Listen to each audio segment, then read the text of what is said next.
Republic of Congo. Well, my name is Abdullahi Lugome. I'm first speaker of East African Youth Legislative Assembly. When you talk about the East African Youth Parliament, and since I was the first speaker, I traveled all the 6 countries by bus. I met, a lot of young people. I got a big connection with them. So that's really inspired me that what am I going to do after finishing being a speaker? So being a partner was the first thing I was looking to partner with Faraja and continuing supporting young people. And actually, we did it. We started advocating for the post-parliament agendas. The East African Youth Parliament, also known as the Vijana Assembly, is a platform that provides young people with a dedicated space to participate in regional governance, advocate for youth issues, and contribute to the development and integration of the East African community. What sparks your participation in the East African Youth Parliament? I'm passionate about East Africa. I'm a Pan-Africanist, and I love having that nationalism, especially East Africa. Like how they say Africa is our business. To me, East Africa is my business. An important thing to note about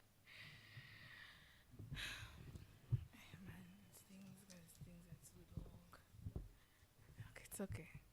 I'll just manage. I'll manage. Good morning, everyone. My name is... You'll forgive me, they always have to adjust these things. My name is Shalom Nawira, Program Manager at Faraja Africa Foundation, and I cross-cut as a Program Officer in charge of Democracy and Governance. First of all, I'd like to thank you all for coming today and for looking really smart. You're very smart. I'm going to talk about why we are having this space. We've noticed that often at times the youth are left out in decision-making processes. We're left out when policies are being implemented. We're not really consulted. We're not, involved in all these steps. So we have taken it upon ourselves to have spaces like this where we sit and have our issues expressed, where we are able to talk with ourselves and also create solutions for ourselves. We're not going to always wait on the government, to always come and tell us what to do. So as Faraja, we create such spaces to have young people between the ages of 18 to 35 come together to have issues discussed. So as we do this, I am kindly requesting that we always have to keep in mind not to politicize the space, but to have it as a solution-based space. Let us also be able to come here while we are debating and having all these motions, because I noticed your order paper is really on point. Most of the issues that are going to be discussed here are extremely current. Let us also come up with our own solutions. Let us also come up with our own ideas on how we can do things much better. Decisions are made not only from, up there, but even as from the grassroots. What kind of leader are you when you're home? When you come here to discuss, we're starting from the grassroots, yes, but the issues should go to the community, to the district, to the national, and then to the regional level. So you will notice that our space does not stop here entirely. After the sub-regional parliaments, we get to go to the national parliament. After the national parliament, we get to go to the East African parliament, that is the East African community, and then, have this really out there. So I would like to thank our partners, first of all. It's because of them that we're here, and it's because of them that we have managed to come this far. I would like to thank Vijana Corps. I would like to thank Action Aid. I'd like to thank GIZ and the European Union, and also our mobilizer, who have not, I think she's not been able to make it. She's not feeling well. But I thank you, Emmanuel, nonetheless. You're doing well. You're doing well on a short basis, on a short notice basis. So, yeah, other than that, guys, I wish you the best. I wish you a nice day of debating. And one more thing, please don't politicize the space, express yourself as openly as much as possible. This is a safe space. No one will shoot you. No one will take you in a drone. Nothing. Just feel free and be able to express yourself the way you would want to, and be assured that even though you may not see the change now, but we are working towards it, and we will develop a petition paper that goes to the Speaker of Parliament, and then thereafter we have, another war to fight after all that, in case there is any. So yeah, I wish you all a nice day and enjoy your day. Thank you.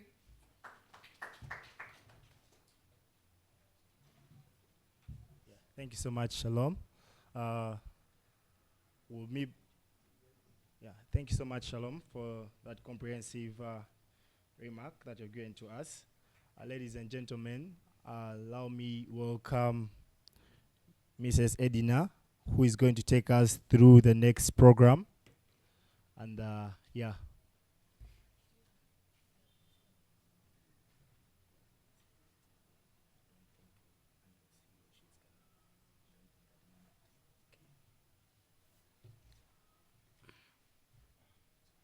Stand here.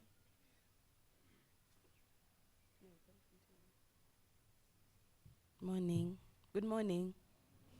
My name is Edna. I work at Faraja. I'm going to take you through the route. Why is this side empty? Are these opposers? Are you guys arranged in camps or something? Is it possible to have some of you join this side? I'm scared. I feel like he's the only one who agrees with me. The rest of you are forming a coup. Okay, thank you so much. So I'm going to take you through the rules of procedure. I don't know if all of you have an order paper. If you don't have, you can share with the person in front of you. Is this yours, Emma? Who doesn't have? Okay, so what you have before you is an order paper. An order paper is a program in courts or agenda of the parliament. The speaker and the clerks will be in charge of running this particular order paper. But I will take them through on how they actually read an order paper. And when the session starts, we shall start following this particular order paper. Maybe what I'm going to take you through is the motions bit. When a mover, do we have any movers here? They must all be in the house. Yes, good. So when a mover comes up and moves a motion, the motion is supposed to be seconded. But the mover should have talked to someone outside the house to second their motion. 2 people. It should be seconded by 2 people. And then, or if you move any motion, some of the motions that can be moved are a motion, I don't want that one, not the one of vote of no confidence. Please don't do it. I believe anyone you elect will be a very good speaker, so I don't expect a motion on the vote of no confidence, but the motion can be on amendment of the order paper. But you can only amend the order paper if you're amending a motion, one of the motions. If you see that it's not maybe aligning to the issue, to the goal of the debate, or if you see that it's not aligning to the most pressing issues of the young people in Central. Yeah, but according to what I see, this look good enough. Me as a young person in Central, I feel represented. But if you're there and you want to move a motion to amend the order paper, you have to be seconded by 2 people. After the motion has been seconded, then the mover will come back and justify their motion. After justifying their motion, there will be time they'll open the floor for debate. The speaker will open the floor for debate, and then the plenary can debate the motion, and then when it's done, the mover has to come back and defend their motion. After defending their motion, it will be put to a vote, and this is how we vote in Parliament, using aye or nay. So if you agree with the motion, you say aye, and when you disagree, you say nay. Then you don't clap. You're supposed to just stamp your feet. I think people here in Kampala, you already know. People in Central, you already know these things. You already know most of these things. So we'll do all that until the third, I said four, until the last motion. And then the second clerk will stand up and review resolutions. So what are resolutions? If you stand up and tell us that you're calling on government to prioritize the improvement of infrastructure to enhance economic development in the central region, if you don't agree with government being the solution, what is the solution? If you agree with government being the solution, how? What is the how? How do you think the government can realize results? Yeah. So don't leave this podium if you're speaking. Don't leave this podium without presenting a solution or without presenting a how. Yeah, and those will make up the resolutions which the clerk will be writing down and will be able to present to you. Yeah, so now we are going to have the election.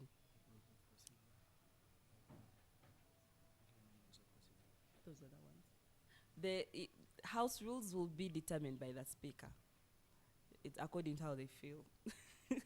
If they feel like if you're not wearing a suit, don't speak, they will go by that. But I doubt, because I feel like all of you in Kampala are you're not drunk on power, hopefully. Can I have some ballot papers? Shalom. Okay, now we are going to have an election. As Emmanuel helps me with something, we're going to have an election. This is how it's going to go. You're going to nominate the candidate. After the candidate has been nominated, the candidate has to be seconded by 2 people. After the person has been seconded, then the candidate has to accept the nomination. When after the candidate has accepted the nomination, they will be fully nominated. And we'll do that until one of you rises up on a motion to close nomination. That motion should be seconded by 2 people. After that, we'll vote on that particular motion, and the election will commence. We'll have 2 minutes for candidates to campaign, and then we vote. The voting will be on pieces of paper. You'll be able to write your candidate's name, and yeah, then we'll count the ballots, and the winner will take it. Whoever comes second will be a clerk, and the other, to ensure gender balance, we'll make sure that the other clerk is either male or female, and that will be selected by Emmanuel. Then also the sergeant at arms will be selected by Emmanuel. Yeah, so that is it. I don't know if you have any questions. Am I very fast? Okay. Do you have any questions on either the rules of procedure or yeah? So in the House, you can only stand up on 3 points. 1, a procedural issue. You raise up your hand and it's a procedure. But the thing about procedure is you will be questioned maybe if the order paper has not been followed or how the session is going. And number 2, you can stand up on a point of order. Point of order can be anything you see that is not an order. You can stand up on a point of order. But a point of order is never denied by the speaker. Because we assume that one of your points of order may be that the speaker, your life is in danger. Yeah, so if she denies, or he or she denies it, it might affect them.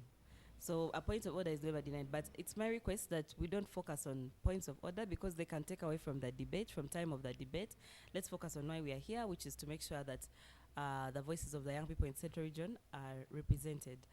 I believe each of you here was selected particularly because of maybe the position you hold or because you're a very vocal person, and the person who selected you believes that you can represent the voice of the people of Central. So please, especially the ladies, do not leave this room without speaking. You'll have done yourself a disservice, but also a disservice to the people you're representing. So when you come here, you introduce yourself and the district you're coming from.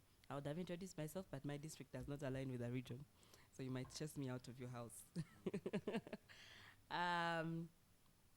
Okay. Any other questions?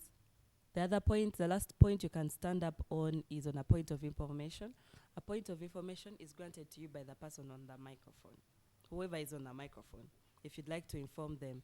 For example, if a Honorable Emmanuel is lying to us that the people of Rubiji were not evicted, I can stand up and say, point of information, sir, you are lying, and this is the truth. But the one on the floor can either deny or accept the point of information because it's up on their time. Yeah, that's basically it. So we're going to do a head count, but it's going to be loud so that we have not, you guys don't say we have planted participants. Yeah, you guys. So you're going to start with saying 1. So is there anyone who is seated here that is not eligible to vote? Emmanuel is going to help me. He's going to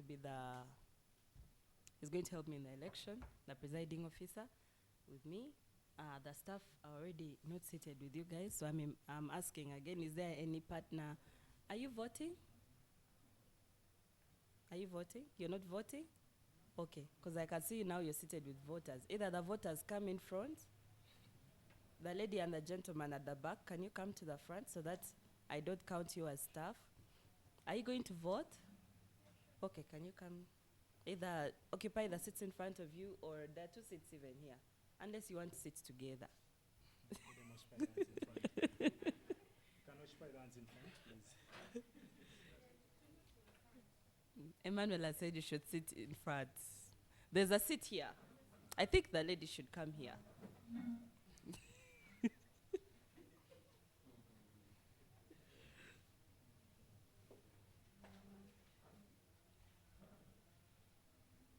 Okay, so as they take their seats, we are going to start our count.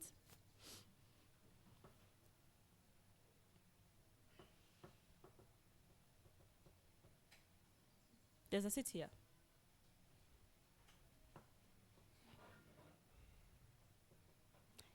Also, the people who are sitting behind this pillar, you won't be able to see the speaker. Can you see the speaker? I know the lady in the middle is not seeing the speaker. There is a seat in front of Irene. Is someone there? Yeah, you can sit in front of Irene.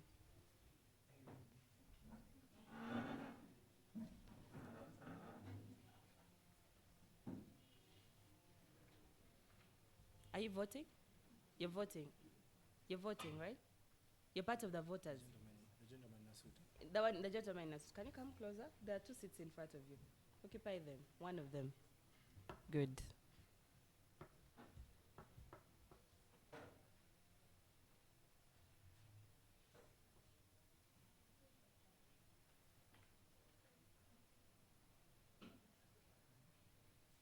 But there she can see the speaker, so it's a better position. Hey, what's wrong with that seat?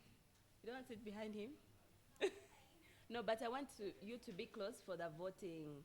There's someone? Who? Are they going to be him? No, you can sit there. Emma is going to be standing the whole day. Okay, we are going to start the count. You'll start with as loud as you can so that the last person can hear. Yes. 1, 2, 3, 4, 5, 6, 7, 8, 9, 10, 11, 12, 13, 14, 15, 15.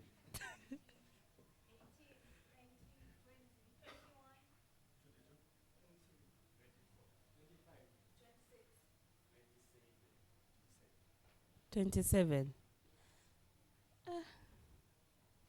27.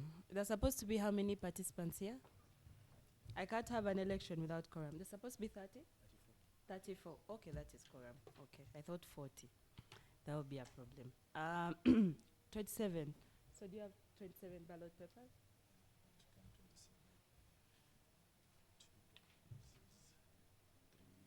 And count from there, they may say that we have put a paper.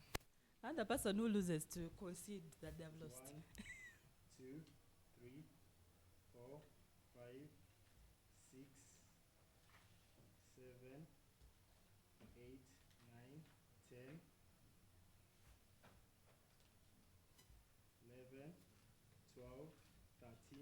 14, 15, 16, 17, 18, 19, 20, 21, 22, 23, 24, 25, 26, 27. Great, you can keep the rest. Um, okay, so there are 27 ballots. Before we get into nominations, I would like to echo what Shalom said. Let's not, the election is just, it's not the main reason as to why we are here. So if you don't make it, make sure your voice is heard. Actually, for me, if I was in your position, I'd prefer to be among the people speaking and not the speaker, because the speaker's voice may not be heard because they're going to be leading the session, even the clerks. So, can we have nomination? I open the floor for nominations. Let's have the first nomination. You can raise up your hand, I choose you, and then you come and nominate from here. Yes, honorable, you can come. Now we are all honorables, but don't call me honorable. Me, I'm not a honorable. You can come and nominate. Yeah. Good morning, honorable members. My name is Achio Violet. I am here to nominate Honorable Chironde Eugene. My district is Kampala. That's all.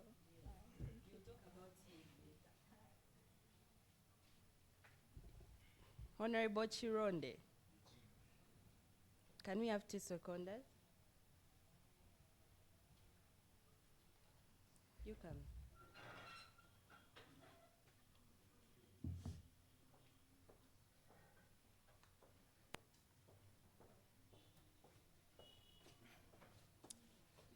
Good morning, House. My name is Muchibi Lawrence William from Wakiso. I second Honorable Chironde Eugene.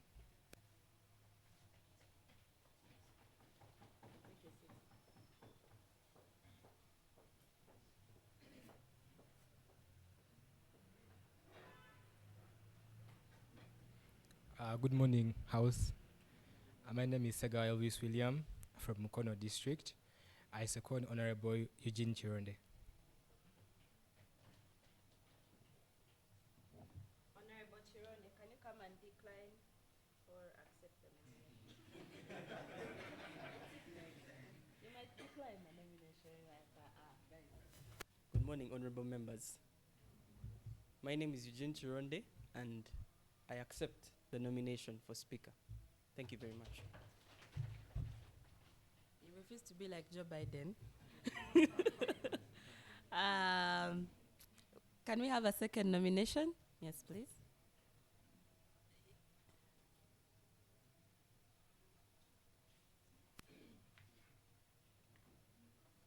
Good morning, honorable members.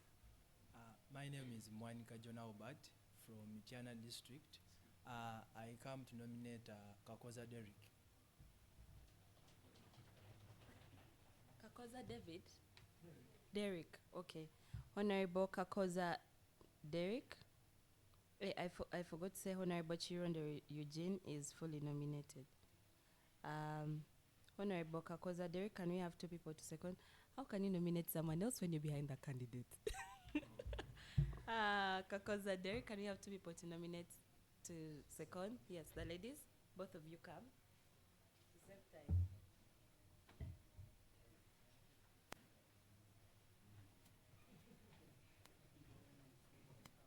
Good morning, honorable members. My name is Namtemi Winnie. I'm here to second Kakoza Derek. Good morning, honorable members. My name is Denise Victoria Bukira. I'm here to second Kakoza Derek. Okay, if you get on this microphone, you introduce yourself and the district you're representing. It's very important for the rapporteur. It's also important for our records, because we are counting the districts that are represented and those that are not. Okay, Honorable Kakoza Derek, can you come and accept or do a Joe Biden?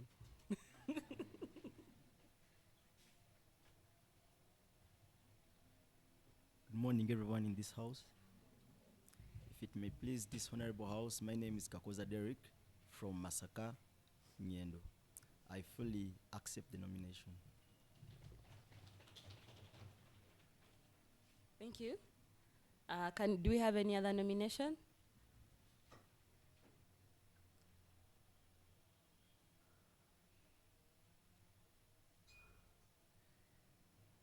If there is no nomination, you can move a motion to close nomination.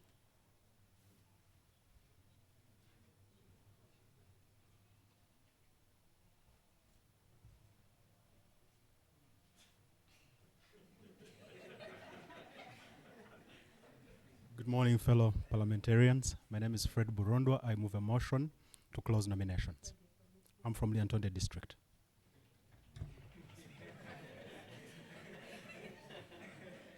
Can we have someone to second, 2 people to second this nomination?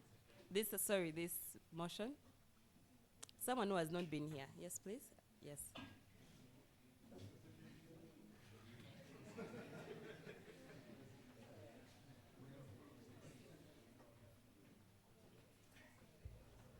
Good morning, House. My name is Musasi Biblia from Wakiso.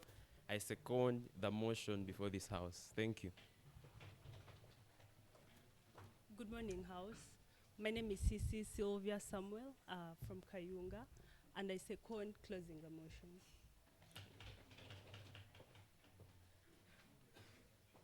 We are now going to vote on the motion. All those in agreement say aye, and contrary say nay. Okay. They hear nay. Okay, so Honorable Kakoza Derek and Honorable Chironde Eugene have been fully nominated. We shall now have these 2 candidates to come and speak to us. Now that you only 2, I'll give you 5 minutes each. Convince us to vote you. Can convince some other people to change their mind.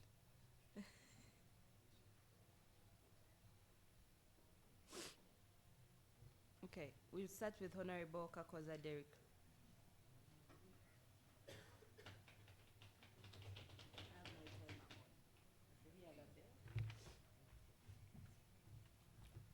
Good morning once again, delegates. Once again, my name is Kakoza Derek from Masaka, a Pan-Africanist and a climate activist. Fellow young leaders, today we gather here for a very crucial moment in our history as honorable members.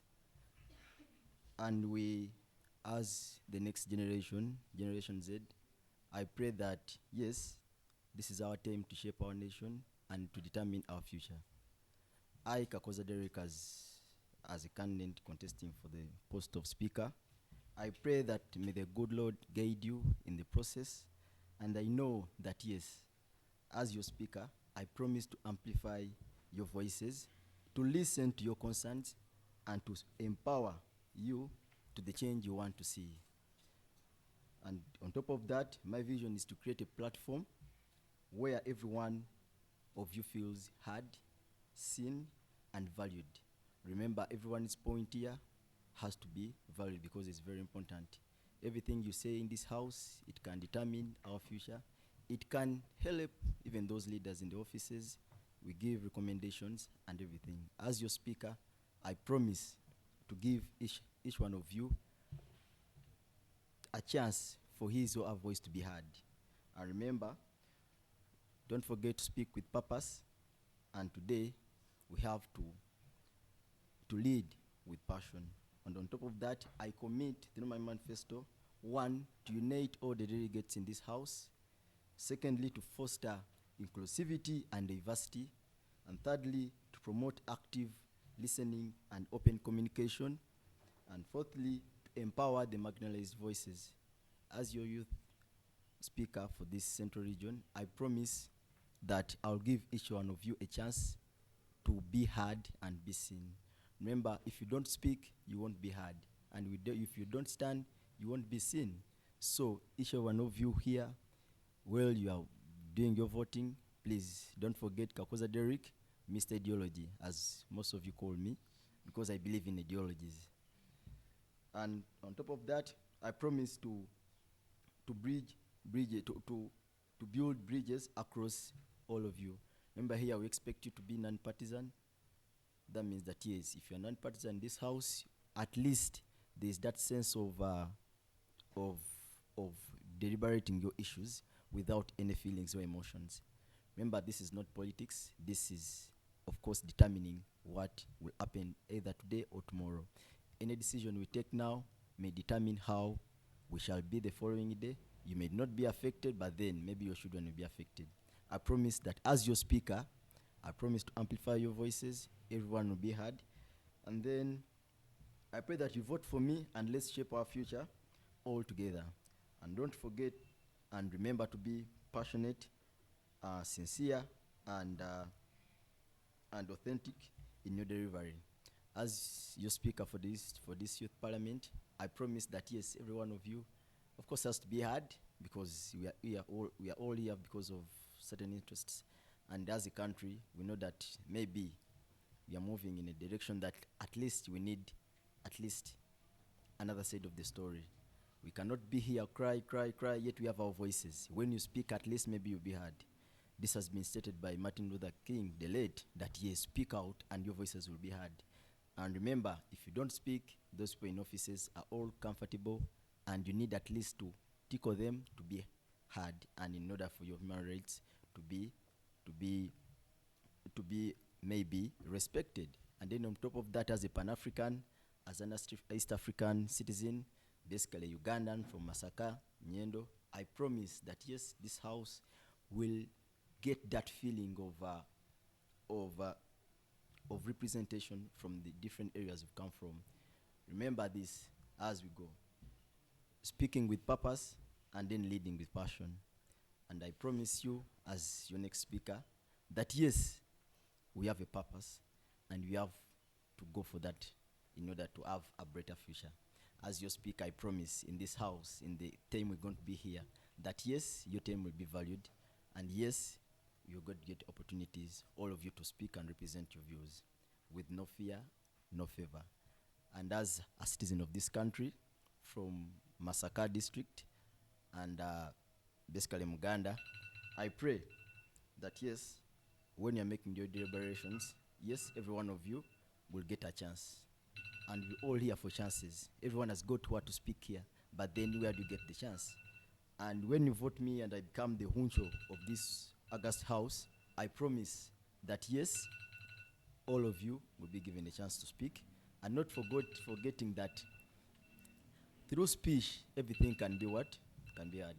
With all said, for good and my country.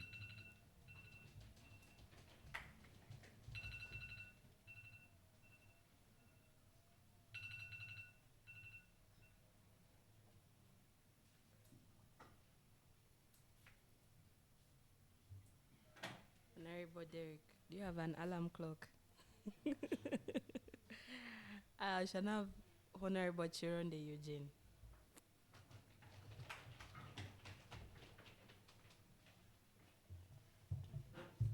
Thank you very much to the members of parliament here and to the person that nominated me, Honorable Achio.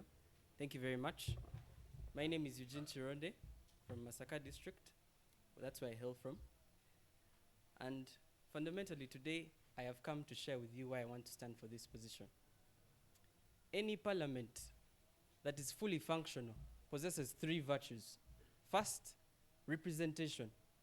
The people should be able to represent the citizens that elected you to those positions in any nation. Second, it should be an effective parliament, one that through its members of parliament, the decisions they make should be able to create a positive impact for its citizens. And most important of all, the rule of law should be followed in any sitting that is so termed as a parliament. Today, thankfully to our sponsors and to the organizers of this event, we have been given that opportunity to be part of a parliament, to represent a voice. All of us here from the different regions that we have come from seek to address a particular message. And for a long time in this nation, I can say for the last 10 years, the voice of the youth has not been answered. The question that is always asked about our place in politics, our place in the civic space, our place in any space in the environment is not yet answered. And today, through this sitting, we seek to answer that question. What voice do you have today? Through my manifesto, I want to ensure 3 main objectives. First is ensuring youth advocacy. In this house, and not just beyond this sitting, this house should be used as a platform for youth advocacy. Our voices beyond this place should be able to be heard, to have a contribution to our society, our region. The second is to ensure that we are empowered as a house. Before we seek to empower others, we have to first empower ourselves. We have to empower ourselves beyond the 1,000 shillings that you're given by your MP to go and vote them at the national level. And then you constantly, you hear most often that they are in corruption scandals. You hear that the nation is going ablaze. We have to sort that. And I want to ensure that we also become a platform for lobbying for others. Fellow members, we have started a journey, and it's a journey that needs to be financed. We need to speak to those that have resources that can channel us so that we're able to speak out to those that do not have a voice. With all this said, I want to thank you very much for this opportunity and for the nomination. And I seek to ask for your mandate that as the Speaker of this House, I'll ensure that all your voices are indeed heard. But most important of all, that we rebuild and answer the question about the youth. We put ourselves in a position where we can be heard and understood. With all that said, the opportunity to serve is all I ask. Thank you very much.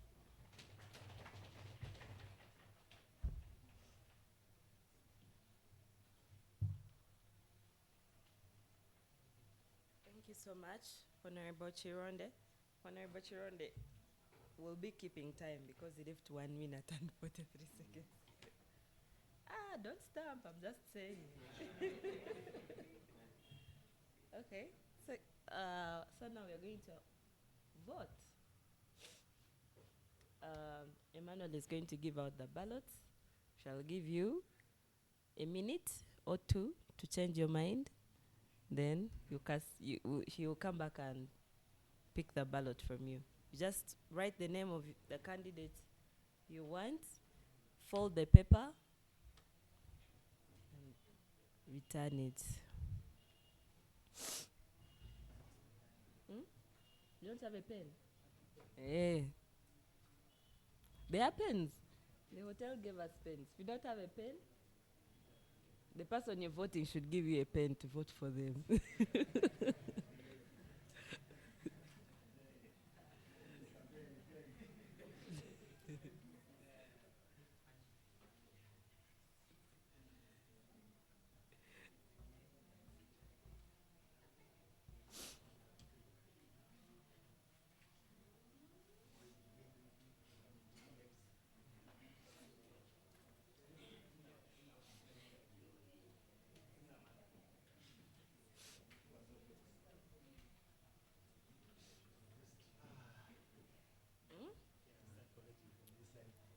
Are they ready? People are still changing their minds. You have a minute to change your mind. If you want another paper, we can give you. You just return it to, you turn the old one to Emma, then he gives you a new one. Yeah? It's coming. Time is not yet up. First change your mind. You want a new paper? She wants a new paper. Yeah, she's changing her mind.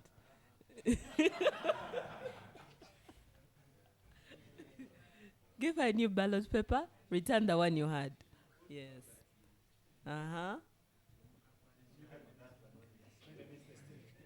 Made a mistake. But you tear the one you have. Emma, I think you should give me the one you have. We tear it here because people are starting to see Vituri. But unless you're just... changing your mind because this look like. Okay, time's up. You can pick the papers.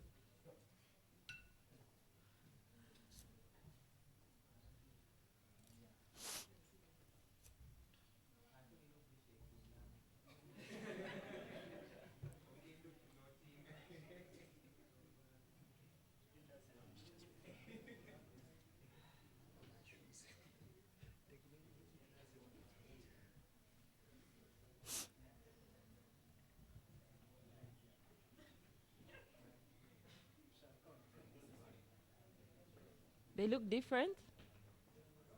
Some of them look different? Okay.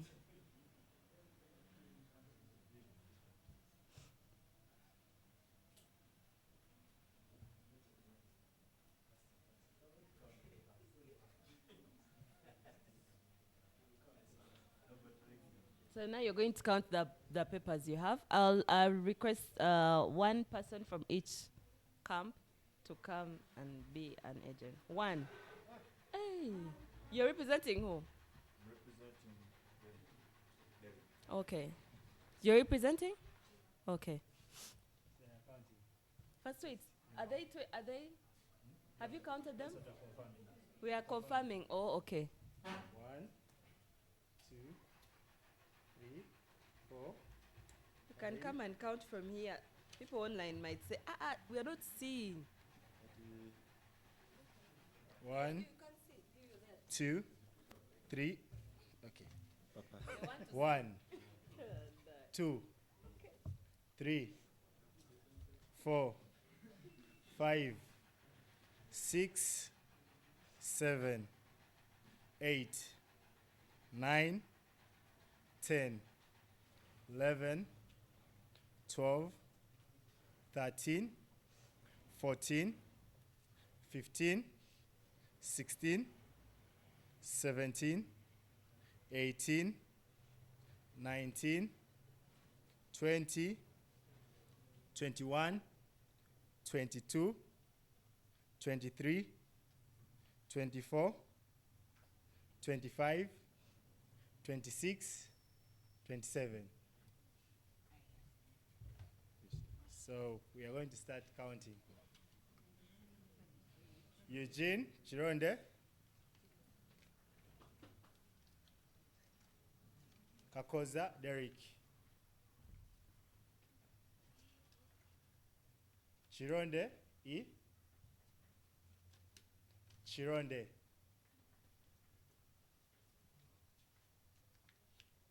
Kakoza,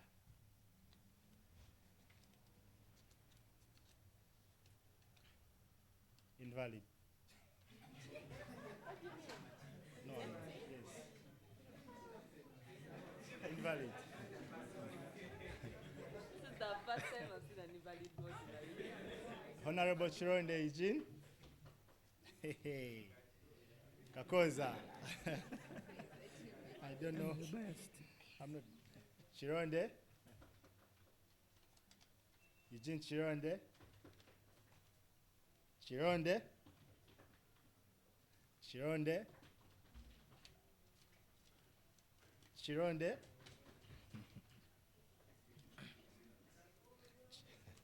Chironde. Very well. I'm ready. Chironde. You can confirm this Chironde, right? That one is invalid. Chironde. Isn't it invalid? Why is it invalid?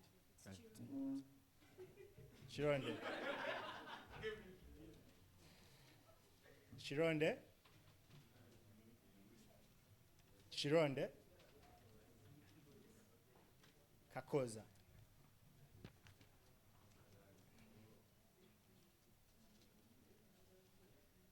Chironde Eugene. Isn't it invalid? Double name. This is not invalid.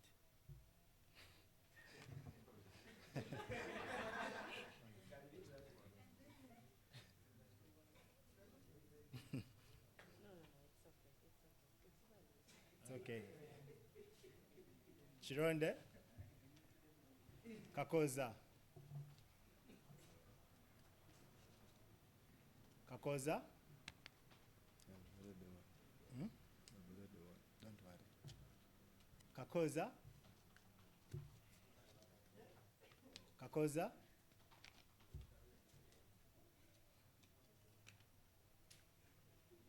Derek is my speaker. Eugene.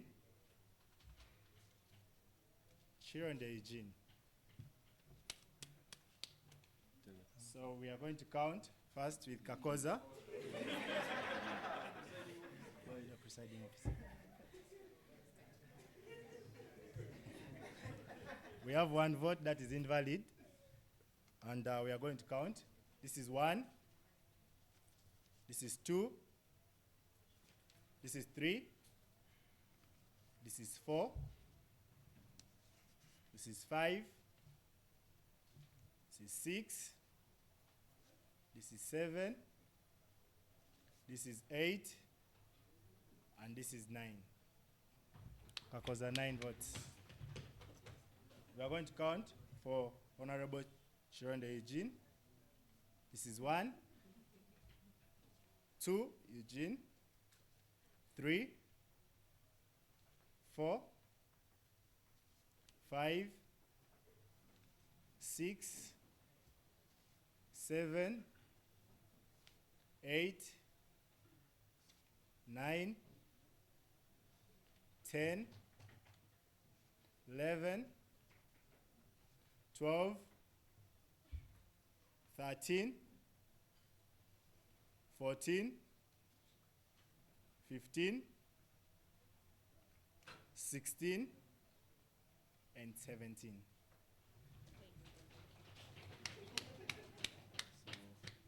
So, over to my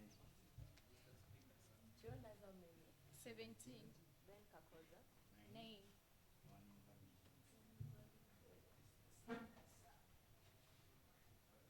But who didn't vote?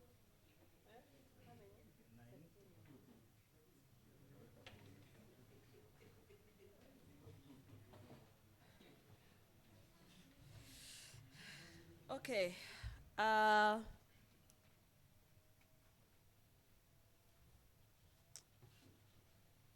Honorable Chironde Eugene is the speaker for the 5th sitting of the Central Regional Parliament. And Honorable Kakoza Derek will be the clerk for the session. I request Honorable Kakoza and Honorable Chironde and the motion movers to please step out for a bit. I just need to brief them. motion movers. Let's please step outside.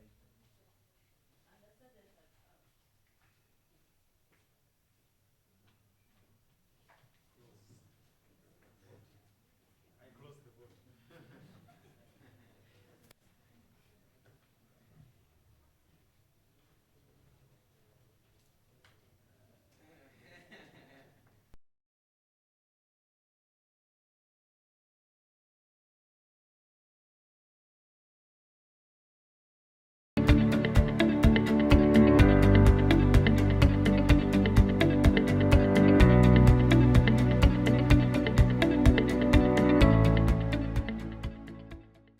Faraja Africa Foundation and her partners organized the East African Youth Parliament in 2018 following the establishment of the East African Community, which comprises of 7 member states, that is Burundi, Rwanda, Kenya, South Sudan, Tanzania, Uganda, and the recently added Democratic Republic of Congo. Well, my name is Abdullahi Lugome. I'm first speaker of East African Youth Legislative Assembly. When you talk about the East Africa Youth Parliaments, and since I was the first speaker, I traveled all the 6 countries by bus. I met, a lot of young people. I got a big connection with them. So that's really inspired me that what am I going to do after finishing being a speaker? So being a partner was the first thing I was looking to partner with Faraja and continuing supporting young people. And actually, we did it. We started advocating for the posts parliament agendas. The East African Youth Parliament, also known as the Vijana Assembly, is a platform that provides young people with a dedicated space to participate in regional governance, advocate for youth issues, and contribute to the development and integration of the East African community. What sparks your participation in the East African Youth Parliament? I'm passionate about East Africa. I'm a Pan-Africanist, and I love having that nationalism, especially East Africa. Like how they say, Africa is our business. To me, East Africa is my business. An important thing to note about this year is that for the first time we have DRC on board, and Chris is not only the representative from DRC, but also the clerk for the 5th East African Youth Parliament. I've learned so much from them, and one thing is for sure, the future of East Africa, as one of the honorable said, is in safe hands. Learning about integration and how we as youth could benefit, on some of the things going on in the YALA as an institution, but also how do we get more, Congolese youth mostly to join this movement and help advance the region of East Africa community as a whole. The sexual reproductive health bill is pertinent to major issues concerning sexual education, issues concerning reproductive health, issues concerning the rights of people generally, inherently rights such as abortion, rights on segregative mothers, and all those, without forgetting menstrual health and hygiene. When we look at East Africa in general, we are really blessed with abundant resources, especially agricultural resources. But the agricultural resources are not utilized economically and sustainably in East Africa. And that's why I raised that motion to urge the young people to really engage in the agricultural business. So we need to understand, especially the young people, they need to know that agriculture is the backbone of Africa in general. We started advocating for African Charter on Democracy, Election and Governance, but also we were also advocating for South Sudanese to enter to Tanzania without paying visa. At that time, it was just like recently they were entering to the community, and still the young people from South Sudan, when they came to Tanzania, were entering by paying visa. So also we advocated for it, and that was the best practices. In a nutshell, the EAYP aims to have young men's and women's voices in the critical decision-making processes from national to regional legislative processes, inspiring a coordinated regional governance framework while being the key enablers of change.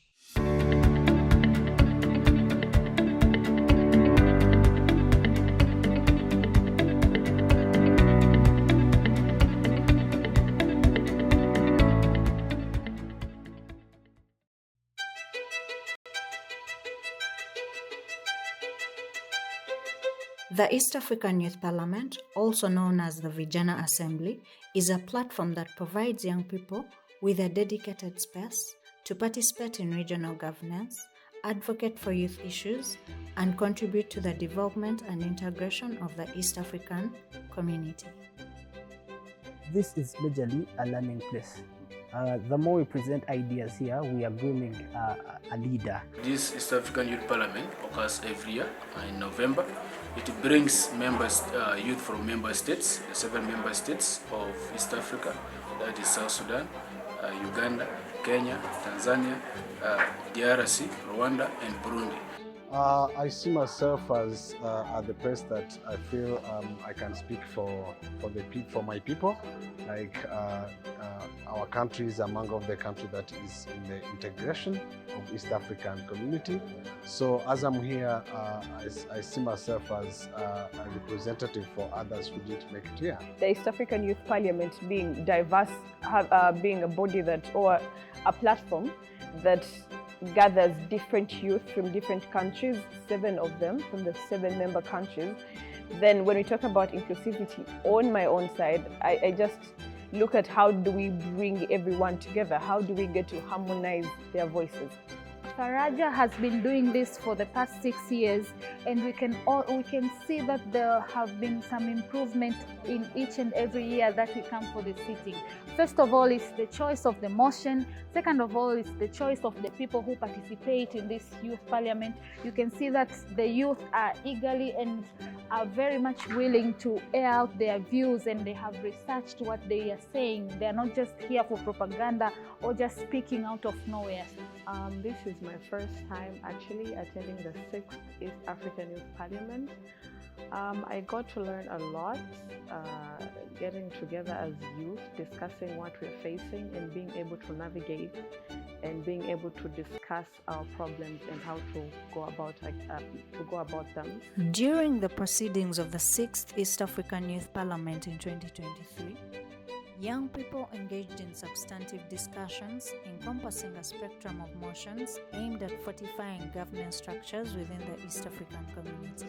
The motions included fostering the economic integration of youth, advancing initiatives related to sexual reproductive health, promoting regional peace and security, and advocating for heightened environmental sustainability within the EAC. Motion number 1 was about implementing the East African integration and its governance. Now that, for me, it has been delayed a lot. I feel like it should have been done yesterday, and the fact that we had opportunity to discuss it here, I think maybe we shall be able to steer it. We were speaking about how the governance of East African community can take place very quickly. Now, I feel if at all this region is governing itself as a region and not just like countries, we would save lots of money in administration. Within this assembly, the youth formulated several recommendations and issued a collective appeal to their respective governments and authoritative figures, urging concerted efforts to better the well-being of the populace in the region. Of course, yeah, I agree 100%, just because East Africa is people, and among our people it is, there is a big percentage is the youth. So it is all about the activity that the integration is about us. So we have to take part, we have to take a role in order to make this integration be beneficial to everyone. Kenya, Tanzania, Rwanda, Burundi, South Sudan, Congo, all of them have embassies in most of these countries. But if at all we were one region and we have just one governance, we would have one embassy, and that all that money that is being spent in about 7 embassies, that would be just one. But also lots of things that are being different. We could pick what is better in Tanzania, pick what is better in Uganda, Kenya, and all of it is together. We are only picking the good, and we have one government of many good things. My experience was quite amazing, meeting people from different countries, exchanging ideas, engaging and debating as well. Today, I must say I'm elated, I'm grateful and happy for being newly elected as the Speaker for the East African Youth Parliament. It is a great mantle, it is a big office, and all I can pledge is to work hand in hand with all the different speakers from all the different East African states that have their speakers, to have us work together and put together the different resolutions. Of particular significance was the acknowledgement that inadequate governance stands as a formidable challenge confronting East African communities, thereby exacerbating more intricate issues within the region. Consequently, the youth underscored the imperative of instituting good governance as a fundamental measure, asserting that this represents the inaugural stride toward effecting positive transformations within the East African context. The same challenges they have announced, they have been complaining, the same community they have are exactly the same challenges, the same complaints that we have as ELFI. So it's a pleasure for me to really to announce it officially that we'll have to find a way to work more closely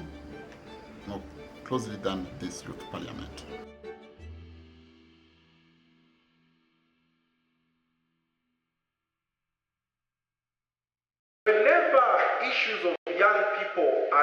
spoken out by young people themselves, they don't necessarily get audience.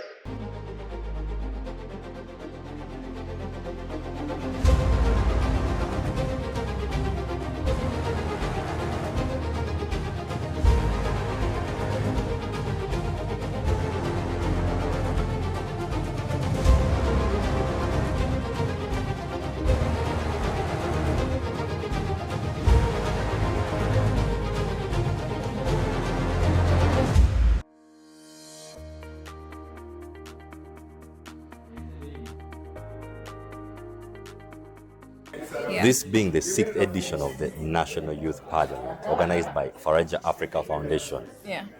As always, the drill is you have the regional parliaments where youth get to debate on various issues.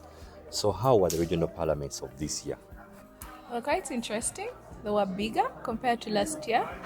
Remember, because last year we still had COVID, that was, sketchy. This time around, we had bigger numbers and we had wider participation. This year's Central Regional Youth Parliament has been an interesting one, where I've had young people come together and deliberate on issues that are actually pressing us. We are giving those spaces to exercise and also give out our views to those local governments. We will cry and cry and cry until Jesus comes back. So far, this is the first youth parliament I've attended. Physically, I had attended the virtual one in 2021, but it has been a beautiful experience. A lot of brilliant people to meet, seeing the youth passionate about the matters of the country. I think each year that gets by, the youth parliament becomes more interesting and it gets better. It's a very enriching experience to see young people debate on pertinent issues that affect them in society. It's a blessing to tap into their cups of wisdom because, they give us a fresh feel of what is going on at the grassroots, where we might not be able as leaders to reach on a daily. So young people's advocacy, strengthening the youth voice, is a platform that we really need to fully utilize, and the youth parliament offers it on a silver platter. The question the youth are asking out there, how do you choose this member of parliament to come on the floor of parliament? Okay, for starters, it is always a competitive process, that is for a fact. But in the competition, we look at leaders, young emerging leaders, who have hands-on skills, who have done something, and we also give a lot of consideration to the leaders from the grassroots, because given our development approach, we're using a bottom-top approach. I don't want to lie to you that I'm going to go and pick someone that has been in power for some time, that is exposed already. No, we want that person who has not been here one time, or that person who is able to talk, who is able to speak. And of course, while we're doing that, we consider special groups, I'm talking about the PWDs, yeah.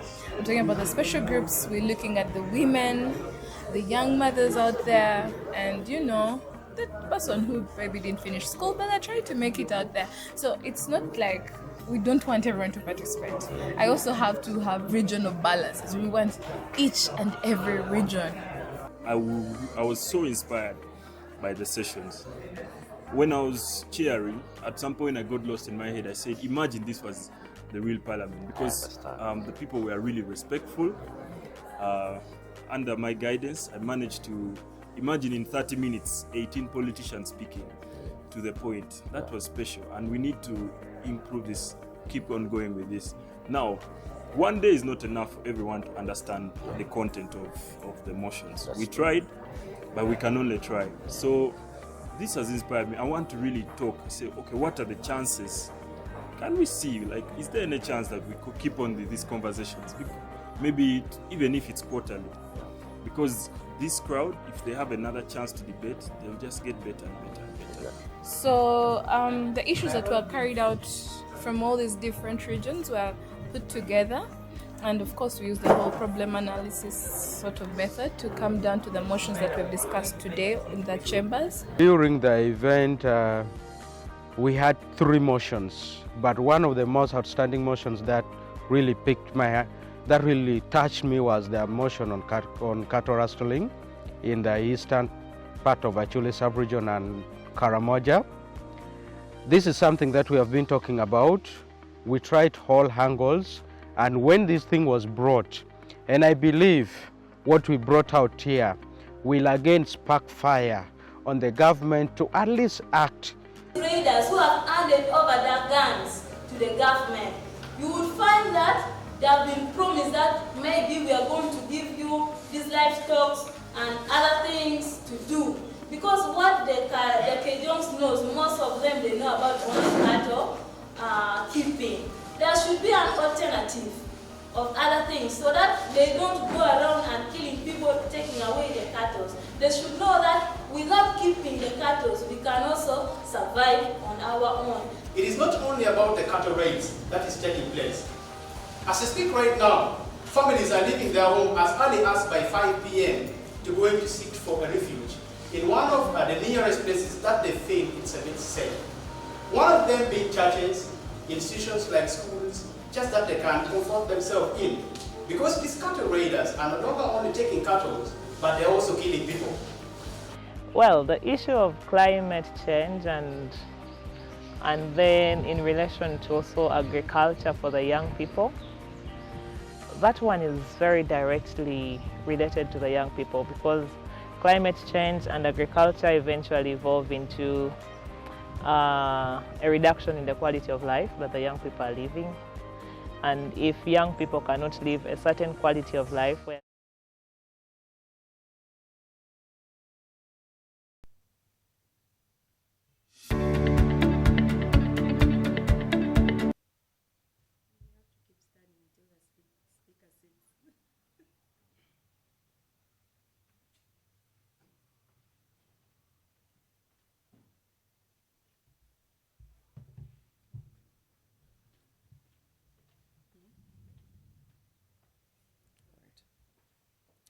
I, Eugene Chironde, swear in the name of the Almighty God that I will at all times will and truly serve the Republic of Uganda in the office of the Speaker of the Central Regional Youth Parliament, and that I will support and uphold the Constitution of the Republic of Uganda as by law established.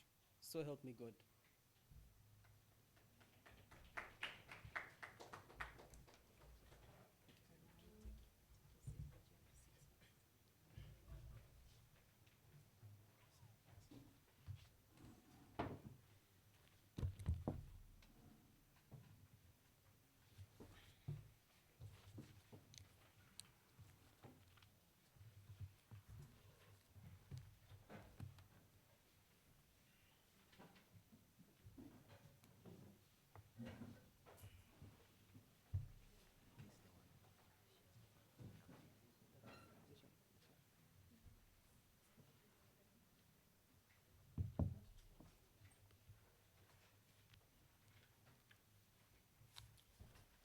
Good morning once again.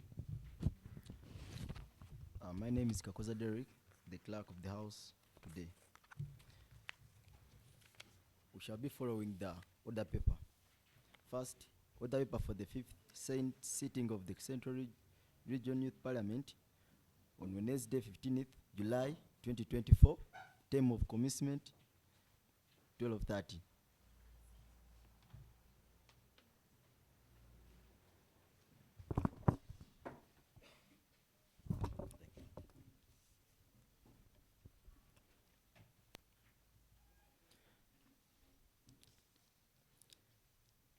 Goes the first item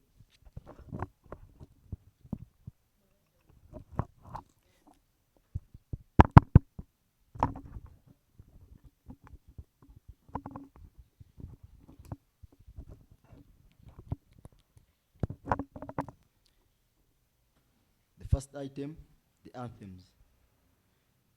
May we all rise for the anthems.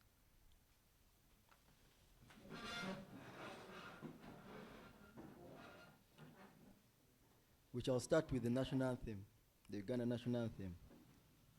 O Uganda, may go the poor, we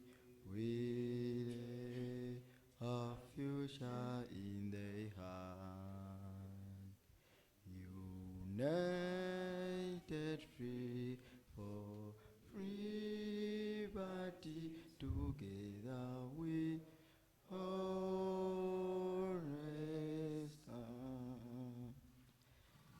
East African anthem. Mungu twaomba undilile, tujire Afrika Mashariki, tuteke kuishika amani, tujiji kwa maeneo yetu. Then we shall go for the Buganda anthem. Tuyajibike, tuimarike, tujawe, tumiliza yetu, Hindu, tujingawia yetu. Then we shall go for the Buganda anthem, since we're in the central region of Uganda. Okuvedane de yoyona, wejanga Uganda, otiamale yanyo egwangalia, feyo lole siyona, twesimienyo olwa Buganda yaffe, ekitiibwa kya Buganda kyava dda, naffe tukikuumenga. Then can all shall I have an opening prayer? Heavenly Father, we thank you for this great day. We thank you for the gift of life. We thank you for our sponsors of this day. We thank you for our lives. We thank you for the gift of protection you've given us today.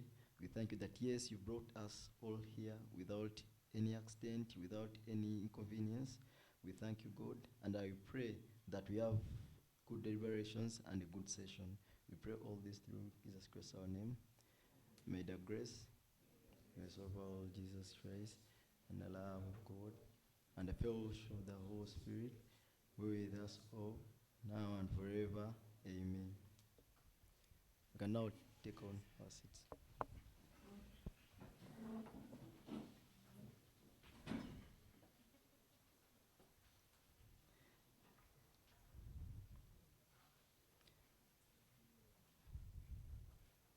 We shall have opening remarks, and opening remarks on behalf of the conveners of the Youth Parliament. We are done with that. Then I beg that we have remarks from the chief guest.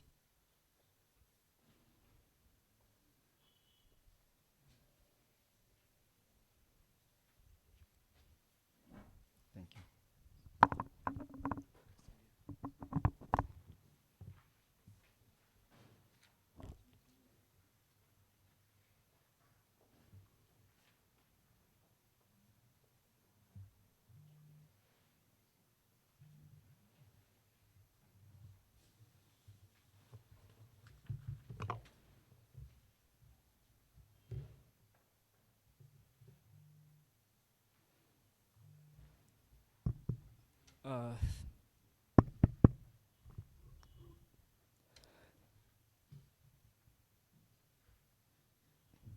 The Honorable Speaker and your Deputy,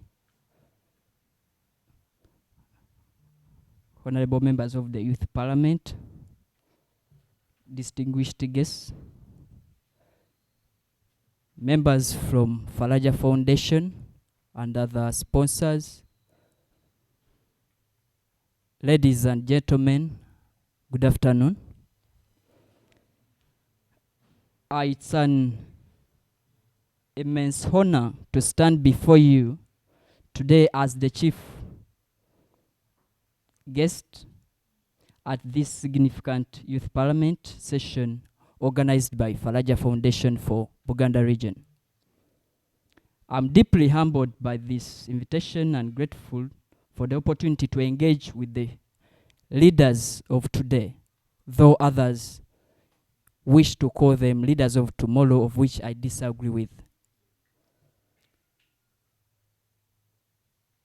Today's gathering is a testament that the commitment, passion, and potential of our fellow young people, it is an affirmation that the voices of young people are not only vital but also indispensable in shaping the future, the Uganda we aspire.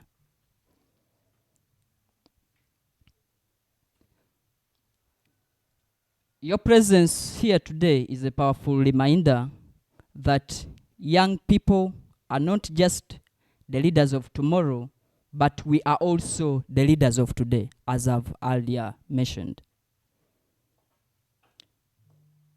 As we convene in this youth parliament, we are provided with a unique platform to discuss, deliberate, and devise solutions to the challenges that we as a community face.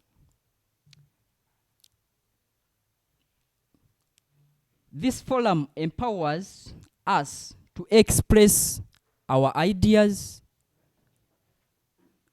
I'm sorry to include myself, but I believe I'm one of you, not so? Your presence here today is a powerful reminder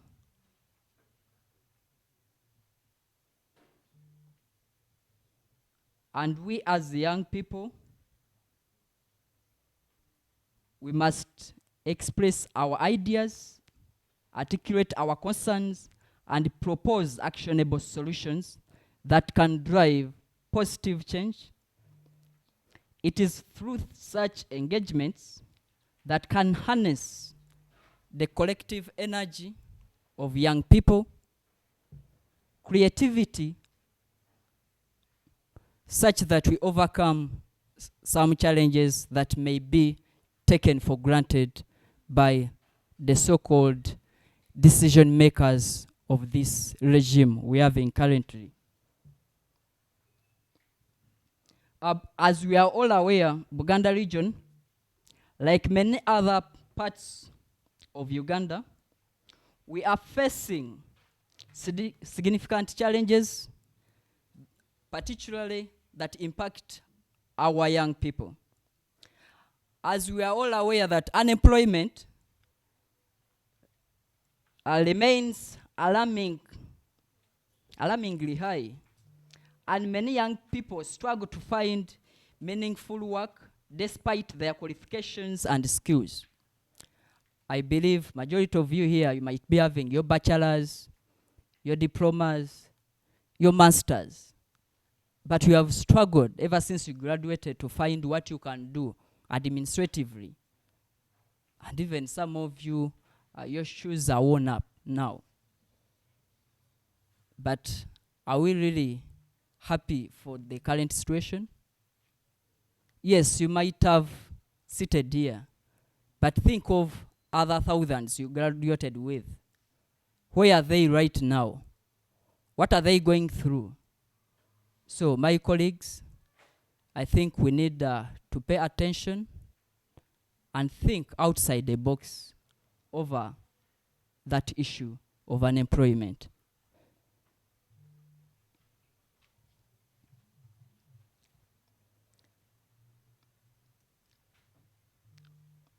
The economic challenges exaggerated by COVID-19 pandemic have only intensified these issues, leaving many young people in a dilemma and uncertain about their future.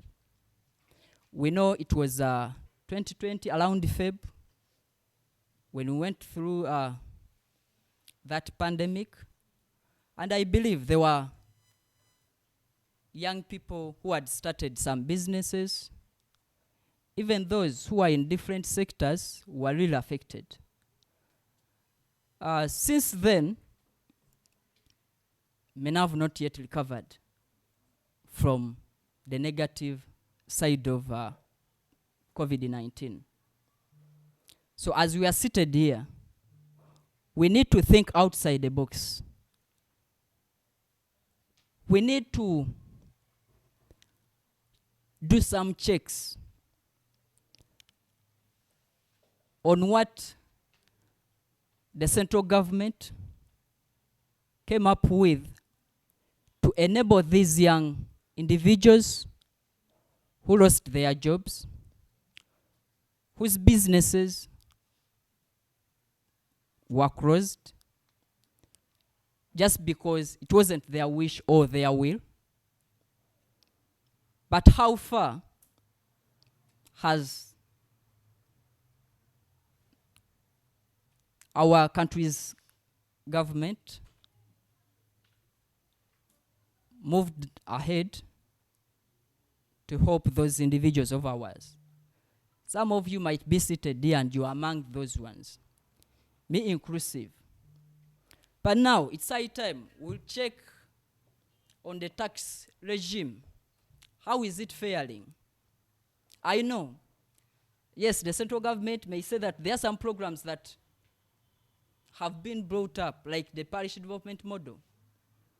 But in our real Uganda where we are, or in our localities, if you check on the 1 million that one individual or one young people can access, whereby even immediately after getting that 1 million, in less than a week, URA is hunting for that person. Remember, in the process of getting the 1 million, you must have the TIN number. So it means even the 1 million that you have given to this young individual to help him or her boost the small business, it becomes useless. So as you're seated here today, I think we need to check on the tax policies that we are having as per now, for the benefit of our fellows who cannot get an opportunity like we who are seated here today.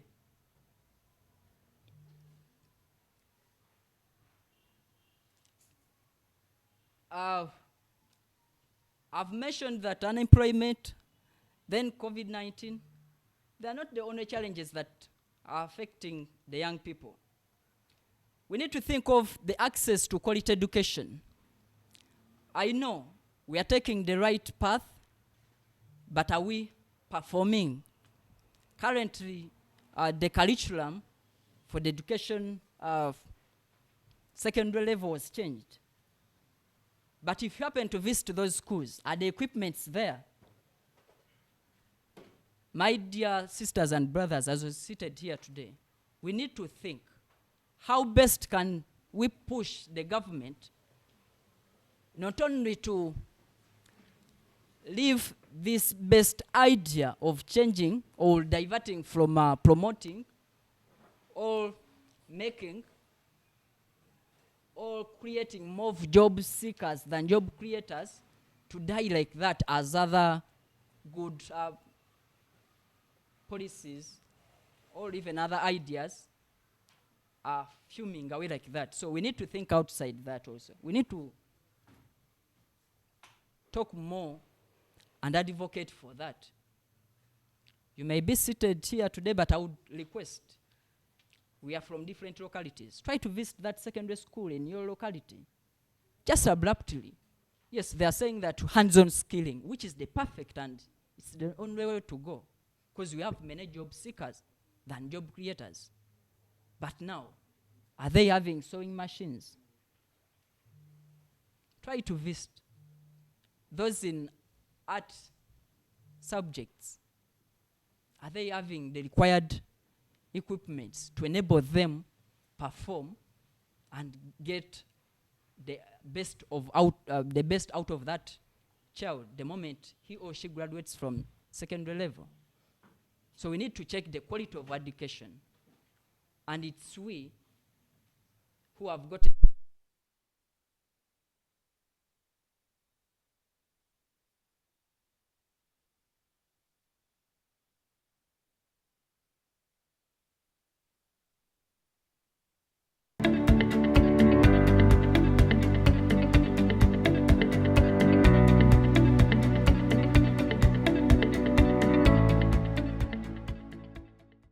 Faraja Africa Foundation and her partners organized the East African Youth Parliament in 2018 following the establishment of the East African Community, which comprises of 7 member states, that is Burundi, Rwanda, Kenya, South Sudan, Tanzania, Uganda, and the recently added Democratic Republic of Congo.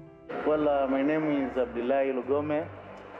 I'm first speaker of East African Youth Legislative Assembly. When you talk about the East African Youth Parliament, and since I was the first speaker, I traveled all the 6 countries by bus. I met, a lot of young people. I got a big connection with them. So that's really inspired me that what am I going to do after finishing being a speaker? So being a partner was the first thing I was looking to partner with Faraja and continuing supporting young people. And actually, we did it. We started advocating for the post-parliament agendas. The East African Youth Parliament, also known as the Vijana Assembly, is a platform that provides young people with a dedicated space to participate in regional governance, advocate for youth issues, and contribute to the development and integration of the East African community. What sparks your participation in the East African Youth Parliament? I'm passionate about East Africa. I'm a Pan-Africanist, and I love having that nationalism, especially East Africa, like how they say Africa is our...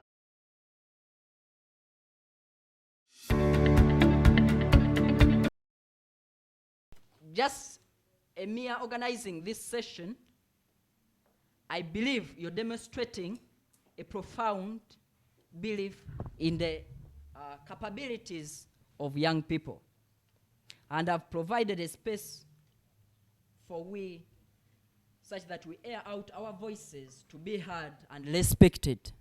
Though you shouldn't get tired, because we have seen different organizations coming up. We really appreciate many young people have gotten such platforms like this one, though the same challenges we advocate for, they are still rampant. But kindly do not get tired, because you never know. It might not happen today, but you never know. Tomorrow we may see the impact. So, Faraja Foundation, big up. As the LC5 Youth Councillor for Mukono District, I've had the privilege of witnessing firsthand the remarkable contribution of our youth in various spheres, from innovation in technology and entrepreneurship to leadership in community service and activism. Young people are continuously breaking barriers and setting new benchmarks of excellence. As you're all aware, though a few, those who are keen at following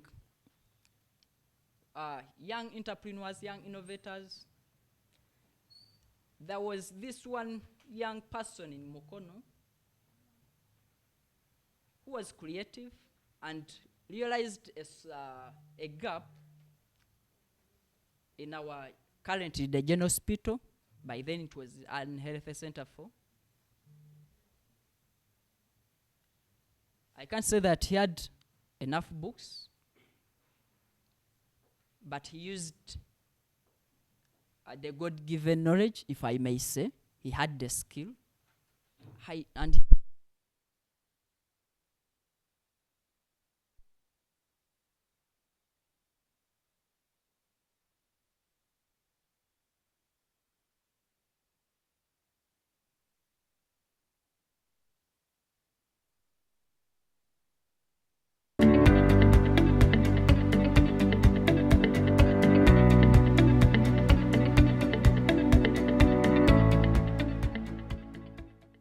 Faraja Africa Foundation and her partners organized the East African Youth Parliament in 2018 following the establishment of the East African Community, which comprises of 7 member states, that is Burundi, Rwanda, Kenya, South Sudan, Tanzania, Uganda, and the recently added Democratic Republic of Congo. Well, my name is Abdullahi Lugome. I'm first speaker of East African Youth Legislative Assembly. When you talk about the East African Youth Parliament, and since I was the first speaker, I traveled to all the 6 countries by bus. I met, a lot of young people. I got a big connection with them. So that's really inspired me that what am I going to do after finishing being a speaker? So being a partner was the first thing I was looking to partner with Faraja and continuing supporting young people. And actually, we did it. We started advocating for the post-parliament agendas. The East African Youth Parliament, also known as the Vijana Assembly, is a platform that provides young people with a dedicated space to participate in regional governance, advocate for youth issues, and contribute to the development and integration of the East. A lot of funds on just the mindset change element in parish development model. Does it make sense?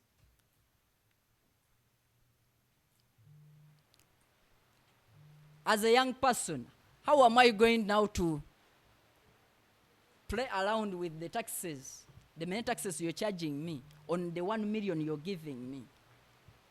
What do you expect me to do? So I believe, kindly, those lamenting about mindset change being an issue for the young people, they must stop and think on other alternatives. There are many issues we have raised. Our voices must be respected.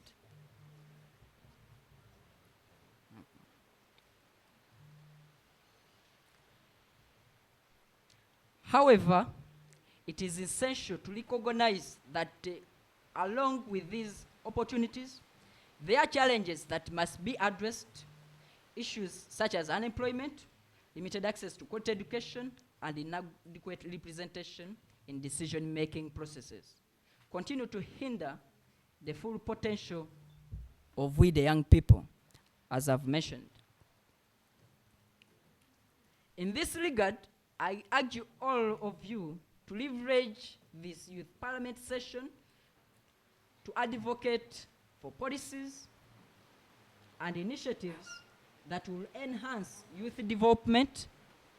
Let us strive to create a society where young people are equipped with the skills, resources, and opportunities we need to succeed.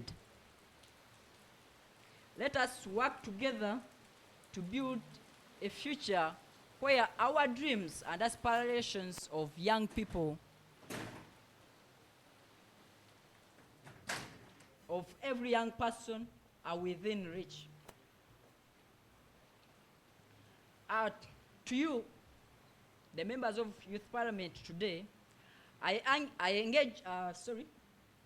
encourage you to engage actively and constructively in today's discussion. Your perspectives and insights are invaluable, don't forget that. Do not underestimate the power of your voice.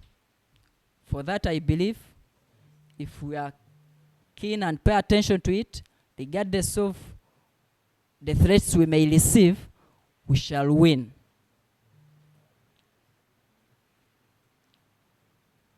As I conclude, I want to reinstate my gratitude to Faraja Foundation and other civil society organizations. I've seen Vijana Coups. I know the Parliament of Uganda, they have a hand in this. Action Aid, plus other supporting organizations, for organizing this important event and for their continuous support of youth initiatives, and kindly keep investing in young people. I'm confident that the outcomes of this session will contribute significantly to the advancement of our community and will inspire further action towards youth empowerment. Thank you, and I wish you the best deliberations. I remain Lauben Senyonjo, the LC5 Youth Councillor, Mukono District.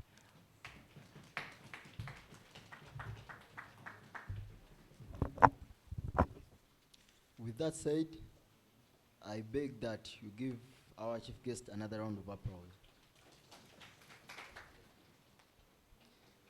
Then next on the order paper is the election and induction of the speaker. We are done with that, and I want to thank you all members of this house for exercising your constitutional right to vote for the right speaker, Honorable Huijin. The next is we had to be suspended for an official photo, but because of climate change, we can do that later on. Thank you. Then item 6 on the order paper is communication from the speaker and commencement. I request the speaker to officially open our debate.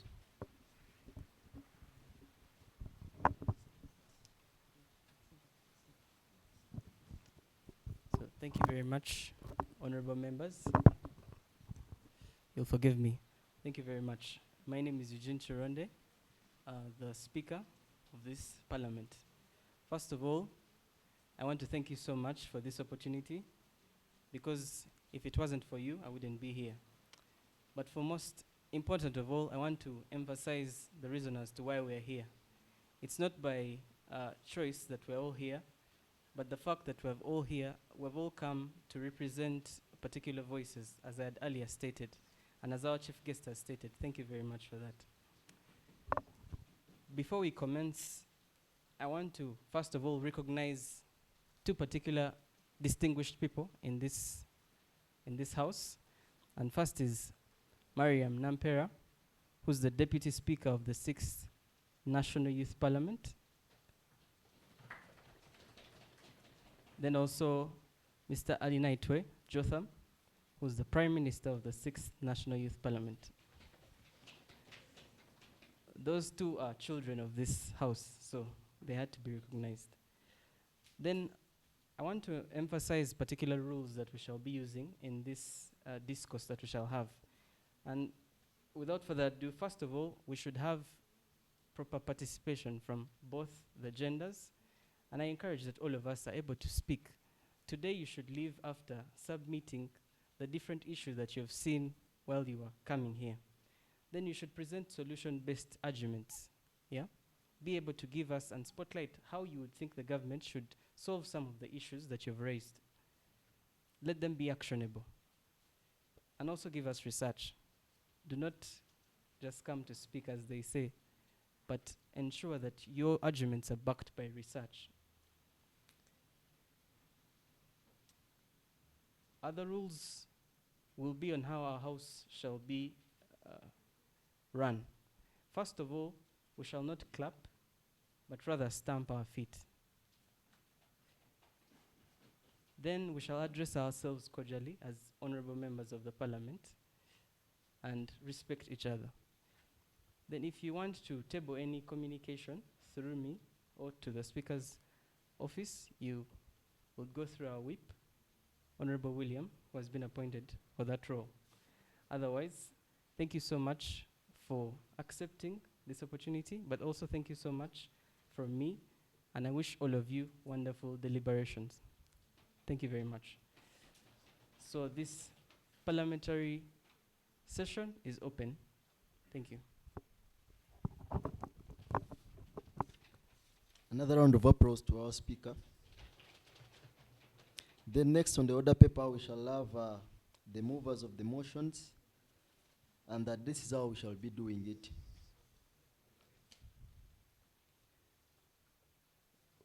When it's your turn to move a motion, of course, I'll call upon the mover, the honorable mover of that motion. Then we shall have at least 2 seconders of that motion. And then the move of the motion will come back for justification as to why we need to actually have a debate, an extensive debate about that motion. And then the House will be open for debate with the guidelines from the Speaker. The first motion is, that is 7.1, motion calling on government to prioritize the improvement of infrastructures to enhance economic development in the Central Region. That will be moved by Honorable Fred Buronda from Lyantonde.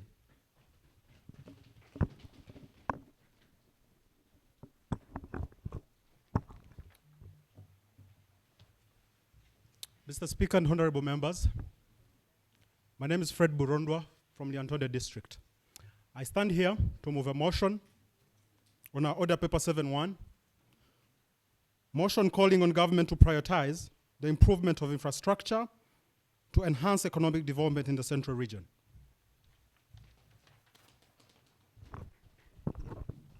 Thank you very much, Honorable Fred Buronda. Then let us have 2 seconders for this motion, that is Violeta and Mutebi, to come and second this motion. Honorable members, my name is Mutebi Richard from Masaka, and I second the motion calling on the government of Uganda to prioritize the improvement of infrastructures to enhance economic development in the Central Region.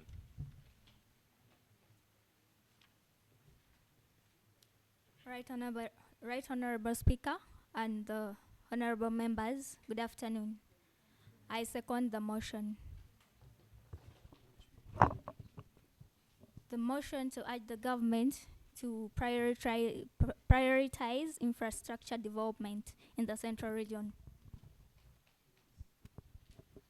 Yes, and I want to emphasize, when you get to the podium, please say your name and the district from which you hail from. Thank you very much.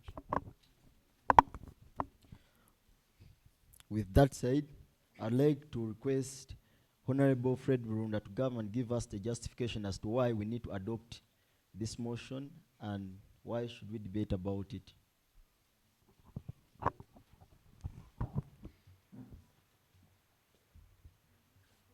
Mr. Speaker and honorable members, I'll restate my name, Fred Burunda being it. Mr. Speaker and honorable members, our chief guest tonight made a good case, and I picked a word, incubator. It's going to form my argument today. I never make speeches, write them somewhere. Mr. Speaker, the National Development Plan, we are now on the National Development Plan number 4. It's what we are building. But number 3 gives us perspective that we are building largely in the our freight is largely on road transport. The argument is the cost is too high for business because it costs more to transfer from Mombasa to here than it costs for person to trade from somewhere they're transporting. So the question of ship transport gets cheaper, but the question is we are losing over $500 million in freight transport within. So it's a big argument, so that the idea being pushed by the government is how do we run then to water transport that makes it a little cheaper and rail transport. So that's the infrastructure level we are getting to. That's number 1. I would make a good case that for most of the projects we run, I am here managing to speak on a microphone because of basic electricity. The World Bank, Mr. Ajay Banga, and the African Development Bank president, a month ago, were looking at how we address the electricity challenge in Africa, which is about 600 million people who are off the grid. They are looking at investment of making sure 300 million of those get to the grid and are connected. Mr. Speaker, that's a case I would make another day, but I don't have time. I want to make a case that resonates to the people. I come from the people of Lyantonde, and somehow the people that have never gotten a chance to enter a room at Ryder Hotel today. Who are those people? 2.4 million. 1/3 of the children born in this country never get the opportunity most of you have gotten to speak basic English and have basic writing. I come to the case of the incubator my brother was trying to state here. the infrastructure around the technology. That because we have made a case that the world is flat, we can all engage, then Africa has a chance at such things. That you can make an incubator and it solves a problem. What will happen to the 2.4 million children that suffer stunted growth in our country? I hear people make a case that the future is going to be taken away in jobs. I hear AI is going to take away our jobs. I disagree with such a statement because it's not the big issue. The big issue is that the jobs of the future, Mr. Speaker and honorable members, are going to be digitally challenging and we will need more of our brains moving forward.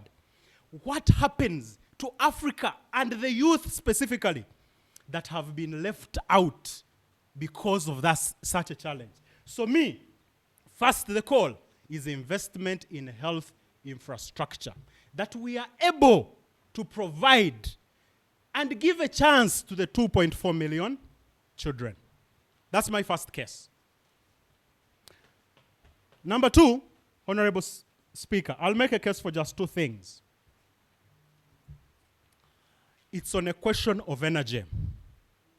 Investment in energy will solve zilch of challenges.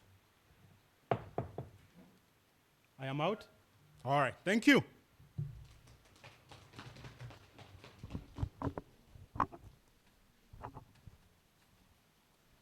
Yes, I believe you had driven your second argument conclusively. And so I will just, for the matter of ensuring that every member of this House is able to understand what you have said, give you 30 seconds to conclude on your last submission, and then we shall open the House for debate. May you reign, Mr. Speaker. We are now right here, good speaker. Thank you. Now, Mr. Speaker, I was making a case for energy. And for me, it comes to agriculture. Agriculture has 5 elements if you're addressing it. You have good soil, you have a good seed, you have water, which is irrigation, you have fertilizer, number 4. Number 5 is care. But for me, I'm looking at the 2. Water and fertilizer. Those are the 2 energy issues in agriculture. Addressing the 2 gives a chance for you when you've made a road. You don't make a road where we won't transport nothing. All crops, when it rains, you know we are facing a problem of climate change, for example. When it shines hard.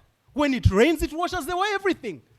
Imagine the development and investment in climate-resistant crops, giving a chance to the biggest population of our economy, where most of the youth are going, agriculture. Mr. Speaker, you've given me 30 seconds. I want to respect those. But that's the picture we are looking at. And I call on all of you to come and have such an argument, and let's build Uganda. Thank you. It starts with us. Very passionately put. So I invite you, honorable members of this House, to come up and deliberate on the motion at hand.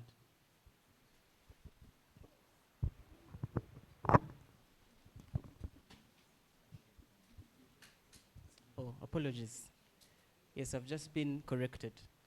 We are going to vote for this motion first and then have it open for deliberation. I pray to be guided.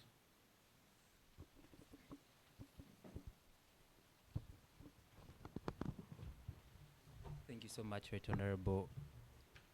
Thank you so much, Right Honorable Speaker. Guidance, we have to first debate on the motion and then we can vote. Yes. Okay. Yes. Thank you very much for that guidance. Earlier on, I was informed that we shall, first of all, have a motion at hand, vote for it, and then debate. But that has been corrected.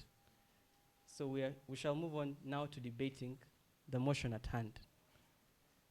And I invite all of you, honorable members, to come up and deliberate on the issue at hand.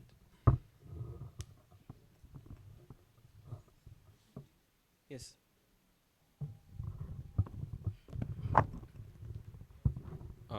Thank you very much, Right Honorable Speaker. My name is Chidomere Andrew. I'm from Chibuku District. Now, the right procedure, I believe, that is supposed to be followed. Once the motion has been read to the House and seconded and justified, you're then supposed to pose a question to the House to allow us debate onto the motion. Then later on, we vote on the motion to be for the resolutions and the motion to be adopted. That is the right procedure to follow, Right Honorable Speaker. Thank you very much. Thank you very much, Honorable. And as I had earlier called up Honorable Chitandwe Kennedy to come up and deliberate on this issue.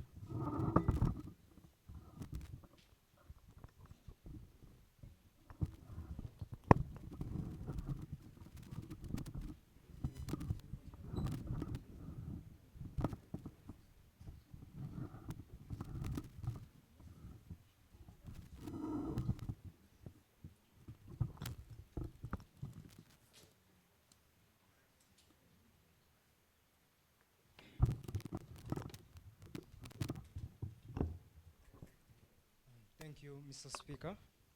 Our distinguished chief guest, honorable members of parliament, esteemed colleagues, and fellow citizens, good afternoon to you all. My name is Chitandwe Kennedy, and I'm from Mityana district, Zigoti. So I'm here. It's an honor to stand before all of you today to present my unwavering support for the motion calling on the Ugandan government to prioritize or support the motion that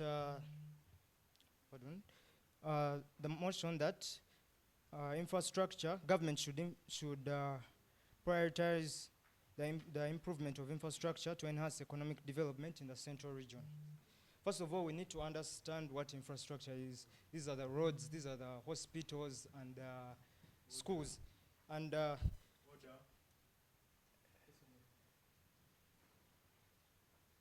you, Mr. Speaker. Mr. Speaker, I raise on a point of order. And, I ask, is it in order for the gentleman to...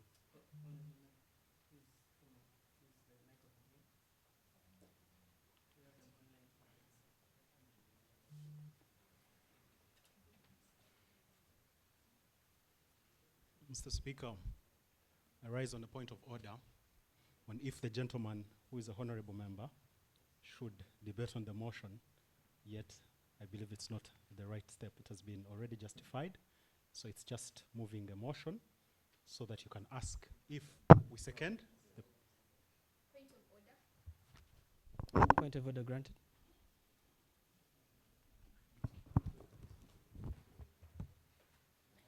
Honorable Speaker, I am Natlin from Nebi, West Nile, and I'm asking, is it in order for Honorable Fred Burondwa to address him as gentleman in the House?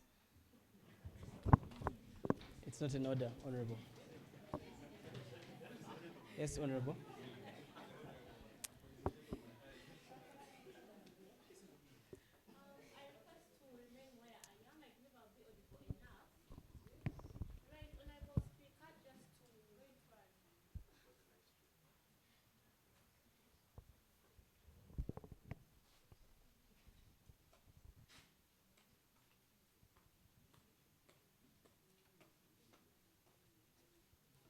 Right Honorable Speaker and the House, I greet you all.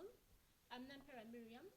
I'm from Mukono and I'm the Deputy Speaker, National Youth Parliament. I'm only requesting to direct the House and the previous honorable members of this Parliament is that we are now already on to debate the motion that has been moved. It has been seconded. It has been justified. And so we are now supposed to debate. In otherwise, when the motion mover comes and he reads or he presents the motion to the House, The next thing is the speaker to ask whether it is seconded, which was actually done. It has no procedure. We had people second it. We had the motion mover justify it. And the next thing is to have the speaker open the debate. And that is what we are on. So I request that we may utilize our time right. I see we have very many motions to move.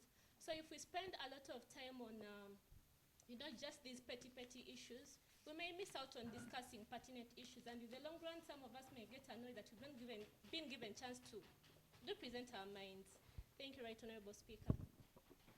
Very important words from the Deputy Speaker there. So, Honourable, please come up. You only have 1 minute left. Thank you, Mr. Speaker. So, according to the recent statistics from the Ministry of Works, 25% of the roads in the central region are poor. They're in a poor state. And this has hindered transportation and it has also hindered trade and led to high transport costs. And it has reduced the competitiveness of local businesses. So it is very crucial to address this issue of poor roads. Recently, you saw the Kampala exhibition where they were showing potholes in Kampala. So that just shows you that we really need to address this.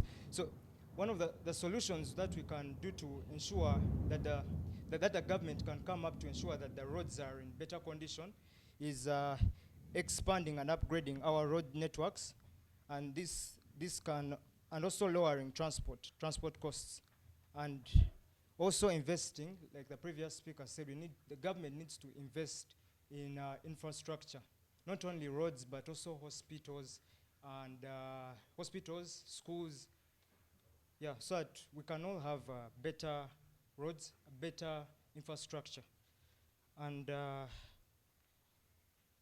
also enhancing our telecommunications, like things to do with telemobiles, and it can also help to improve on our on our infrastructure. Plus also innovation. Innovation is also crucial. The youth need to come up with ways that can help improve on our infrastructure. Thank you very much for listening to me. God bless you, for good and my country. Thank you very much, Honourable. Honourable Albert, take up the floor.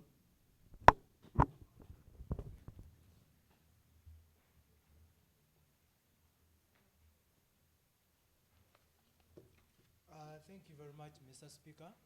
My name is Monica John Albert, coming from Mitiana. I will move on straight to the motion, and I would like to affirm the motion. Buganda region being the most populous and economically vibrant region in Uganda, warrants prioritized infrastructure development to enhance economic development. First of all, Buganda is the economic heartland of Uganda, contributing significantly to the country's GDP. Improved infrastructure can further stimulate the economic development. As we all know, Buganda contributes more than 70% of the taxes in Uganda right now. So if they better up and improve these infrastructures, at least these people will have more access to the services so that they can improve on our economic development. If you look at another second of all, agricultural potential, Buganda having one of the most fertile lands in Uganda, it needs to be given a priority when it comes to infrastructure development. If you see, Buganda is the leading coffee producer here in Uganda and in terms of matoke. So if we better up the infrastructures for these farmers, they can easily transport their commodities to the markets and everywhere, whereby through these markets where they will be taking these things, they can get more taxes from these commodities that are making. Thirdly, Uganda is a home to several industrial parks and manufacturing hubs. Upgraded infrastructure can attract more investments, promote industrial growth, and create more jobs for people. Right now, we know many youths are lacking jobs, so if at all they improve infrastructure development. 30 seconds, conclude. So in my conclusion, the region's rapid urbanization demands improved infrastructure to support growing urban populations, mitigate congestion, and enhance living standards. Thank you, Mr. Speaker. Yes, thank you very much, Honorable. The floor is open for one more Honorable Member of Parliament to close. Let me invite Honorable Violeta.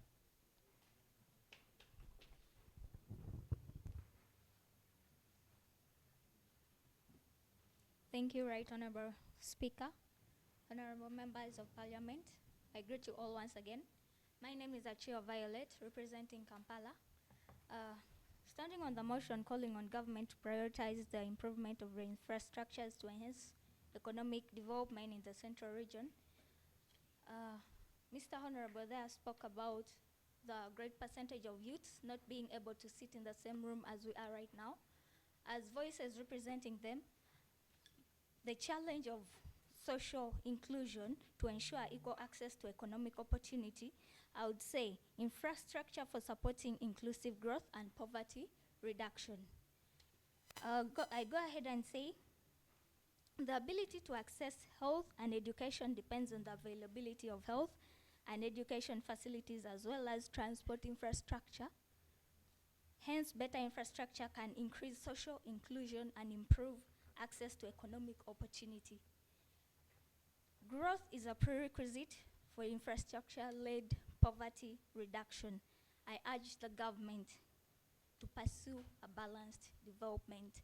Remember, the backbone of this economy to progress is infrastructure development. Thank you.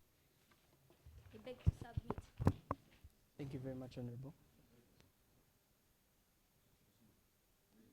What do you raise on?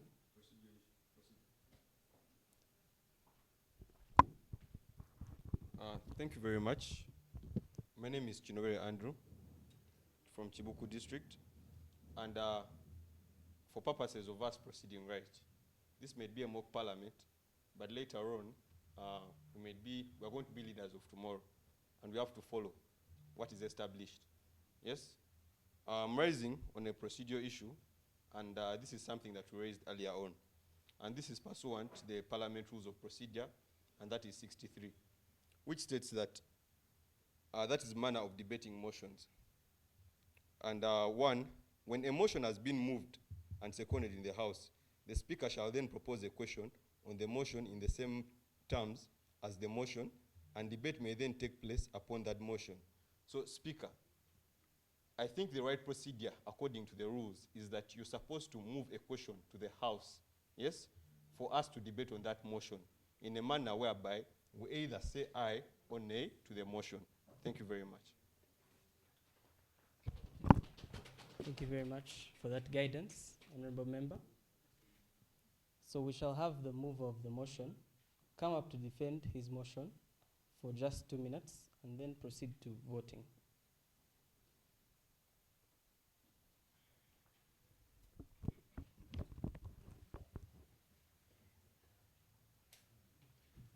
Mr. Speaker, on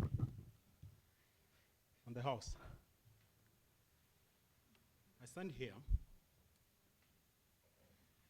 again, already echoed by the House, to just add a bit to that. Mr. Speaker, I'll even use a minute. The case of infrastructure, unless aligned with the realities on the ground, will bring a miracles of roads up country and never address any realities. Yes, we need roads, but to transport what? We need schools, but which people are they educating? So addressing the reality and attaching it to the problem, me, I believe, will be the case for today as the youth of this parliament. As I made a case for stunting, I still stand on it. If we look at the stunting problem and realize it with education infrastructure and health infrastructure, then we are talking. If we look at addressing the challenges that people, yes, you're telling them they are farmers, but what are they producing? Yet everything they try to plant dries out. So the investment in such infrastructure. When you talk about the question of the reality that is now the question of climate change, these people cannot, the season is no longer the season we knew. So we need investment in irrigation. So those are realities on the ground, Mr. Speaker, and I hope we adopt them moving forward and realize them as the youth of this country, because, like they say, this country is ours and we should take charge. Thank you. Thank you, Honorable Member. So we are going to proceed to vote on the motion at hand. And we shall vote in this procedure. All in favor say aye, and all not against the motion will say nay. So those in favor of the motion? Aye. Those not in favor of the motion? The ayes have it.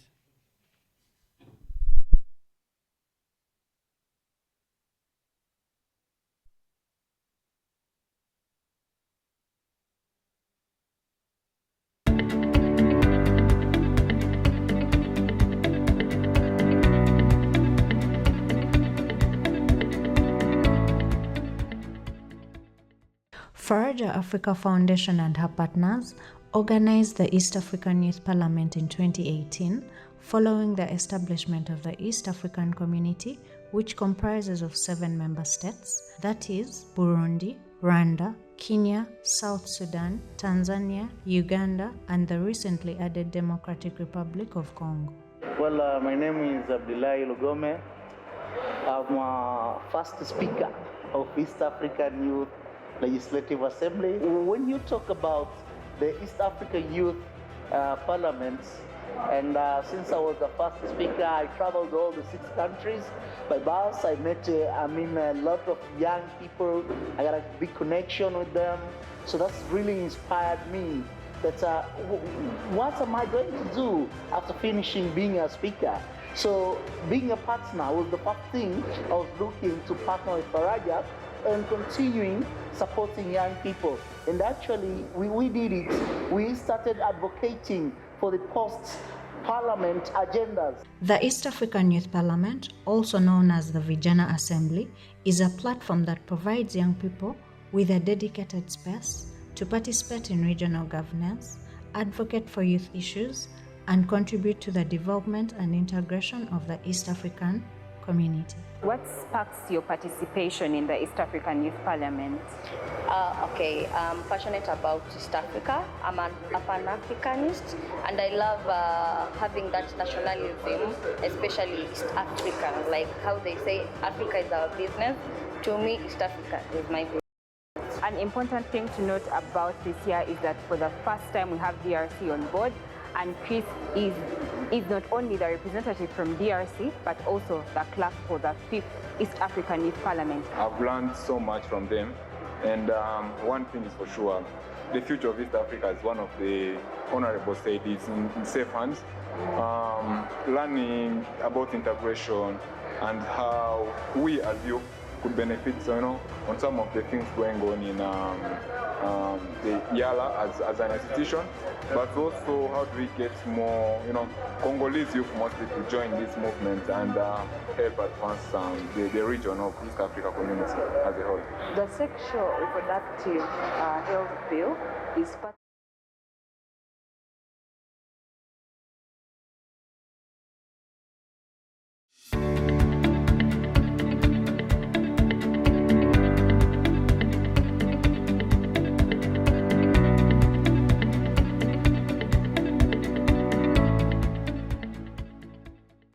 Faraja Africa Foundation and her partners organized the East African Youth Parliament in 2018 following the establishment of the East African Community, which comprises of 7 member states.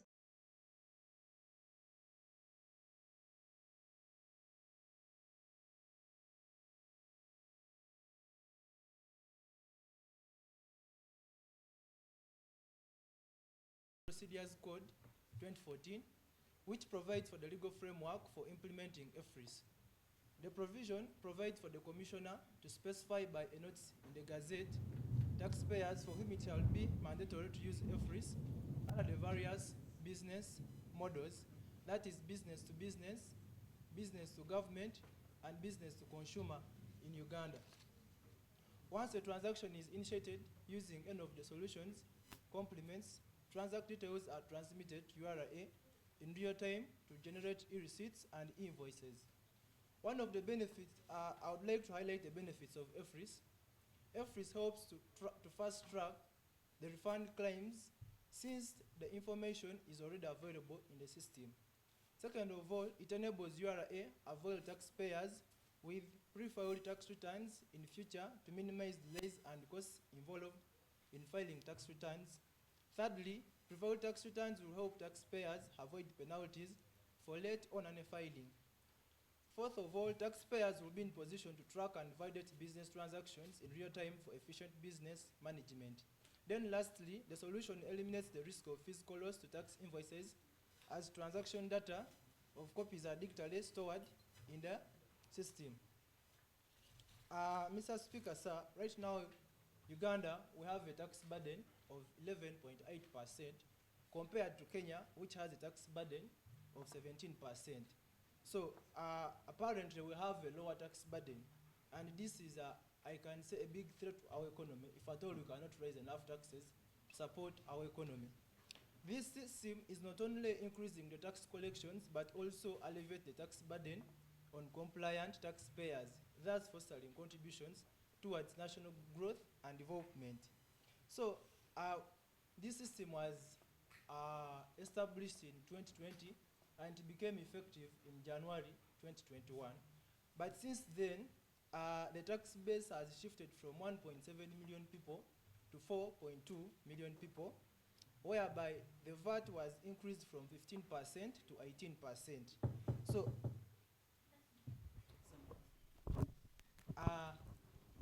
given the fact that most traders are, I can say, arrogant about this system, I propose that government should sensitize and train these traders about this system, because of recent they have had demonstrations closing down their shops, calling for the president to suspend the implementation of the EFRI system. But to me, in my view, suspending the EFRI system would cause a big loss to the country. So I would therefore urge the government to conduct comprehensive training and public awareness campaigns for the successful implementation of the electronic, physical, receipting and invoicing system. I beg to submit, Mr. Speaker. Thank you very much, Honorable. How are we doing, honorable members? So thank you very much. I have been guided on a number of things.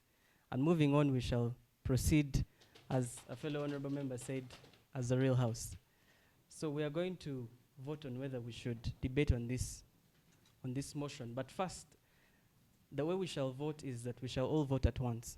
So if you're up for the motion or against it, yeah, we shall all speak at once, and I will determine whether we proceed or don't proceed with the motion.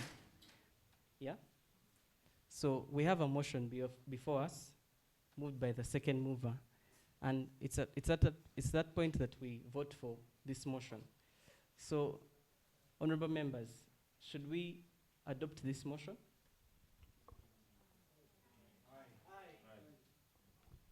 All right, the motion is adopted and the floor of parliament is open for debate. So I call up any honorable member to come and debate the motion at hand. Honorable Masiga Victor.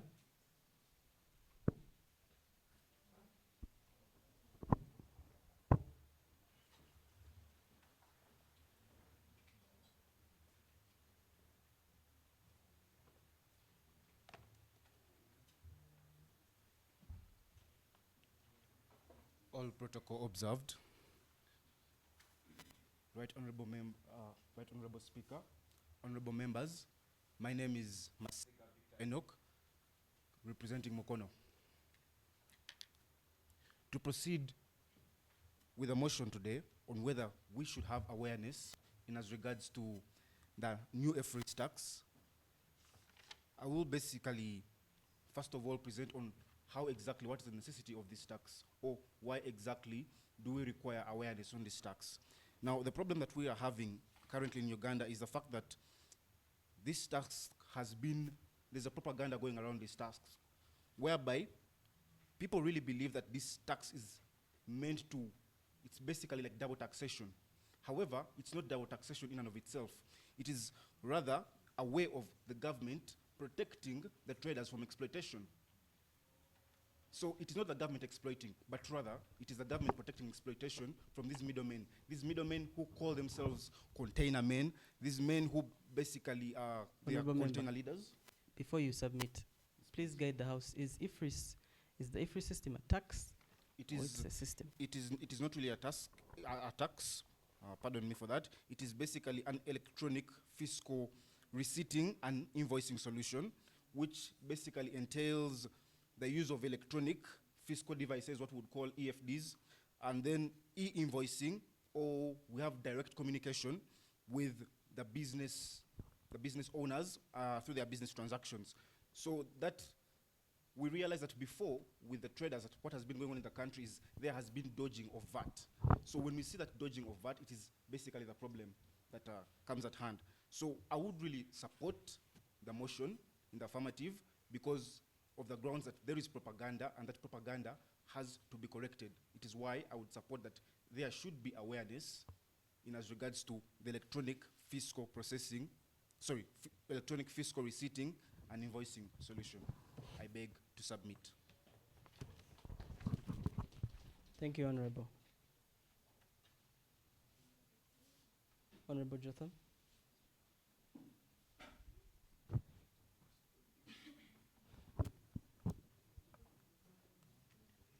Thank you, the motion mover. Thank you, the Speaker of the House, and ladies and gentlemen. I'm here to also add my voice and my colleague who has moved this motion, which is really urgent to us. The implementation of the electronic physical system and invoicing, IFRIS, is a significant step towards enhancing tax compliance. Right Honorable Speaker, recently the tax revenue has, according to IMFA, a study that was found at International Monetary Fund indicates that the electronic system, invoicing system, can increase the tax revenue by 15% according to the 2002 report. But also, according to the Organization for Economic Cooperation and Development, also indicate that the use of electronic receipts and invoicing reduces a likelihood of fraud up to 80%. So, dear colleagues in this House, I want to urge you, when you are voting, vote in favor of this motion. But also, as my colleague said earlier on, that it also improves on the tax compliance. Training and awareness campaigns can increase tax compliance rates up to 25%, according to World Bank of 2000, the report that was released by World Bank in 2018. So, ladies and gentlemen, it is very urgent for us to see that we work with the stakeholders, we engage them and train them to favor our people, or the people in the business, at the same time government, to have a favorable system that can collect tax, that can be traced, tracked, and where people can also complain in case of tax burdens and failures. As I leave this podium, my prayer is, Right Honorable Speaker, that the implementation of IFRIS has a potential to transfer tax landscape, but its success depends on this House. So if we vote in favor of this motion, you will have favored the people in the same sector that where the revenue, you will have favored the revenue taxman, also the people who are using IFRIS. I beg to submit, Right Honorable Speaker. Thank you. Yes, I want a lady to submit on this motion, Honorable Irene, and then we shall have Honorable Chinabire closing.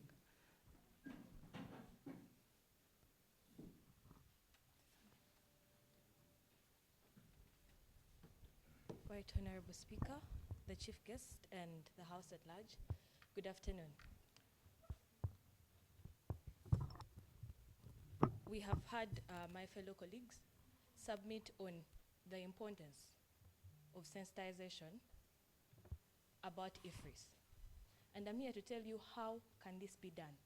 We have realized that IFRIS is going to help us when it comes to tax revenue increase, reduction in fraud, as well as improved compliance, and not forgetting the economic growth it brings to our country. But then the motion mover is speaking about the sensitization of the people. because what we saw recently was people striking out of ignorance. But then how are we to educate our people and let them know that this is not double taxation, but rather a system to help the country at large? Because the motion that was first debated was on infrastructure, but we cannot have development of infrastructure if our taxation system is being infringed on. It is true that the Ministry of Finance acknowledged that it is important to indeed sensitize the people about the IFRIS. But then how are we to do this? There should be allocation of funds on, one, training programs for businesses and taxation authorities. Equally, have public awareness campaigns through media and outreach programs. Have a funding for development of educational materials and resources, and not forgetting evaluation and monitoring of training and awareness campaigns. This is how we are able to sensitize the country, the people, on the importance of IFRIS and the benefits it brings to the economic progress of our country. I beg to submit. Thank you.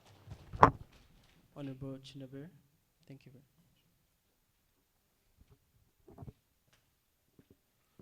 Thank you very much, Right Honorable Speaker. My name is Chinabere Andrew. Now,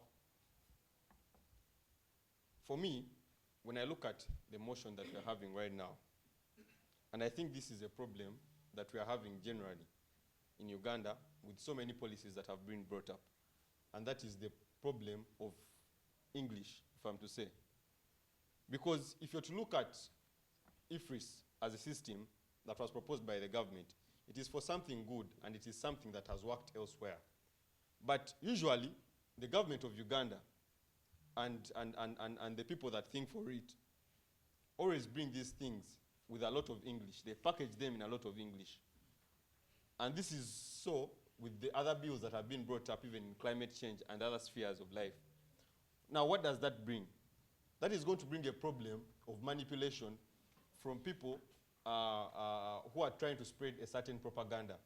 You see, when IFRIS came, when the debate of IFRIS came, we saw that so many people tried manipulating this and brought it in a political sense, that the government of Uganda is trying to overtax the people of Uganda. And to a layman who is in Chikubo somewhere, trying to make a living, money for the day, once they hear this, they don't want to think twice. What they are going to do is follow what their so-called heads are telling them. And for me, I think that is the problem. Even before we start debating on how to sensitize the masses, on the value of IFRIS and all that, we should sensitize the masses on the problem of politicizing and engaging in certain debates about policies, because that is the major problem we are having in Uganda today.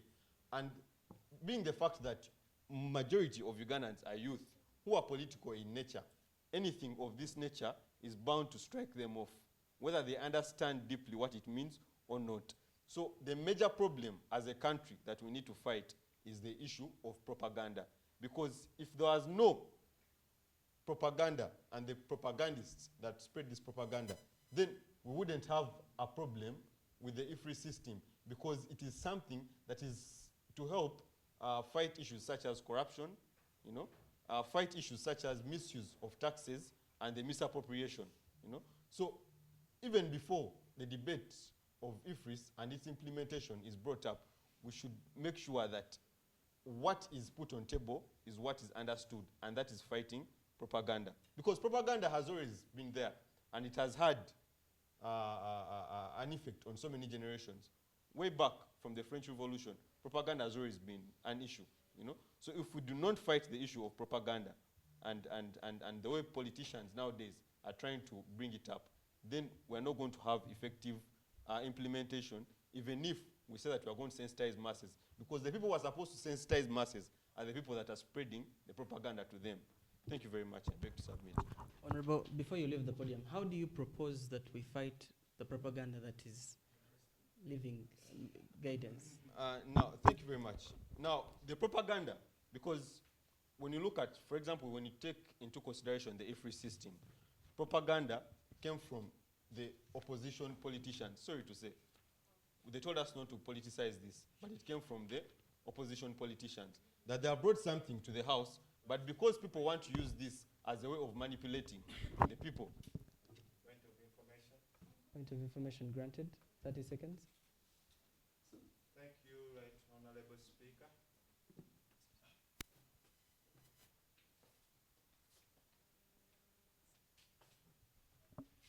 Thank you, Right Honorable Speaker.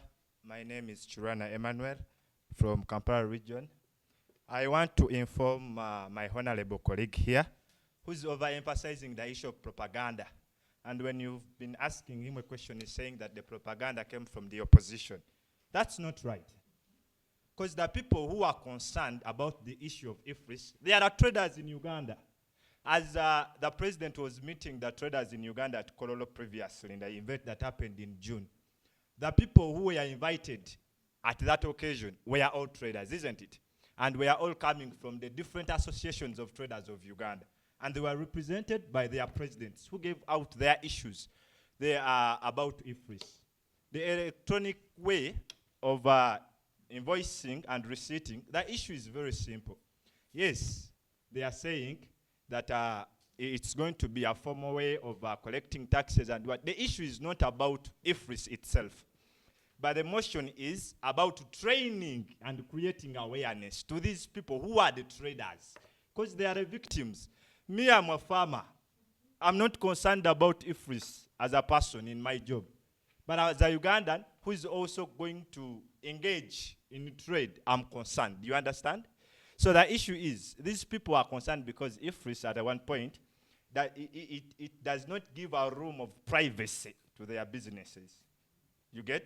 Because people are invoiced, but sometimes you may think, let me give you an example by the way. You see this coat? We might be saying that it costs 200,000 shillings. You understand? But as a Ugandan who's unemployed, where it is even so rampant to all of us, I cannot pay 200, but I need to put it on as I'm coming for parliament, isn't it? So when I reach to the person who is selling out the coats, I'll be saying, please help me. Instead of 200, I have 170. Can't we negotiate? But remember, if it's for it, it has already documented the issue, the coats that are being sold at this shop or whatever, it is for this amount. You understand? But sometimes these people who are traders, they negotiate. They have that kind of relationship with their customers, and that's the way to go. In summary. So I want to end by telling my honorable colleague, stop politicizing things in Uganda. It's not everything is not about opposition. You understand? Because many of the people who are being concerned about the issue, they are also NRM people, they are also NUP people, they are also FDC, but they are all traders within the country. Don't politicize. Thank you. Thank you very much, Right Honorable Speaker. Thank you. Allow me to respond to the honorable member. When you ask me a question, you asked me who was spreading the propaganda, and I was giving you information. Yes, I said that this propaganda that I was talking about, maybe he did not listen to me well. I told you that this propaganda came from the opposition politicians. Why? This bill was not brought to parliament by the opposition. This bill was brought to parliament by the government. Yes? It is the opposition, I'm not politicizing, but it is the opposition that is out there telling people that the government is overtaxing you. Go to the street and protest. You know, go to the street and close down your shops. You know, so me saying that it is the opposition politicians, I'm not saying that I'm trying to politicize this. I am just talking about where the problem is coming from, because the problem is not the IFRIS system.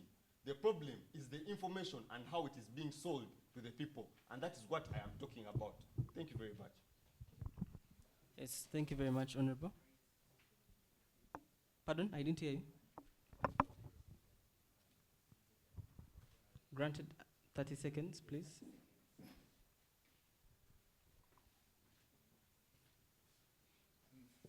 Thank you so much, my colleague.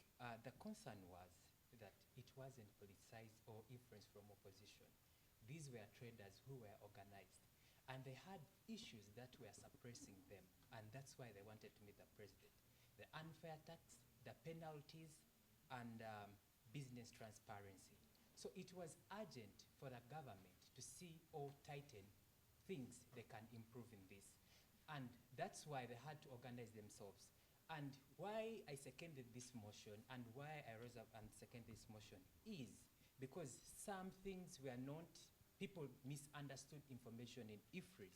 So we shouldn't say that opposition or government misled people. These are people who are doing their businesses, and these are the people who are facing the same consequences I've told you. So it is very urgent that they improved some of the things, like suspension of penalties, like also emphasize to open business transparencies. If you collect things or you buy things and you don't sell them, you be honest. If you sell either you sell your product at 2,000, be honest. So we need to sensitize our people and understand the importance of Honorable, this. it's okay. Thank you so Honorable much. Jotham, you rose up, it's okay? Before, I'm going to speak before. You rose up on a point of procedure, but you ended up giving a heated discussion on the topic. Let us not proceed that way. Yes, order granted. Thank you very much, Right Honorable Speaker and the House. Right Honorable Speaker, I don't think it is in order for this House to continue debating a motion when people don't seem to understand the motion that we are debating. Because we are talking about matters of development. I've been to some of the regional parliaments, and that is one of the things that we talk about. But you cannot come here and tell us that we suspend fines and penalties, you know? What are you then trying to preach to the people? If we suspend fines and penalties, then how are people going to be held accountable? You know, you cannot come here and tell us that we suspend some of the things that are going to make a system functional. So what are you debating? You cannot come here and tell us that we are suspending, we encourage secrecy in trading because of taxes. Where has it worked? And what ground are they debating on? Is it in order to debate a motion that the House doesn't seem to understand? Thank you. It's not in order, and the mover of the motion has the duty to explain to the members of parliament what the issue is about. So our mover, you will have to explain later on. Members of parliament on this side.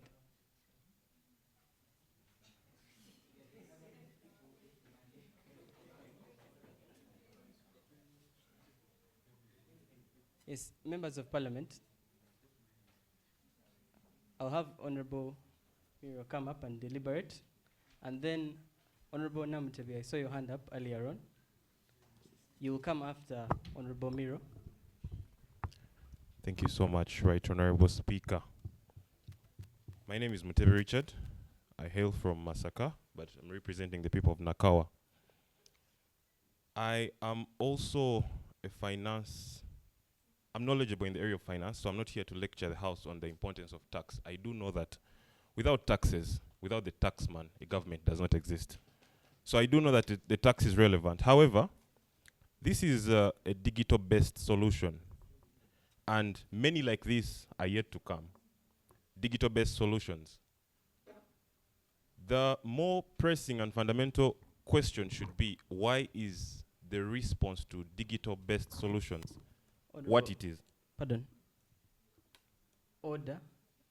My whip, I don't know if you're causing order or you're disorganizing the House. I'm hearing a lot of murmuring from here. Please ensure that we're able to listen to the Member of Parliament speaking. Continue. Yes. Thank you so much, Right Honorable Speaker. Yes, just to come back again and saying that, why is the common Ugandan person, why is their response to these digital-based solutions what it is? Just a few years back, biometric system was introduced, and the first response was the government wants to cheat elections. Then we have the IFRIS and many more online passport registrations. They said, now they want to know, the ratio, how many people travel and why they travel. The more pressing issue is, how did we get here as a government? And why does the government has lost out on public trust? And it's obvious that comprehensive training is needed. I'm not going to argue that direction. But why has the government lost out on public trust? The approach is inverted. When this was introduced, immediately the president called for a meeting at Kololo. Public engagement. Why didn't they start from there? We want to introduce this. And then, is it scalable? Is it scalable? A system of registering for passports was introduced recently. But does that apply to the common person in Karamoja? I know we're addressing issues in Central Region, but does that apply to someone probably in West Nile? You get it? Some of these solutions, the government should argue if it is scalable. Some of these things might be obvious people in the Central Region. But again, public engagement and public trust. It is my plea that as the government conducts this comprehensive training on public awareness, they also question, how did we get here that everything we front to the Ugandan person, their first instinct is, we are trying to be shady. Thank you so much. Wonderful submissions. Honorable Namtevi.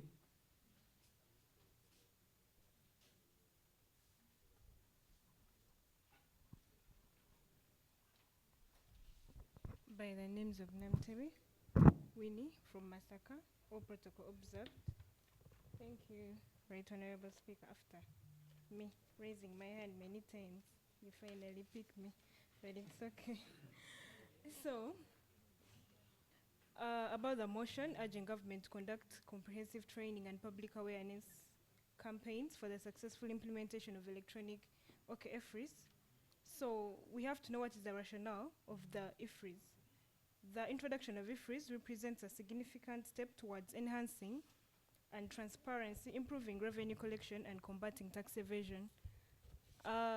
What could be the reason of public awareness for a person like me from Masaka and people from there that are illiterate? What would this help them with? Enhanced understanding to ensure that all stakeholders understand the use of the system effectively.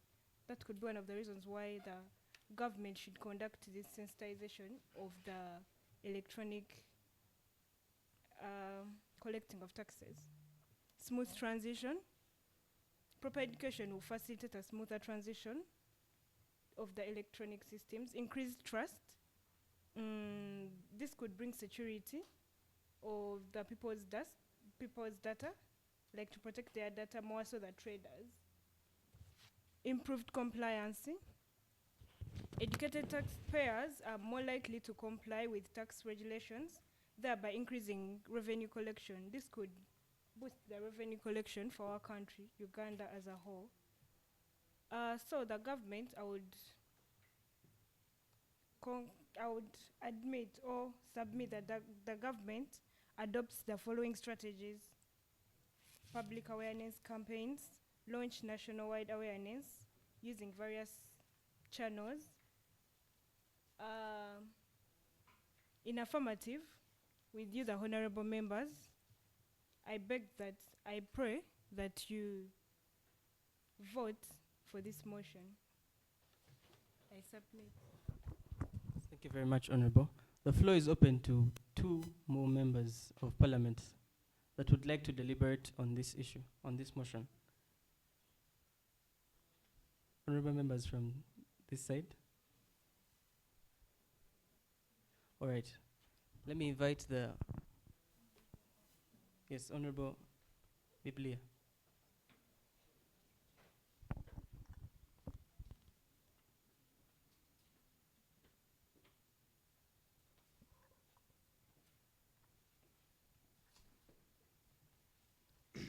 Right Honorable Speaker, sir, the whole House, I greet all of you in the name of Jesus Christ.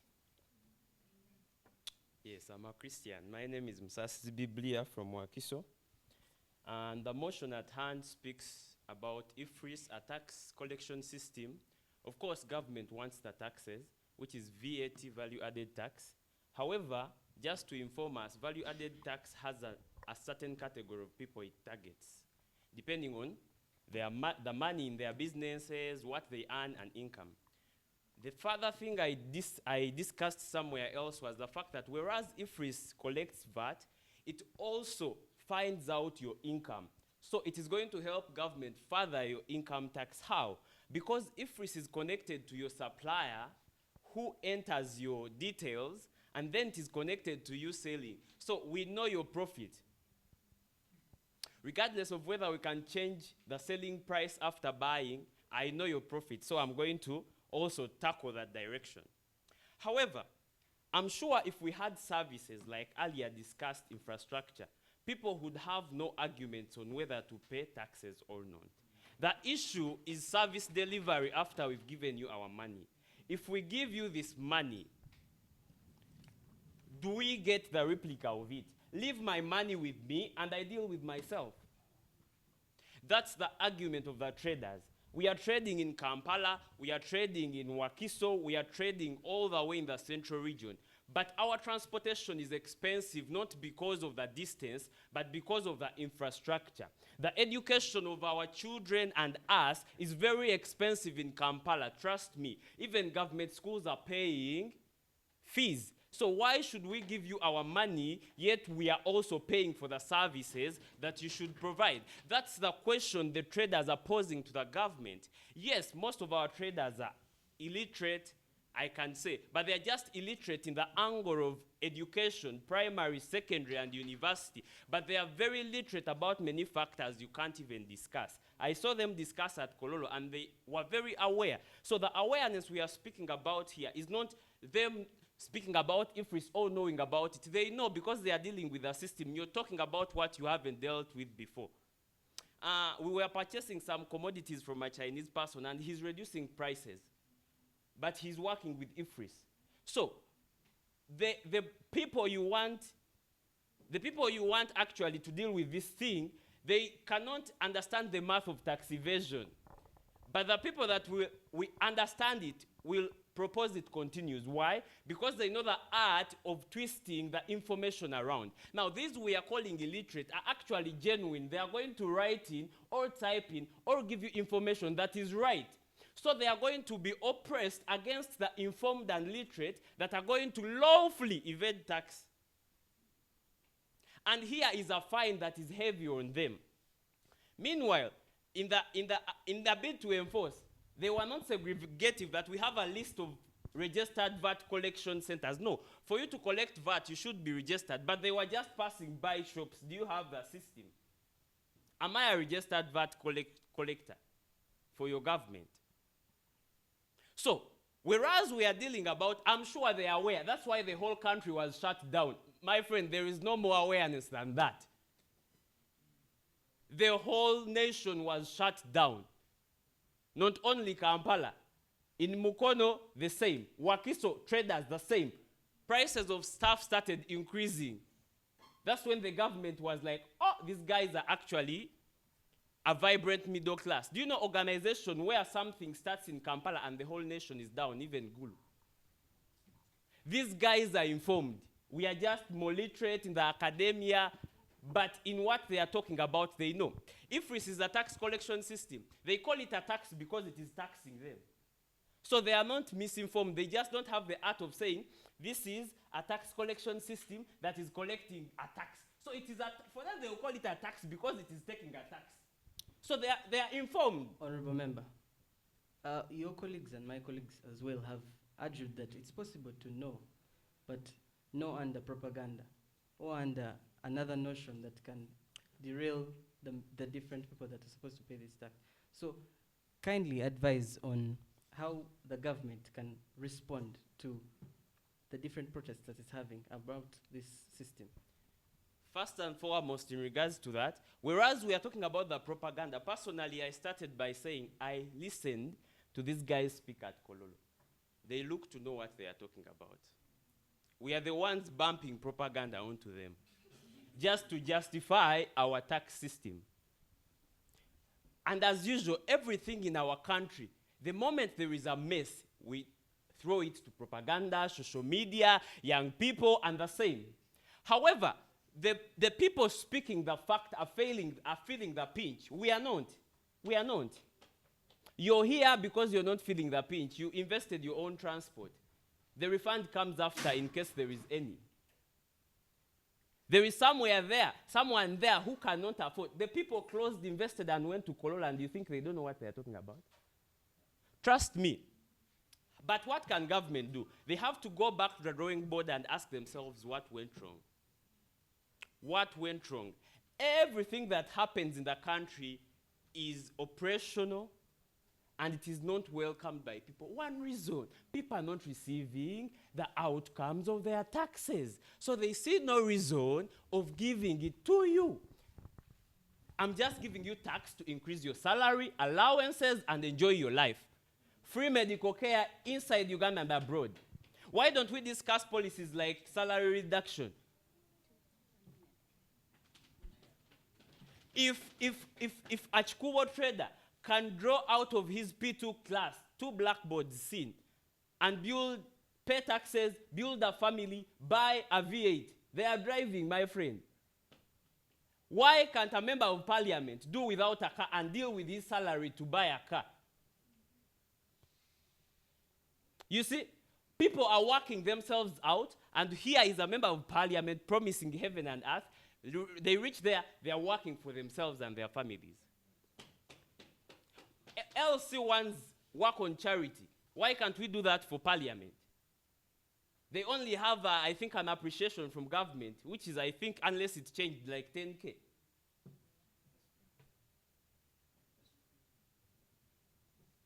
Why don't we do the same? Are people complaining about LC ones? Corruption is in the house, parliament, like the one we are in here. I know some of us are just here for the refund. Corruption. These are facts.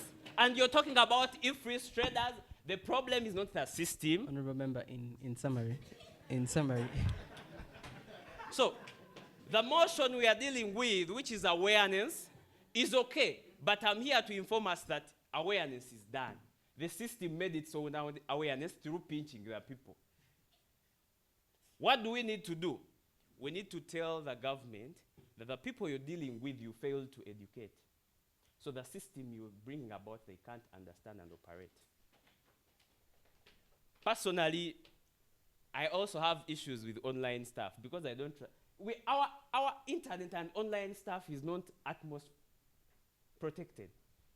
Just a link will cause your WhatsApp hacked. So people don't trust online stuff. Whereas there are data protection laws, but the information, then the alert, then you're going to tell a person, me, myself, my internet is not stable, me. What about a person who does not own a mobile phone? So government should go back and solve problems from the roots. Solve problems from the roots. The problem is not the system. The problem is that you're bringing the system, you're bringing the fruit without a tree. You just bring a maybe, let me say, a plastic mango tree and putting a real fruit on it. Plant the seed and you will see if people refuse to pay the taxes. Just give us the, for example, you hear debating it should stay because you know you can operate it. You look into the tax laws and look for how to evade the tax. You know how to manipulate the system and you go spot. They don't know. So it is pinching them to the head. Thank you very much. God bless you. Please remember to only stamp your feet and don't clap. Yes, that has been a very passionate deliberation. The move of the motion, you have 1 minute to make your closing arguments, and then we shall vote.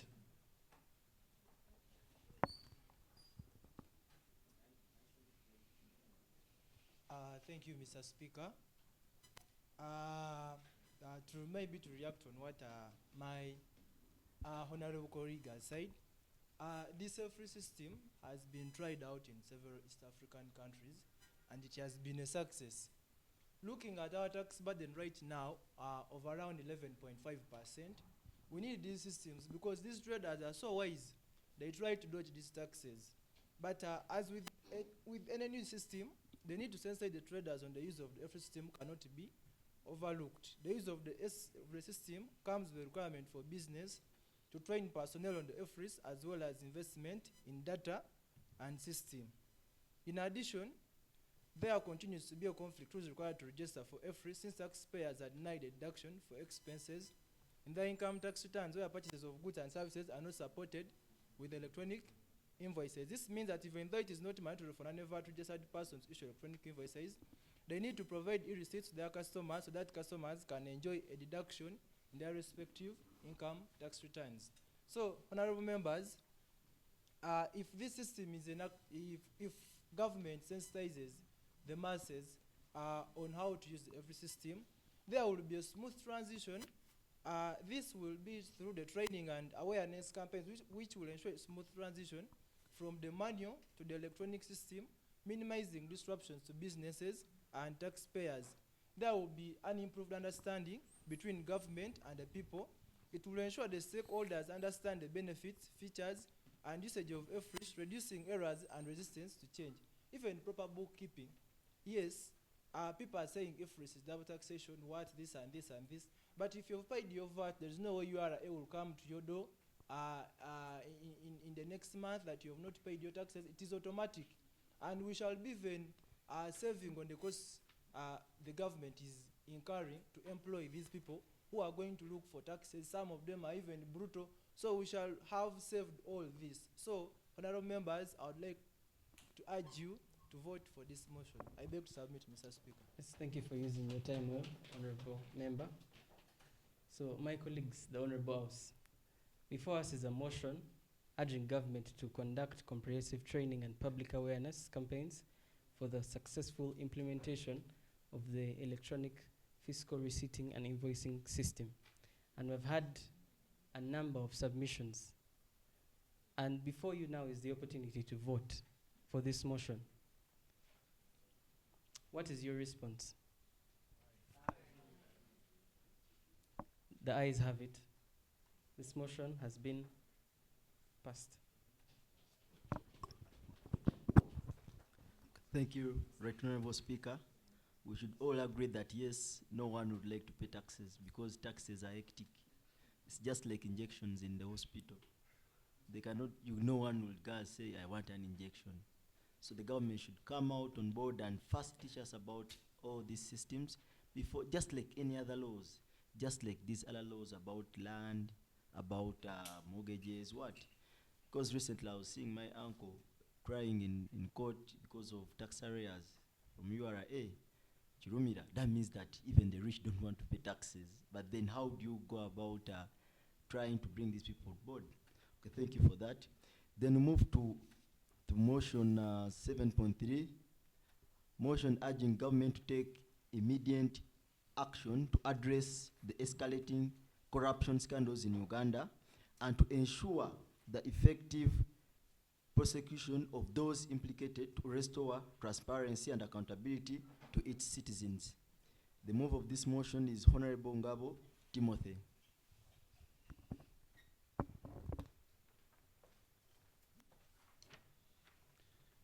Thank you, Right Honorable Speaker and the members of the House. My name is Ngabo Timothy and I'm from Gomba District. I'm here to move a motion urging government to take immediate action to address the escalating corruption scandals in Uganda and to ensure the effective prosecution of those implicated and to restore transparency and accountability to its citizens. Thank you.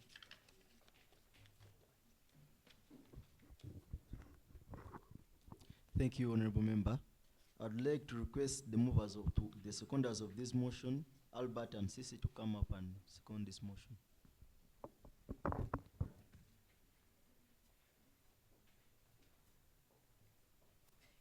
Once again, my name is Monica Jonaubat from Mitiana District.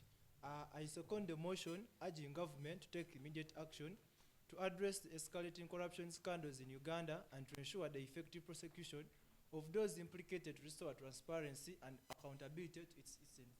I beg to submit. Good afternoon to you all, right honorable members. My name is Sisi Sylvia Samuel, representing Kayunga District, and I second the motion, a motion urging government to take immediate action to address the escalating corruption scandals in Uganda and to ensure the effective prosecution of those implicated to restore transparency and accountability to its citizens. I beg to submit. Thank you. Thank you very much. Honorable member, come and give us arguments for this motion. Thank you, Right Honorable Speaker. I believe that government should take drastic steps towards curbing down corruption. And in this way, it should ensure that prosecution of the fellows that have been caught in these scandals are dealt with, and I'm here to give my reasons. I believe immediate action should be taken against fellows that have been caught in these scandals through having transparent and independent investigations. Members, I believe that for us to actually do the right things, these investigations should actually be carried out independently. Second, I believe government must strengthen the judiciary and the anti-corruption agencies to independently carry out their roles. We believe that for the different arms of government to actually do the right things, we believe they must be independent. Members of these agencies must be able to take independent decisions without interference of other government officials. I believe just recently, Ministry of ICT invented a system where government was going to carry out procurement using the online system. It's actually called the e-government procurement system.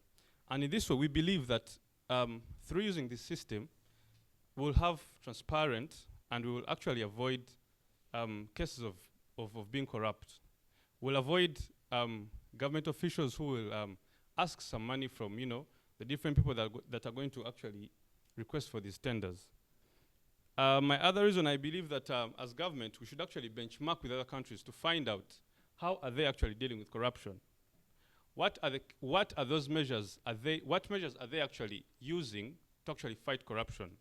And in this case, I believe these other countries actually, when you look at countries like maybe say Rwanda, you all know that actually corruption is not tolerated there. And it's because of how they actually handle it. So I believe if we benchmark with those other countries, we can actually find out what are those practices that these other countries are actually using to actually fight corruption. And I believe through these practices, I believe we can learn one or two things, and actually they can actually also help us with the technical support to actually help us deal with this issue, because it's actually eating us up. I was actually reading a report from IGG's report. It actually showed that we lose 9.44 billion. We lose about 9 billion per year, because of corruption. Daily Monitor also quoted that we actually lose 1 million per hour due to corruption. So members, I believe this is a lot of money that can actually be used in other things, and the only way that we as the House can move forward to deliver services to the people is to help us and come up with ideas on how to curb down corruption. I also believe one of the other ways we can actually summarize. Thank you. I believe. Thank you, Right Honourable Speaker. I request for 30 seconds to conclude. I also believe the other way in which we can actually curb down corruption is if we create systems where our citizens can actually report these cases regularly, because I believe when we create systems where transparency is actually going to be prevailed, because you can't be everywhere. But these our citizens actually see these things happening, especially at the district level. So if we create systems where people can actually report, there's that system I saw that the new State House in charge of corruption created. So through such systems, I believe we can actually fight corruption. Thank you so much. Thank you, Honourable Member. The Honourable Member has made wonderful arguments for this motion, and it's now before us, the House. What is your say? Should we proceed on deliberating on this motion? Aye. The ayes have it. So before we deliberate, I ask that we pick up on the issue at hand, and it's that we should all be able to submit. I want us to pick an example from our clerk. You have noticed that in as much as he's not able to submit, he will give his view on a particular motion. So don't sit and go back home without saying something amidst all the procedure. So the floor is open for debate. I want to invite the gentleman behind. and then we shall proceed.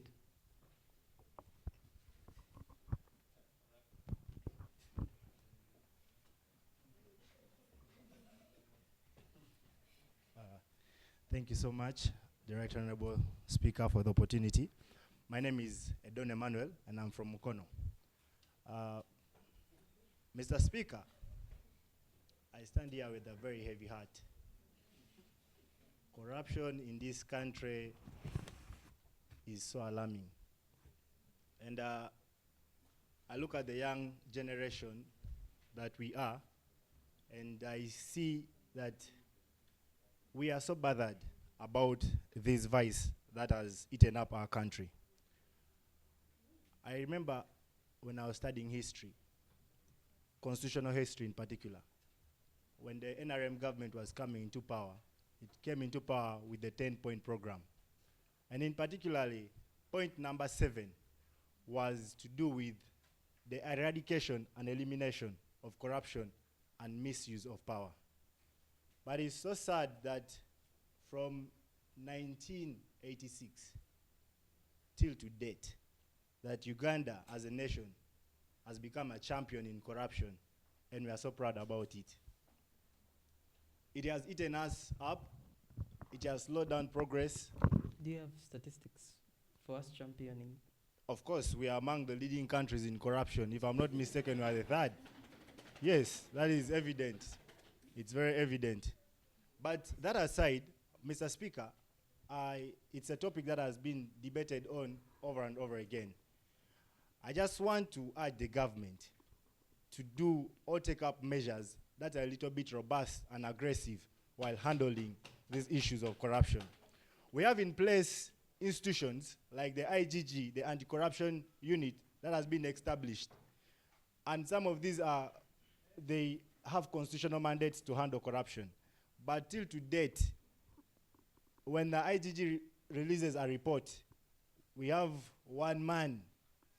It's like power has been consolidated in the commander-in-chief, who does not want a particular arm of the government or particular individuals to be touched with. The level of impunity in this country is so alarming.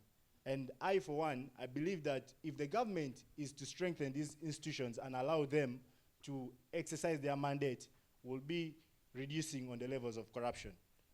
However, we need, as individuals, we have been given an opportunity as citizens to report these corruption scandals.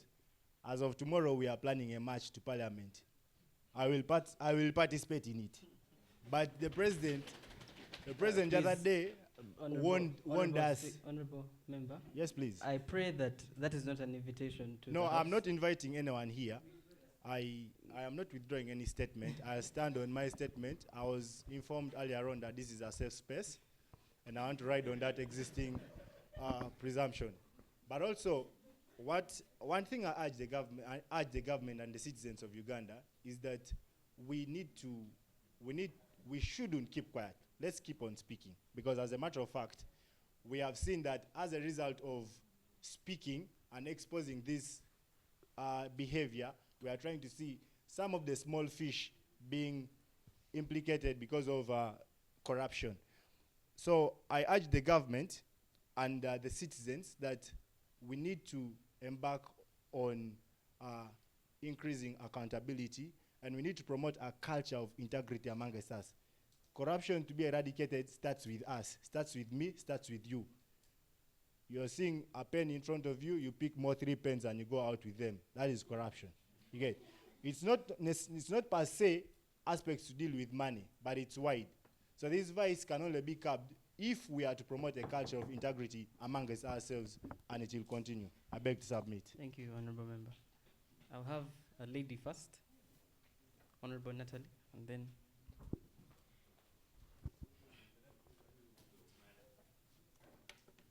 Thank you so much, Honorable Speaker.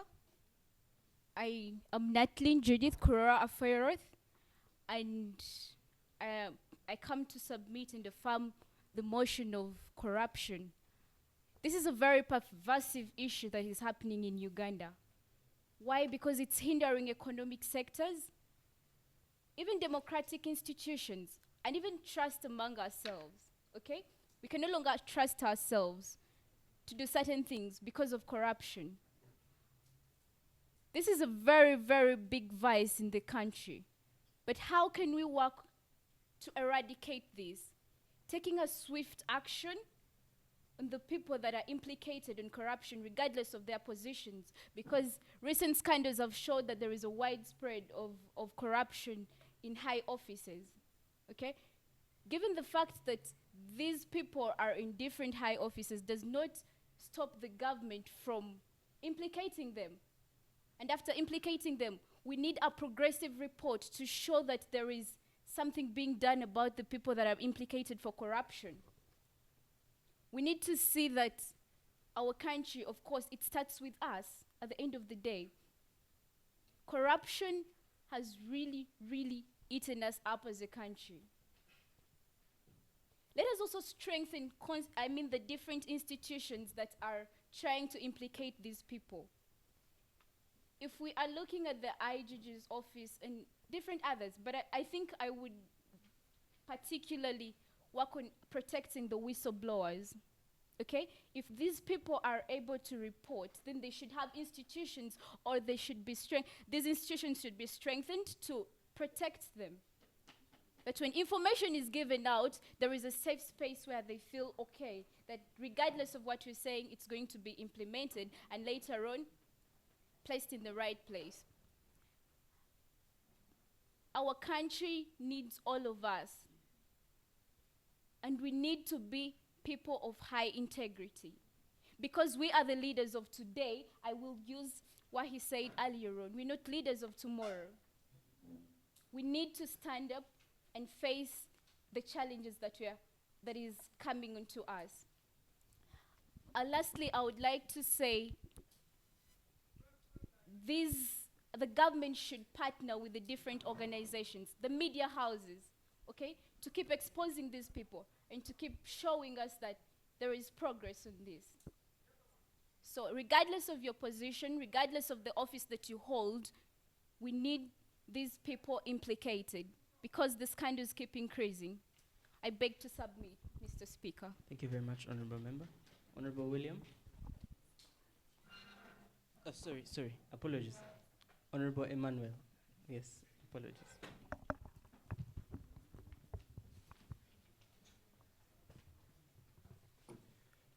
Thank you, Right Honorable Speaker. My name is Churana Emmanuel from Kampala region. Right Honorable Speaker, please, I would request you to allow me. I don't have much in my pockets, but I have only 1,000. It is not a bribe. I would like to appreciate the move of this motion, because this is a very pertinent issue in our country. I don't remember the honorable colleague, the mover of the motion. Yes, Honorable. In Just light of the fact that this is a space where we get to advocate for various issues that are being faced by the various youth, I beg that you keep that 1,000, and he has gotten the opportunity to air out this as an issue. So that appreciation will be given maybe later, but I will not allow it in this house. Thank you, Right Honorable Speaker. Please remind me as I leave the floor, I don't move with your 1,000. Dear colleagues, we are very angry in this country. That is the matter of truth. We are very angry, as with the youths. And as the country is bleeding, I want to assure you that the day is tomorrow. Are we together? This is the honest truth. I'm a non-partisan, by the way.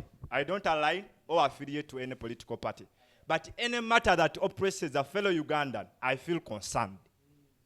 Are we together? With the issue of corruption, regardless of, actually, I don't think we have any medicine for this disease in this country. That's the honest truth. I don't think we have any medicine.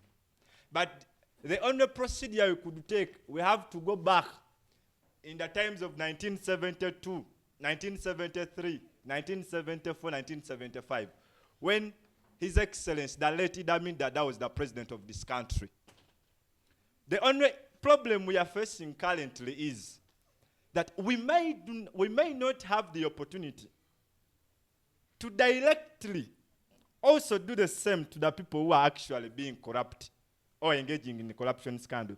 Because of this, organizations that are coming through like human rights, Simanye Dembele Abantu, someone who is a minister, a member of parliament, who is engaging in corruption and has been identified.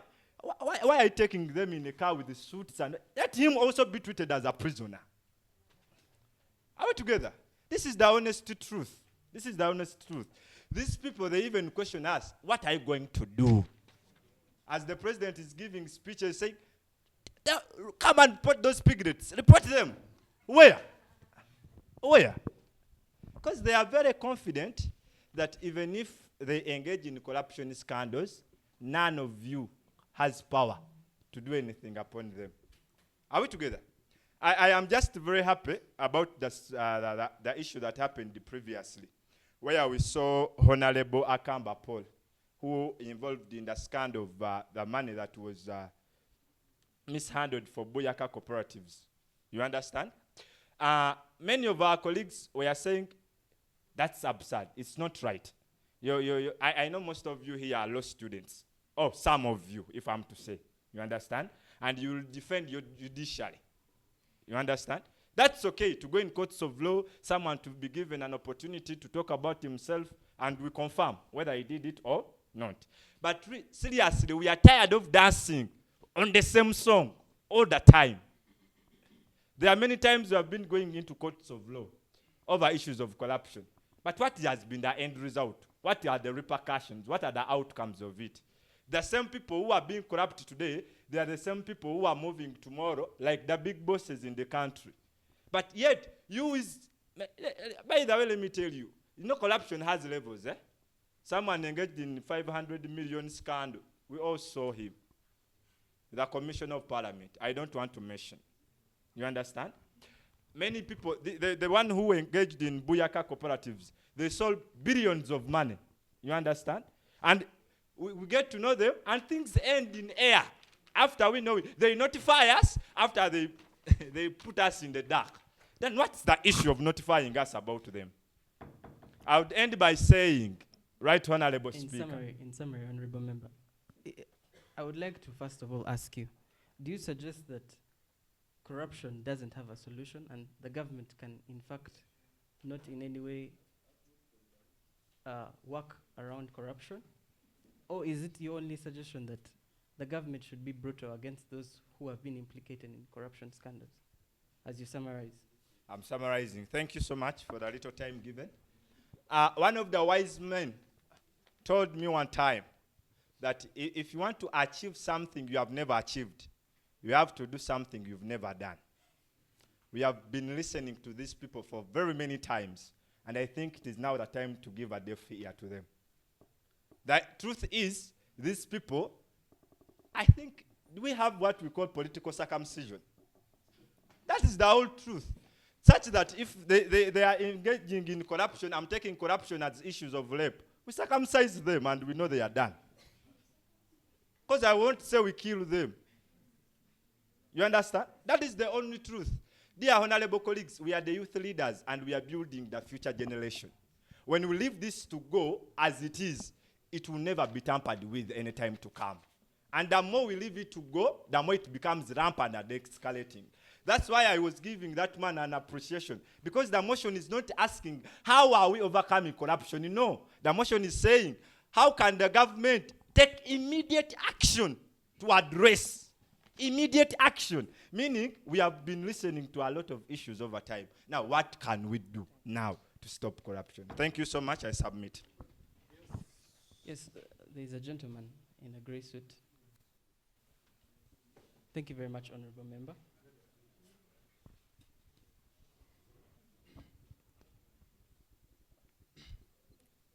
Protocol observed. Good afternoon, honorable members. My name is Sebra Abakar. I represent Mukono. Now, on this motion, my colleague who has been here said that he doesn't think that corruption has medicine. Me, personally, I know corruption has medicine. But the problem here in Uganda, the people in offices, they are working for someone. Because the best way here in Uganda to stop corruption, I'm sorry to say this, is to stop Museveniism. Because we are no longer working, or we are no longer following the nation. Take an example. Kenya, people were protesting on the road. But the president was asking the state to help him with what? With the soldiers. But they were asking him, you were asking them for what? Are you getting what I'm trying to phrase? So the problem here, those soldiers here in Uganda, they are no longer working for the nation. They are working for a person whom we know, all of us. So, and in Uganda here is where you find, let me say, Giso giving all of these orders. I'm telling you the truth. Because they have what we call order from what? From above. So, these motions, they are very good. But in Uganda here, we shall just talk on them. But before we stop that, to stop working for someone, corruption will stop. I'm giving you a live example here. In Mukono here, I think all of you know a guy called Ekon. Ekon wanted to build a city in Impunge, Sabukaunte.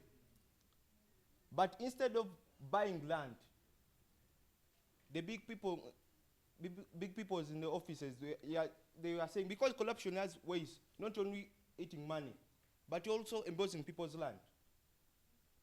It's also another way of corrupting people.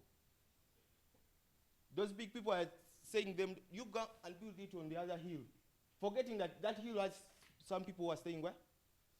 On it. So, before we stop those statements we make that order from above, if we stop them, corruption will end in Uganda. So, my colleague, I think that's the only medicine for corruption. I have few words to say. Thank you, Mr. Speaker. Thank you very much, Honorable. We shall have Honorable William, and then Honorable Francis, and then Honorable Julie. In that order. And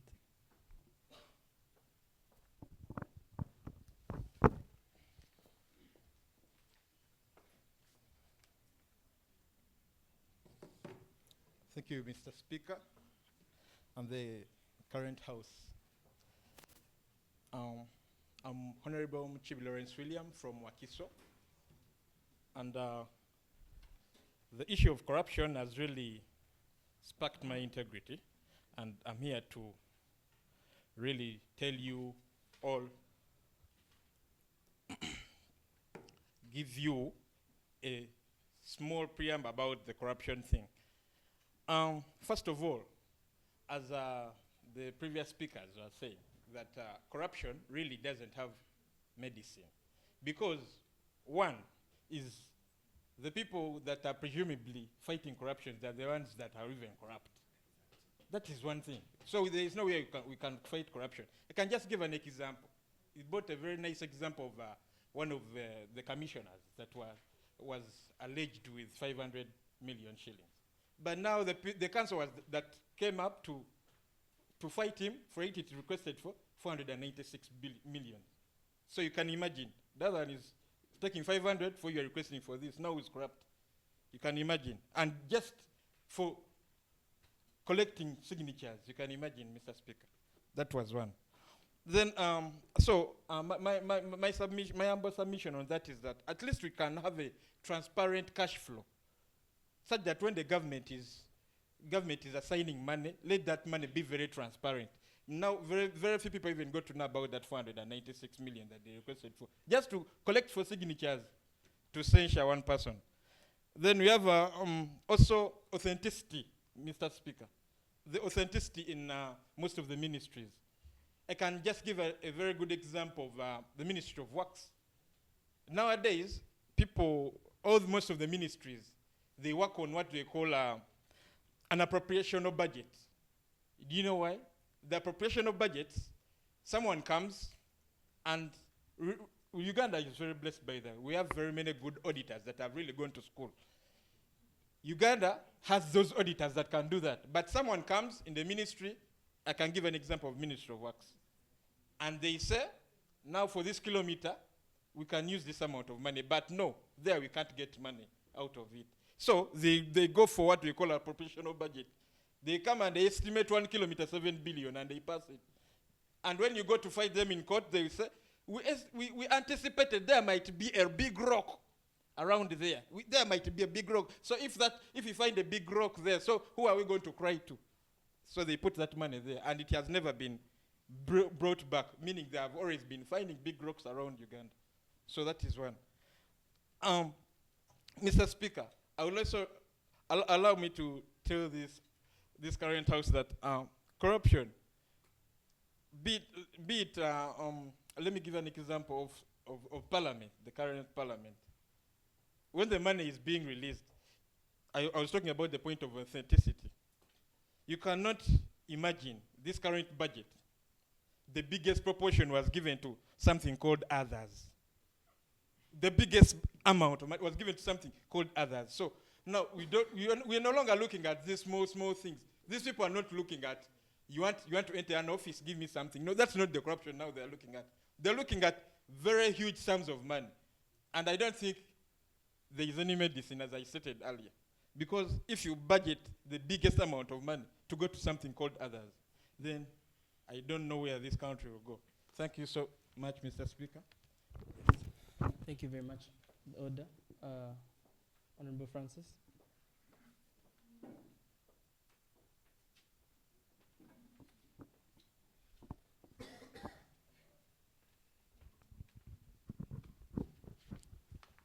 Thank you very much, Right Honorable Speaker. The entire House, good afternoon. I'm Muganga Francis from Rengo District, here to defend the motion urging government to take immediate action to address the escalating corruption scandals in Uganda and to ensure the effective prosecution of those implicated to restore transparency and accountability to its citizens. I'm going to be so brief. Ladies and gentlemen, I'm sorry. Right Honorable Speaker, I want us to draw attention to the 10-point program as it was addressed by Honorable Edon. If the government has failed to live up to its point of ensuring that corruption is out of Uganda, if the government, through its organizations, for example, the IGG and all other anti-corruption units, has failed to fight corruption,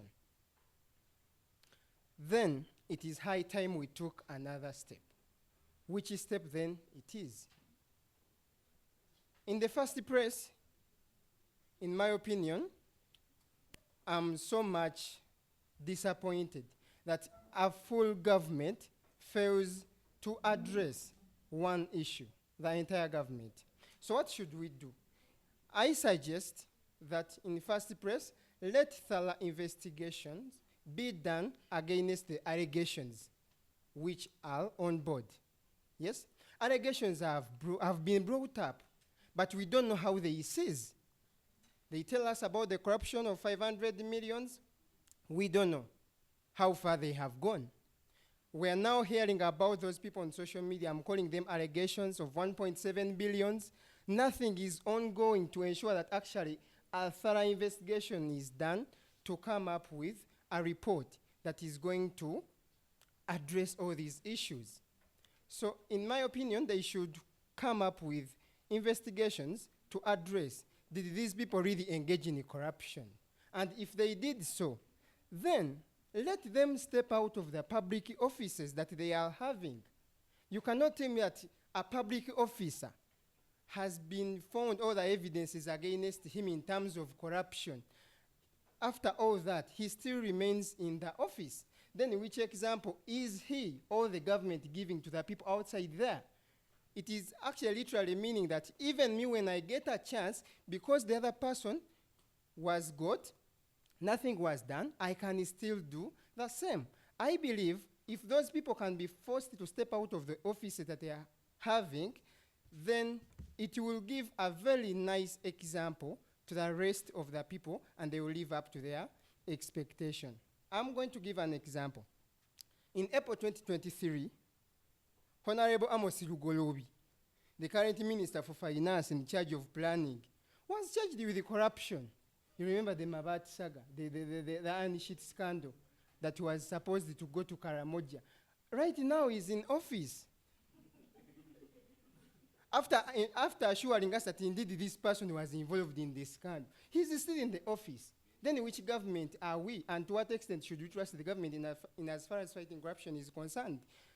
So this brings me to a conclusion that if we are to fight corruption, then we need to ensure that we change the government because it has failed. Thank you very much, Honorable Speaker. I beg to submit. Thank you very much, Honorable. Honorable Julie, then you'll be next. In that order, I'll ensure that. And because of the fact that this is a very pertinent issue, I noticed that so many members of parliament want to submit. I will ask that we stretch the time beyond which we have to have this sitting and ensure that everyone's voice is heard. Thank you very much. Thank you, Honorable Speaker. My name is Nakaombe Juliet, and I'll put my emphasis on one point, whereby the guilty should be prosecuted to the fullest extent of the law. And I will agree with the fellow colleagues, whereby the only problem we have in Uganda is that the people who involved in corruption, they are given too much freedom. But the better solution would be if a person is found guilty, should be imprisoned, step out of the office, and serve the punishment. But the only problem we have here that these people, they do it knowing after getting there is nothing they will do. And at the same time they are given, they just by they shifted. If they find that you're being corrupt in Mukono, they take you to Chankwanz.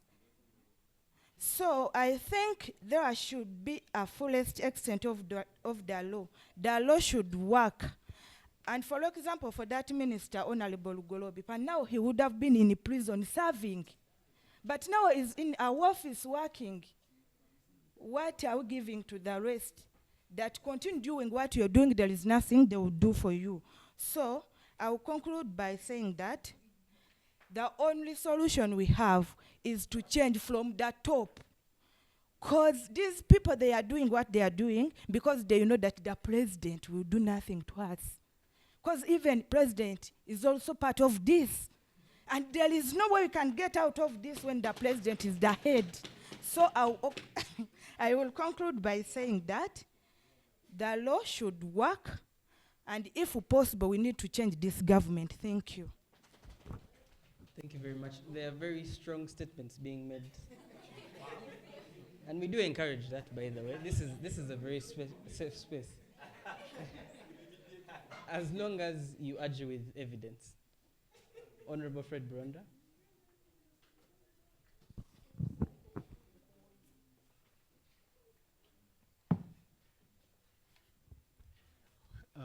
Mr. Speaker, thank you. I want to say something. Mr. Speaker, fate is a double crosser. Mr. Speaker, I am not part of the people who are going to say that I hear we circumcise, that we do some sort of things. I am not part of those people. Mr. Speaker, we have the law. For me, my argument is, let's make sure that works.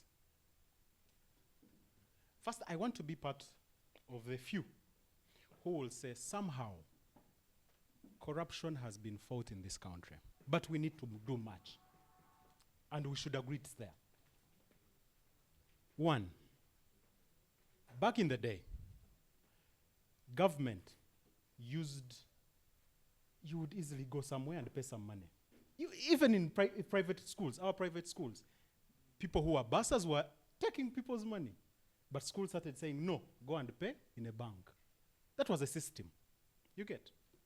Number two, government stopped using cash transfers. It went to EFT. There's no way you can get money from government if it is not through, even if you do what?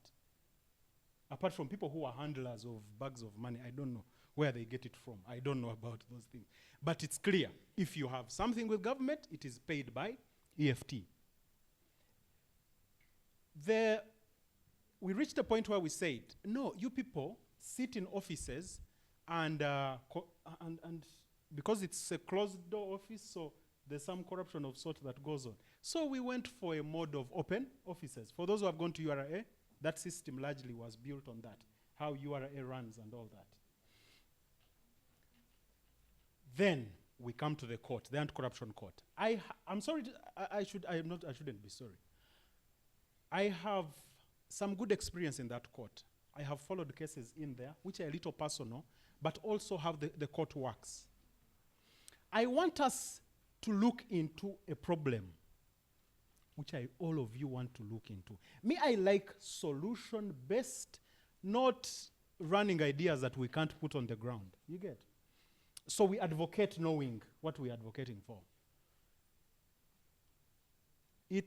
There's a case I am following. It started in about 2010. Up to now, we haven't recovered money as government. But there are orders to that effect. So, but somehow I got to know that these people somehow were paying money now to the consolidated fund. But these are over 14 years of one single case. Something used to happen in the anti-corruption court, which is happening in the other courts. What you hear, the question of backlog. You could take 10 years to try a corruption official. But I want to thank that court. It is one of the most expedient courts. People are tried under a year. 1 year, you have judgment. Because I was investigating at a point on a personal level to know what is this issue they call case backlog. But then I realized the anti-corruption court is moving steadfast on that. Yet, it doesn't have many people. By that, recently, Justice Tibulia has left.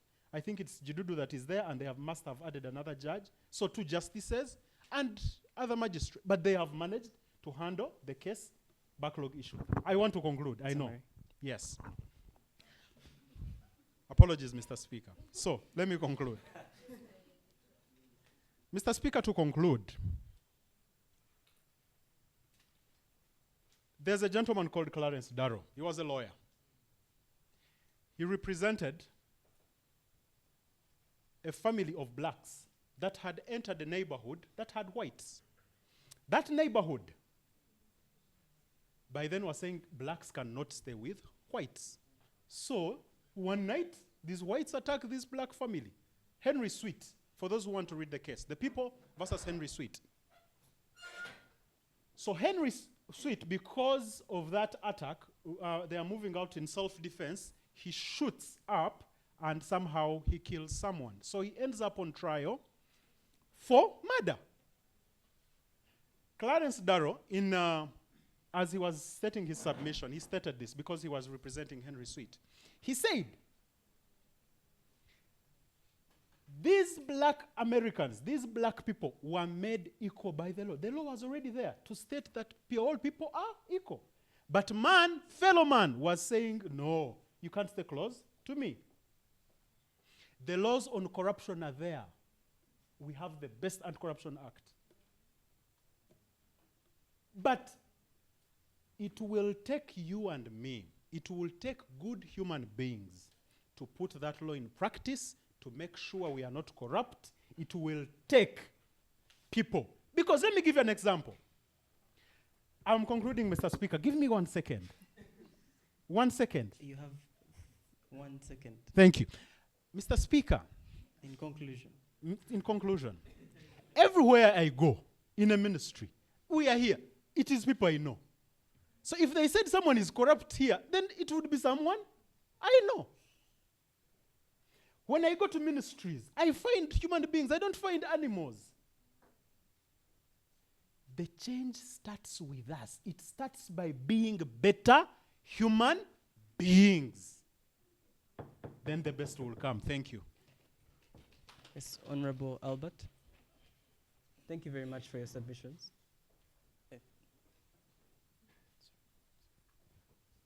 Thank you, Mr. Speaker, for this opportunity. I would proceed immediately to the motion. Guys, honorable members, let's wake up. Let's wake up. The day is tomorrow. As you all know, in this government, when they get you in a corruption scandal, the first thing they will ask you, whom did you annoy? Even before the court's prosecuting you. As you all know, this government is a product of corruption right from the head of the state. The head of state that we are having is the same person who told the IGG to go slow on the lifestyle audit on the people who are being corrupt, that they will take the money to other countries. Guys, let's wake up. The budget for parliament is abnormal. How can a speaker of parliament donate 1 billion to the Cancer Institute? Where is she getting the money? How can she donate 100 million to a circle? And after that, you prayed, you be like, so long as you're eating with your voters, you have a right to enjoy. Enjoy as much as you want. We are living in a country that is not being serious. Because right now, I think it was not right for the speaker to come out publicly and say that Honorable Namuju and those of Akamba, they were right to take that money from the Human Rights Commission because they shared it with the voters. If you're a country that is fighting corruption, that would not be expected from our leaders. So, honorable members, let's wake up. Tomorrow is the day. Article 29. Thank you very much. Thank you very much. We shall have Honorable Nampera.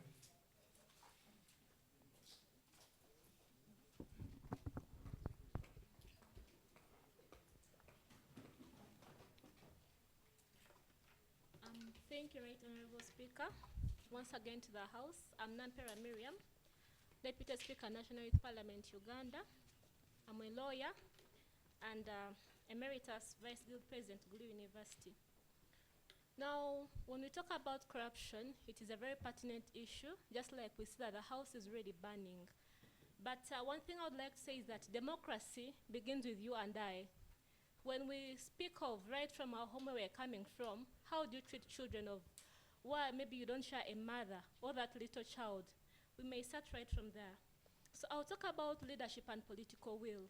The major challenge that we have is because most of us, if not all of us, and so are our leaders, we do view politics or leadership as a career, but not a service.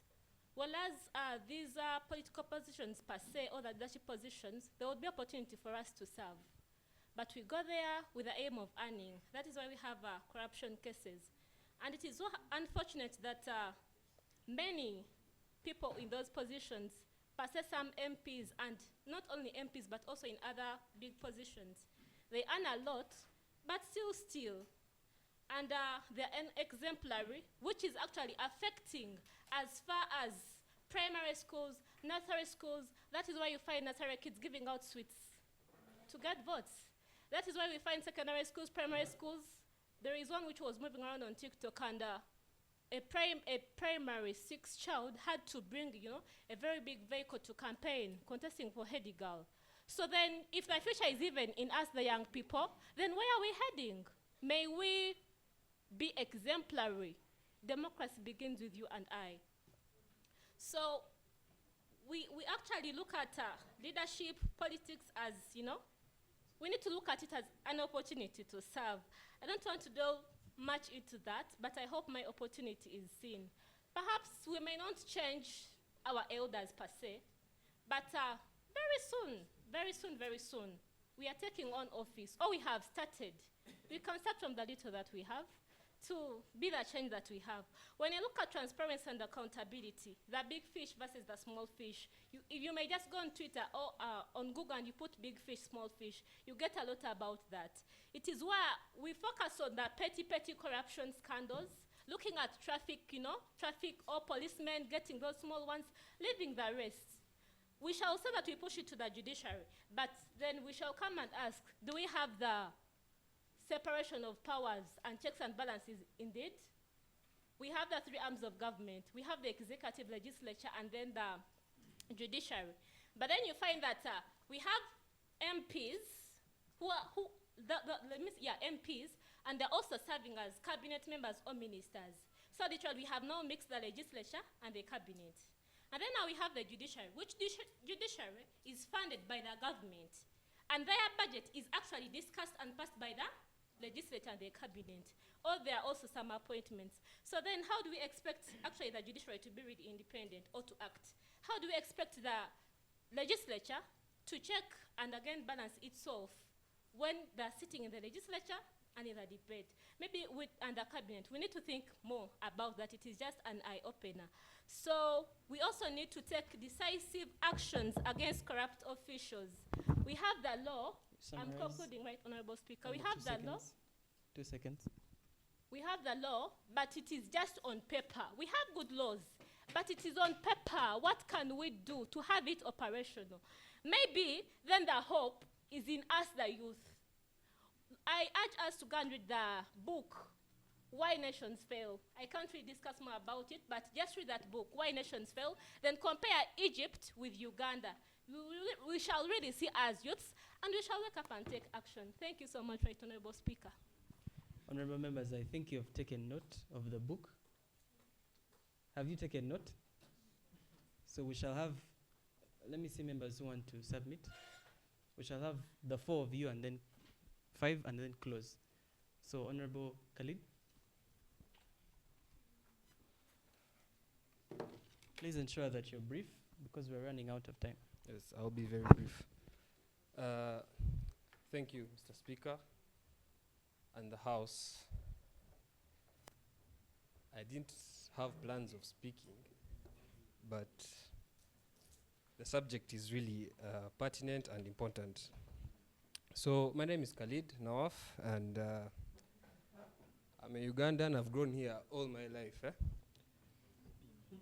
And I know there's usually a question of, oh, yo, no, but I'm a Ugandan. So, sorry to say, for lack of a better phrase, and because I have to be brief, everything in this country is wrong.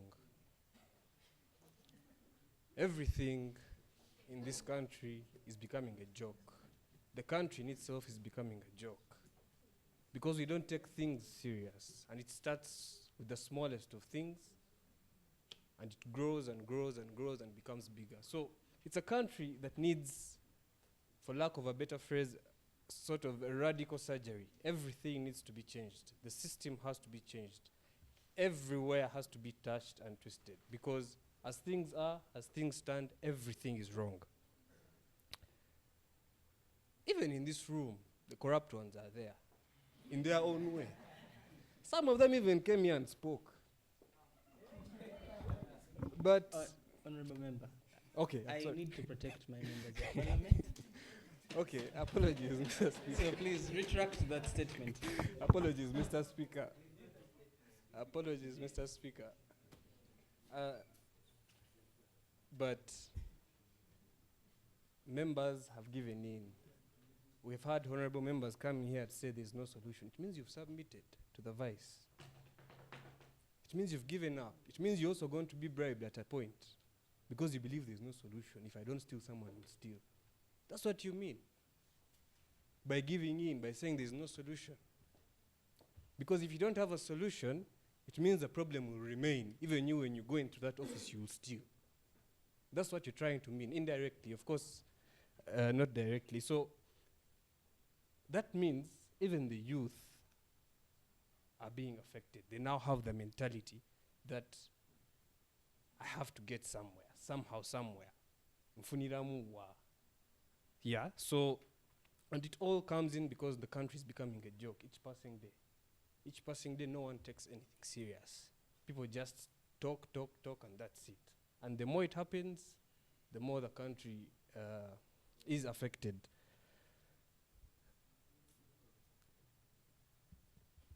Where does the change start from? The change starts with us.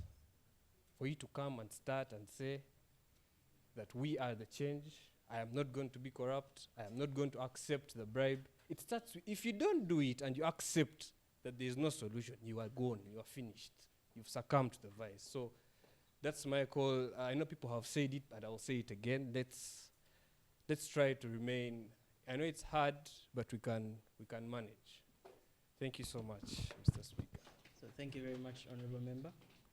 Due to time constraints, we shall not be able to finish with all the other members of parliament that wanted to submit.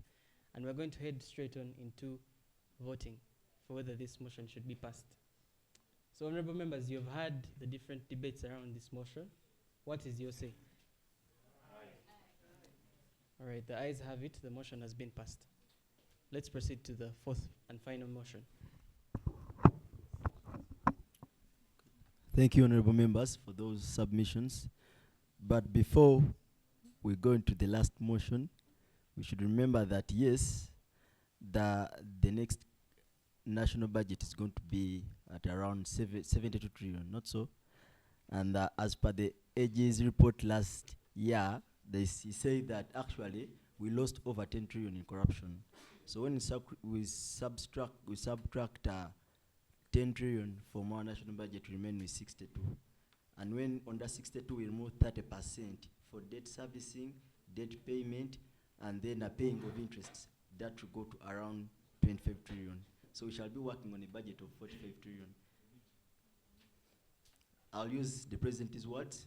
Then when you, what if you convict all the corrupt? Whom shall we work with? That's the solution.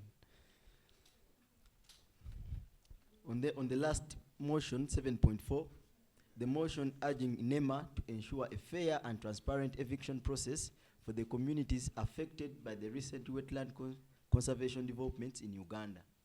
This is a very passionate motion that we need to deliberate on. It's going to be moved by Honorable Bukira Victoria Denise.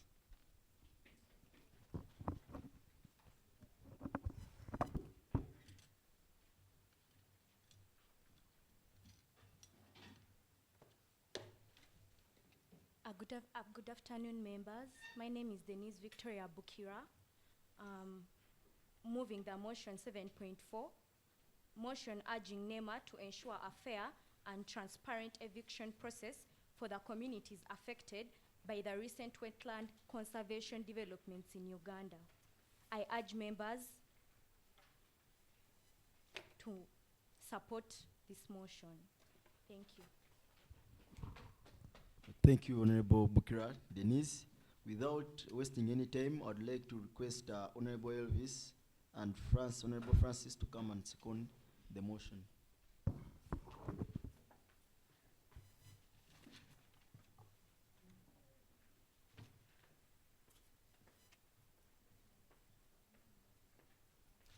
Good afternoon to you. Hello. Good afternoon to you. My name is Segawa Elvis William, and I stand to second the motion calling upon NEMA for a more transparent and corruption-free eviction process. Thank you. Thank you, Right Honorable Speaker. I'm Gang Francis from Rengo District, here to second the motion urging NEMA to censure fair and transparent eviction process for the communities affected by the recent wetland conservation developments in Uganda. Thank you. Thank you, Honorable Member. Let's have the move of the motion come and make arguments for this motion.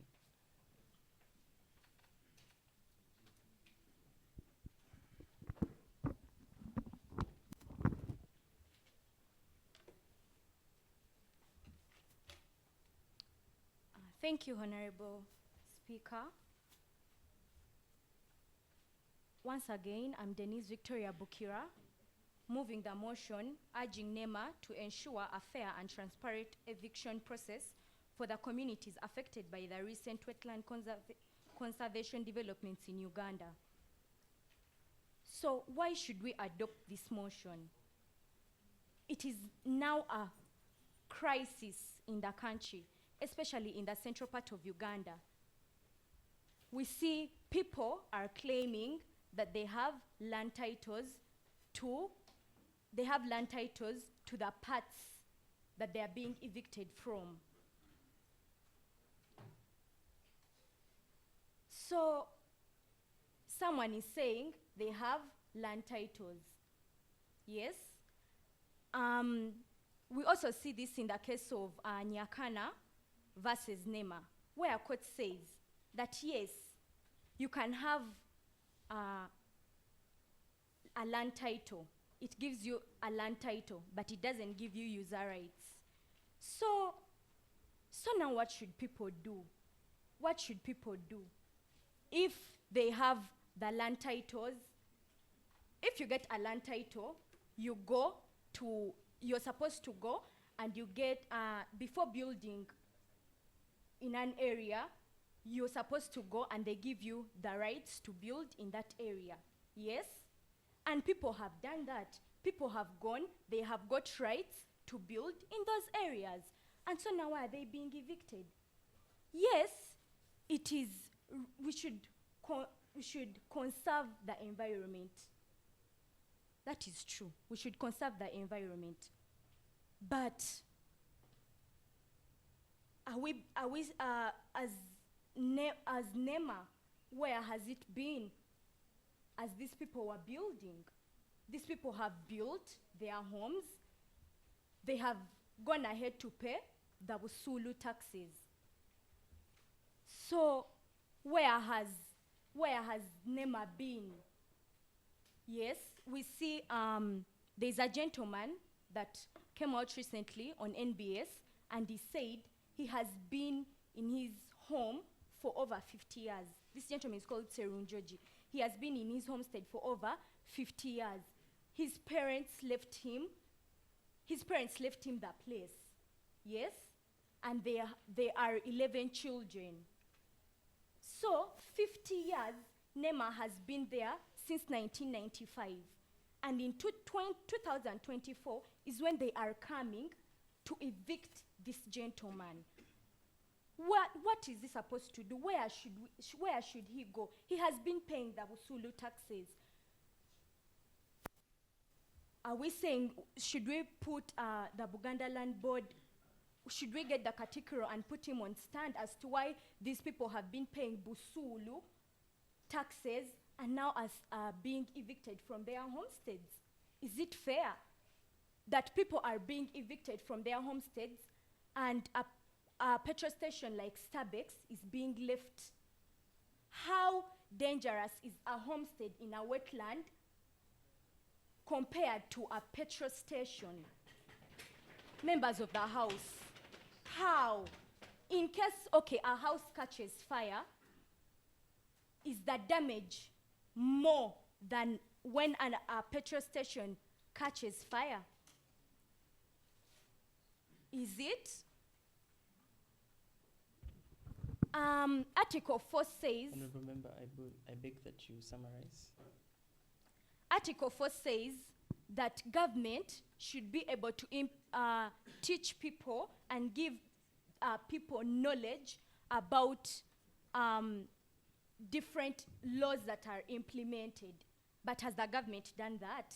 This man that has been there in the wetland for over 50 years, he has been paying Busulu. He has built rentals. Was he informed? Yes, President Museveni gave a speech and said that, yes, NEMA is to blame at a point because its members, its staff have been sleeping, but now that they have awoken, they are trying to implement these laws. And he said that, but it is also common sense to be not to build in a wetland. What common sense? If a person was given user rights to build in their home, has lived there for over 50 years, so what common sense are you? So should we put the Katikiro on stand and we tell him that he has no common sense as to why these people have been paying Busulu? Remember? Thank you very much. Thank you, Honorable Speaker. Once again, I'm Denise Victoria Bukira, and I urge members to move this motion. Thank you. Honourable members, a motion has been placed before us, and it's now that time whether we decide we should on if we should debate this particular motion. What is your say in regards to whether we should debate it? The ayes have it, so the floor of parliament is open. Now please note that we have been given only 30 minutes to summarize this motion, and I want to give priority to members of parliament that have not spoken before. So, Honorable Segawa and Banis, and then we shall move on. You each have 3 minutes to debate this motion.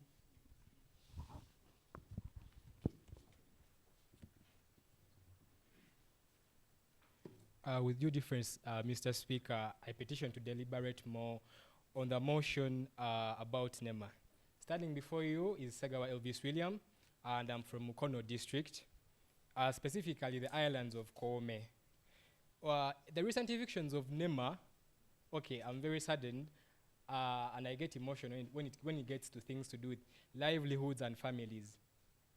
We see that recently, on a village called Banda in Wakiso, more than 300 families were displaced.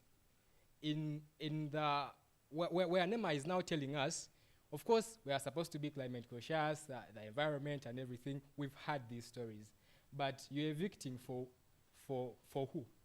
We are the owners of this country, and everything that we are to do in this country must be moving around the people of Uganda. You are evicting me from where I've been for close to 30 years.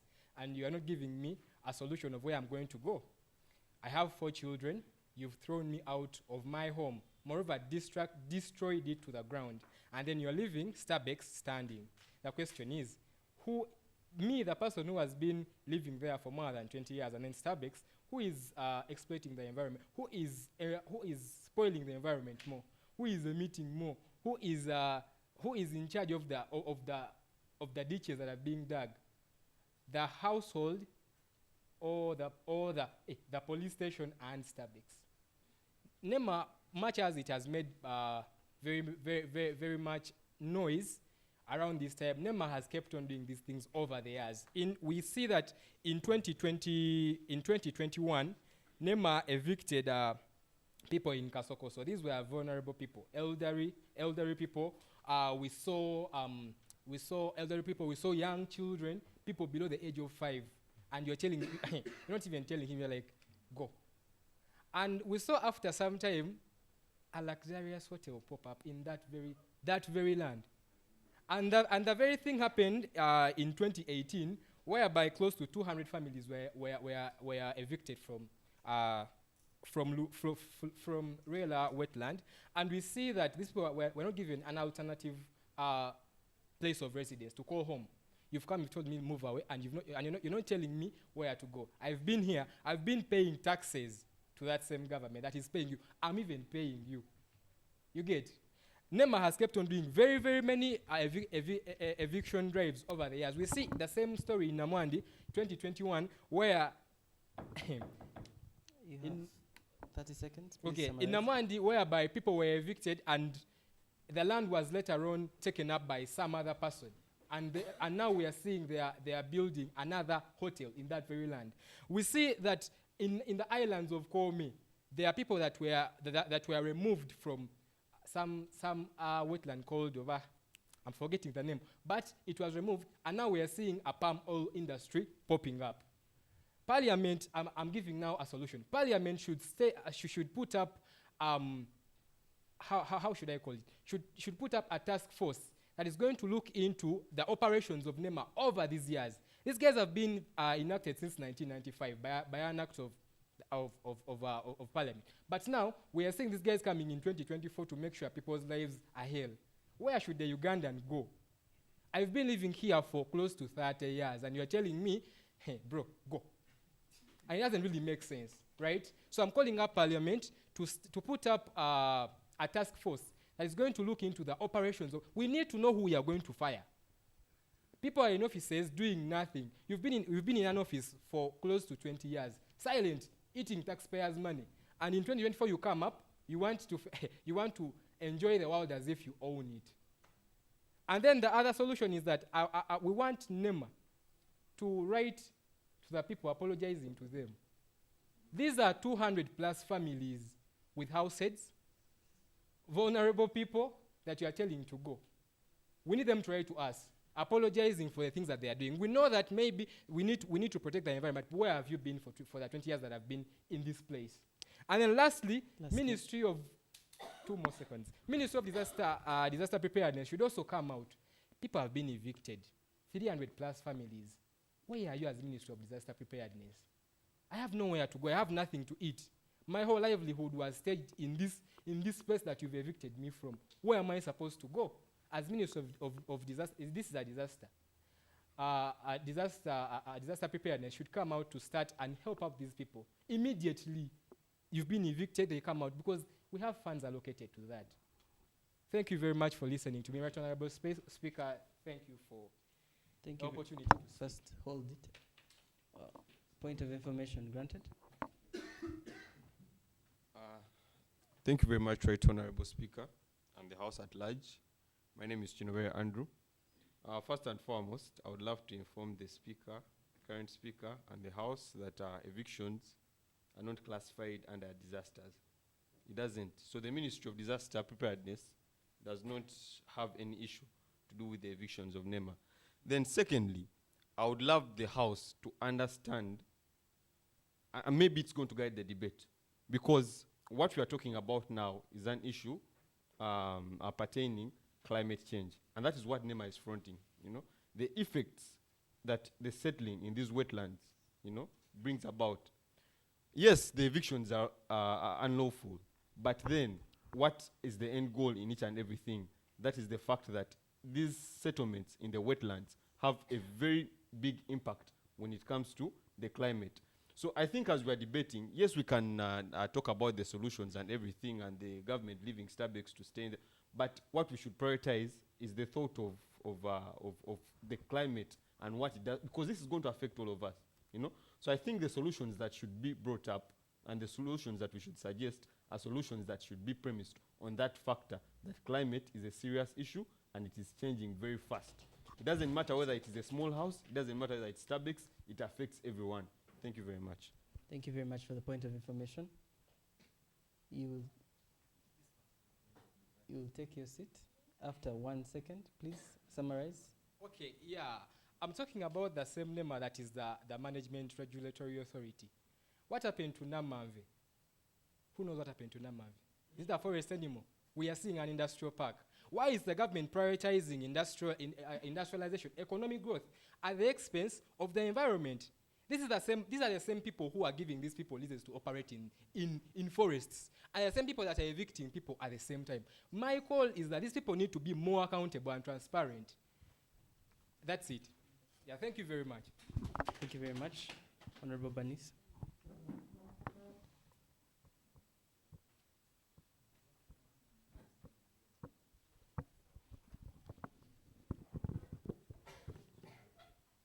Thank you, Mr. Speaker, and the House at large.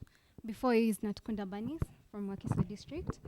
I'll be supporting the motion that NEMA should implement policies that are more transparent. Why? Because, like Honorable Member Chinore Andrew presented before us, it's a question of climate change.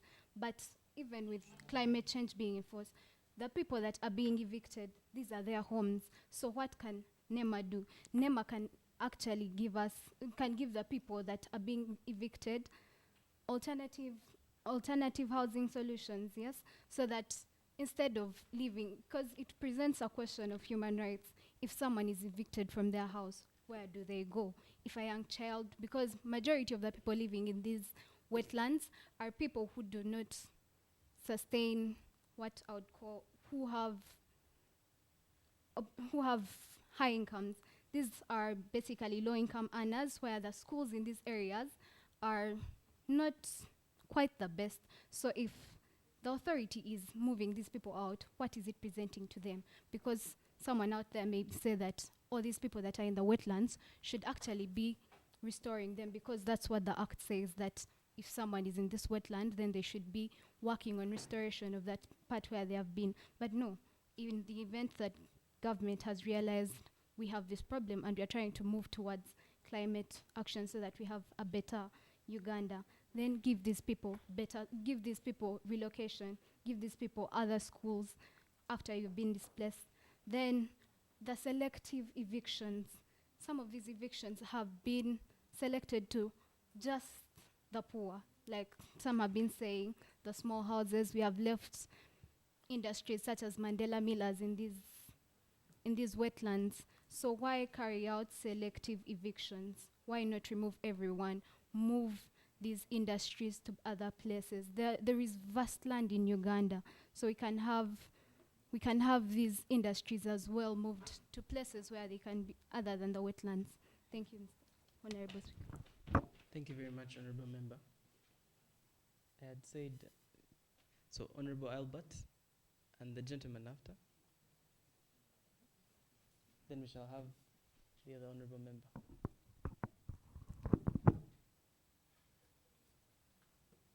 Thank you so much, Mr. Speaker, for giving me another chance to appear here. So I would move straight on to the motion,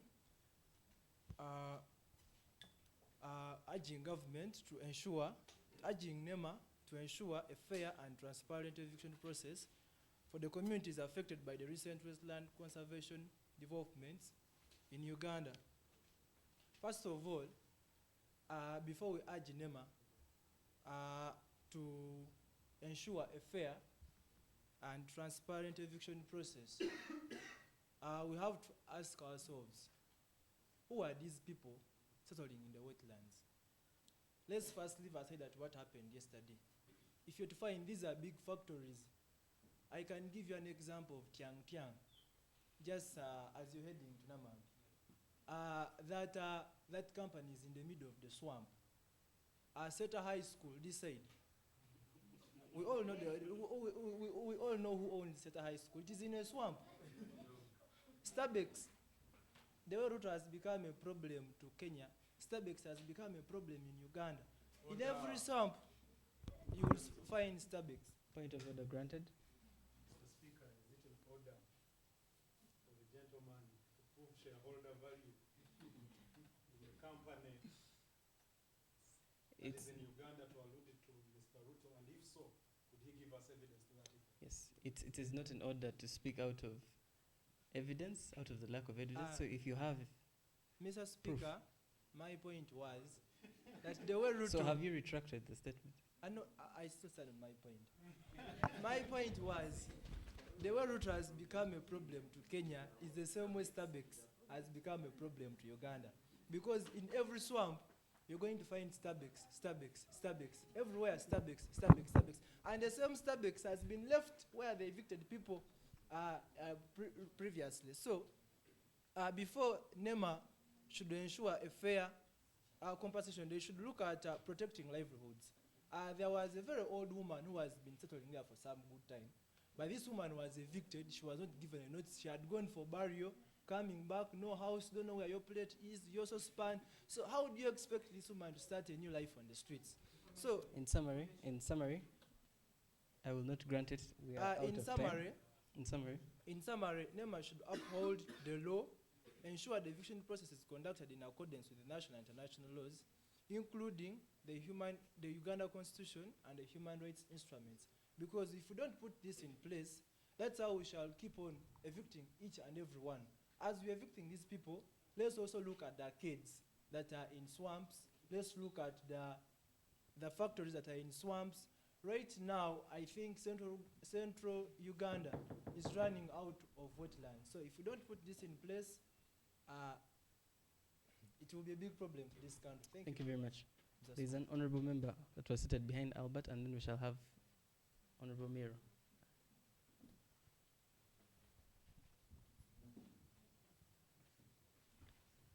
Thank you. Right Honorable Speaker, the honorable members in the House, I greet you all. I'm Albert Atwine, representing Mukono District. To me, on the motion in question, I feel like it's more of an emotional based, and it should be decided upon the emotions of the people. The honorable colleague before me mentioned that we should listen and we should note the people who are occupying these wetlands. these are people who are subject to rural-urban migration.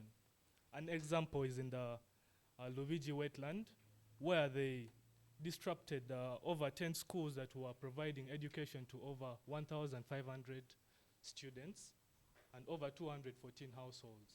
So, and we see our constitution in the national objectives that the government is actually allowed to perform some activities so that it realizes development of the country. So that's in a way that different factories and different entities are taking up the wetlands. However, I urge that the government should be transparent in this, that they should protect the emotions of the people. For example, these schools that were evicted, that were providing education to the people, those students are emotionally stressed. It's going to rise up the different diseases that we see in the Western world, such as depression, anxiety. Yet normally Africans, we don't really suffer that. And as we see the population of Uganda, it's about like the 5%, or the biggest percentage is illiterate and poor. This is our solution. The solution, as I look into the previous motions and the submission by the honorable members, I took them up and educated myself that all these have to be incorporated so that we realize the solution to the eviction of these, such as that corruption, in that even when they're providing alternative housing to the different people who are being evicted, you can't. Thank you. I submit.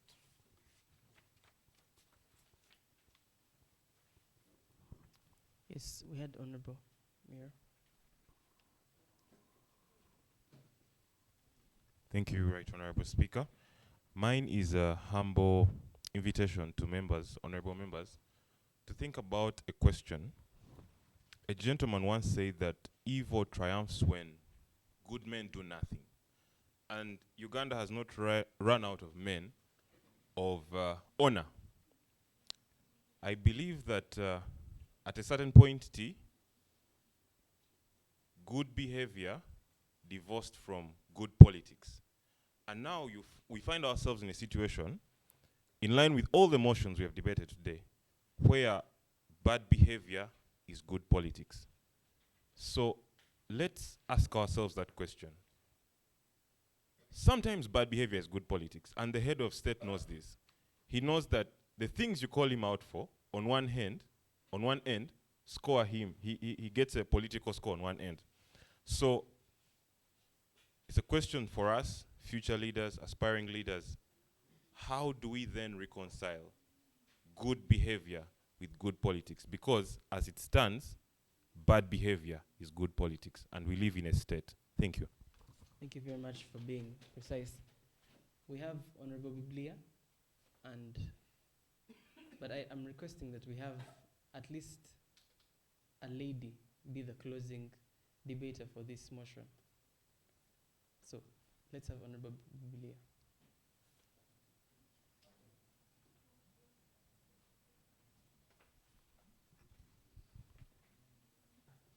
Thank you, Mr. Speaker. Once again, my name is Musasizi Biblia from Wakiso. Yes, one of the biggest districts in Uganda with just around 36 use all government secondary schools. Meanwhile, 315 primary schools, which pour out into 36. Just think of that. Wetlands, environment, and corruption cannot be. You cannot discuss each away from the other. Why? I can firmly state that the ongoing evictions have clearly displayed the fact that the stay of peasants in wetlands is what causes climatic issues, not their degradation. It is just the stay of peasants. These peasants don't have capacity to cause a lot of hectic damage to the environment. Why? They just do farming. Yes, it has an impact, but does not impact as great as an industry as great as a fuel station. They have talked of fuel stations, I think, because it is what is evident. In fuel stations, they dig up and put fuel tanks under. And then we have the structures up. So, what government is fighting is not to protect the environment. Every time you see NEMA come out, there is an investor that needs land, and specifically in the center of the city. Every time you see it rise, if their issue is environment, if their issue is climate, why do we opt for industrial parks instead of forests? We talk of Mavira. We only see the roadside and think we have Mavira. They wanted to give it out for sugarcane planters. And you think they are fighting for your climate. Sorry. They are fighting to enlarge the corruption pocket. Because without investors, we cannot have money. And without money, we cannot be corrupt enough. So what's the problem? In summary. So what's the problem? The problem is we are dealing with this fair and transparency system in evicting. It cannot happen because the poor do not have money to facilitate the corruption that will enable them stay in the swamp. So there cannot be fair and transparent systems of dealing with this issue simply because the reason they are fronting for doing it is not the actual reason. If the reason for doing this was the actual reason, then the solutions we want to give would work out. But because it is not, we are giving solutions to a wrong problem. So let's deal with corruption. People have land titles. How? Corruption funds the titles in those areas. Apart from those that have been there before the act was enacted. But these others, it's corruption that has funded those titles. There are some excluded in evictions. Don't those excluded, they say they have licenses. So the fights we have for corruption, yes, one of them is the best laws. Thank you. 30 minutes, 30 seconds, please. Let me conclude. Time is up. I've been seeing people conclude. Allow me conclude. Under 1 Equal second, opportunity please. for the people of Wakiso. Please. Thank you very much, Right Please, Honorable under 1 Speaker. second, please conclude. Thank because you. We're out of So time. you will discover these people are just doing their business.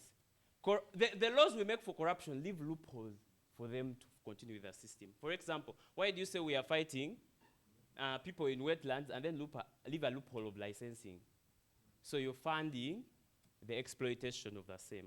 So let our government leave limited loopholes. If it is, let's give Starbucks another land.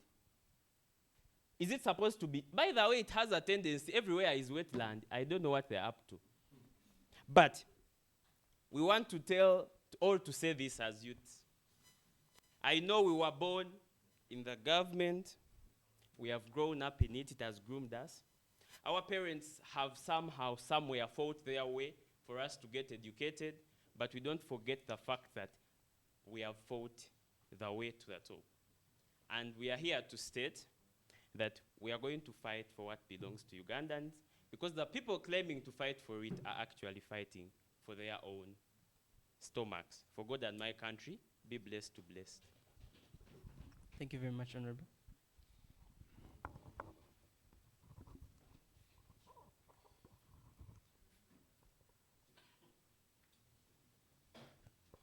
Thank you once again, Mr. Speaker. On this motion, yes, I understand that people, they don't deserve staying in wetlands. I understand, but they should not be treated like the way they were treated.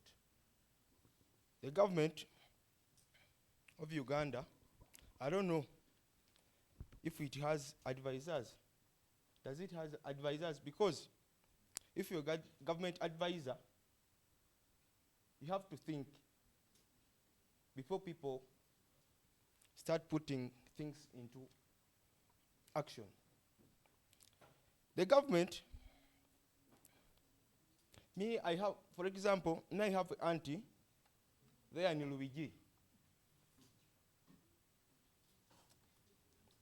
she was staying in Mukono. She went there when she's not married. But right now she has a boy of 20 years. It means the whole of 20 years, my aunt was staying in Rubiji.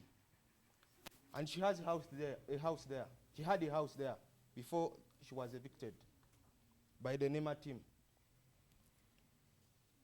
Now, when I tried to talk to my auntie, after that saga, she tried to tell me like, those people came, for them they never wanted to hear anything. For them, their issue was to take that land.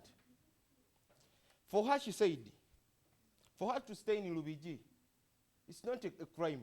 And for her to leave Lubiji, it's also not a crime. But she wanted to another place.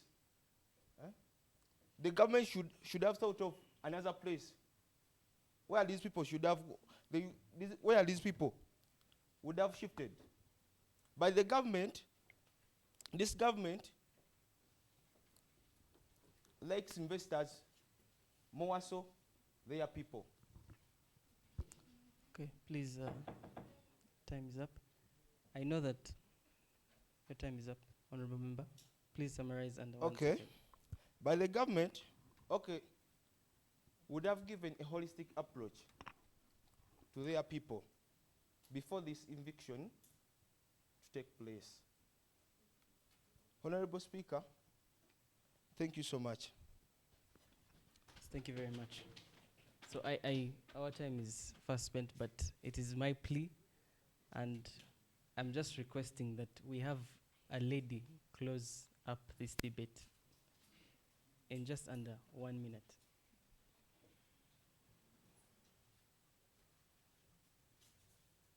Thereafter, we shall have the move of the motion come and summarize, give closing arguments, and then we shall proceed to debate on the motion. Thank you, Mr. Speaker. And my name is Nakaombe Juliet. So on the issue of the NEMA, I'll conclude by saying there is need for the legal compliance. All we need is fairness. We agree that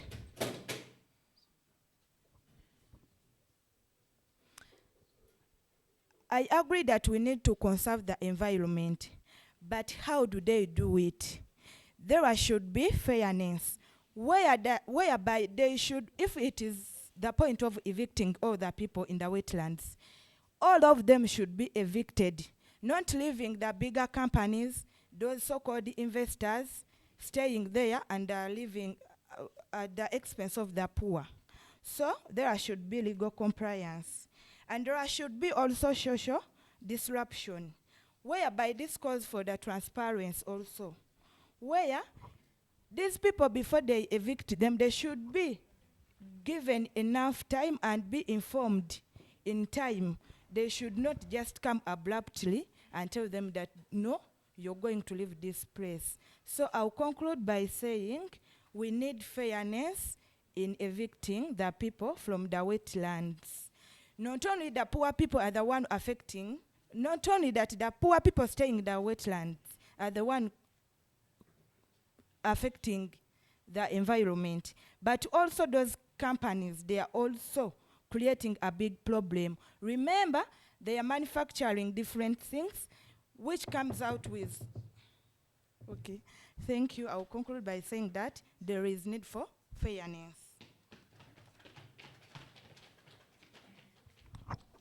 Let's have the move of the motion.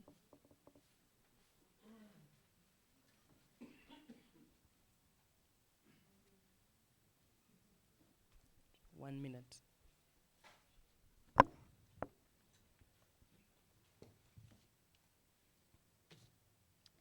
Thank you, Honorable Speaker. As I conclude, I urge NEMA to engage communities. I urge NEMA to engage communities and teach them, give them knowledge of the laws that have been implemented in the wetlands, where they're supposed to build, where they're not supposed to build. I also urge, I urge NEMA to have transparency. To have transparency. If they are saying that these people should be evicted, then some people should not be left there. If everyone is being evicted, let everyone be evicted. The big houses, Starbucks, let all of them go. If they are saying they are going to conserve the environment, this one should not be left because this one is bringing in more money. No, everyone should go since they are saying they are conserving the environment. I also urge the Ministry of Disaster and Preparedness to come forward. These people are being evicted. They have nowhere to go. The Ministry of Disaster and Preparedness, come in and help these people that are being evicted find a place where to go. Give them some sort of compensation because they invested money to build here. They thought they are going to be here for years to come, but now they are being evicted. They have nowhere to go. I also urge NEMA to go to, I also urge NEMA to go to government and get the boundaries that the colonial people left, because there are boundaries that show these are wetlands, these are not wetlands. Remember, because Entebbe Express was built in a swamp, so where does the water go? Where does the water go that was supposed to be there? Let NEMA go. Water goes to other places, yes? And people build in those places. So let NEMA go to government, get those boundaries, and know that these people are building in the wrong place, or these ones are actually building in the right place, but because Entebbe Express, for example, was built in a swamp, the water has a place to go, and the place that it's going is where they are saying they are in a wetland. Thank you, Honorable Speaker. Once again, Denise Bukira Victoria from Nakaseke District. Thank you very much. So it's that point where we vote for this motion. What do you say, members of this House? Aye. The ayes have it. The motion has been passed. It's the very first time that a second has become a minute in this House. But I think in light of all the procedure, today we have been able to speak and we have been able to use the platform as we had promised. So thank you very much, all the honorable members that have stayed till the end. We have been making different resolutions through our different arguments. And at this point, the clerk is going to review them. Thereafter, we shall have a member who has also financed this particular engagement from Action Aid to speak to us. Thereafter, we shall adjourn the House. Thank you very much.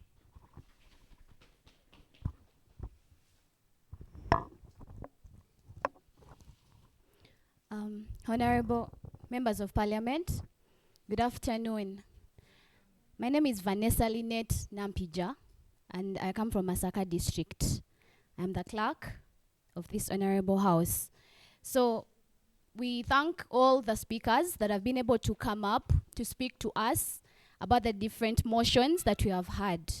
Thank you for being very audible. Thank you for keeping time, though it was a bit hard, but I did my best to keep you time cautious.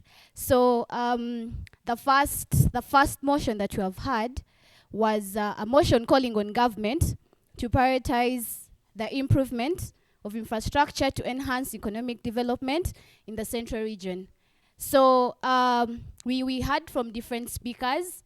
So these are the different resolutions that I've come up with that I see as valid. The first one was we should invest in infrastructure, for example, the railway systems, water transport, and the different things. Then the second point was we should invest in the health infrastructure. If we do not invest in the health infrastructure, then how will the people be treated? How then will they be able to transport their commodities, yet the hospitals are actually not in good status? Then the third one was we should invest in the energy infrastructure. In the energy infrastructure, that's where we have the electricity. And in the electricity, that's where we Honorable Buronja came up with the 5 elements of agriculture that involve the care, the seed, and all the other things. So in regards to that, that was the first motion that we had, and that's what I was able to come up with. Then the second motion that we have had, we had a motion urging government to conduct comprehensive training and public awareness campaigns for the successful implementation of the electronic physical receipting and invoicing systems. Different speakers as well have come up, including Honorable Basiga, Honorable Jotham, and a debate from still different speakers. So the resolutions that I came up with are that there should be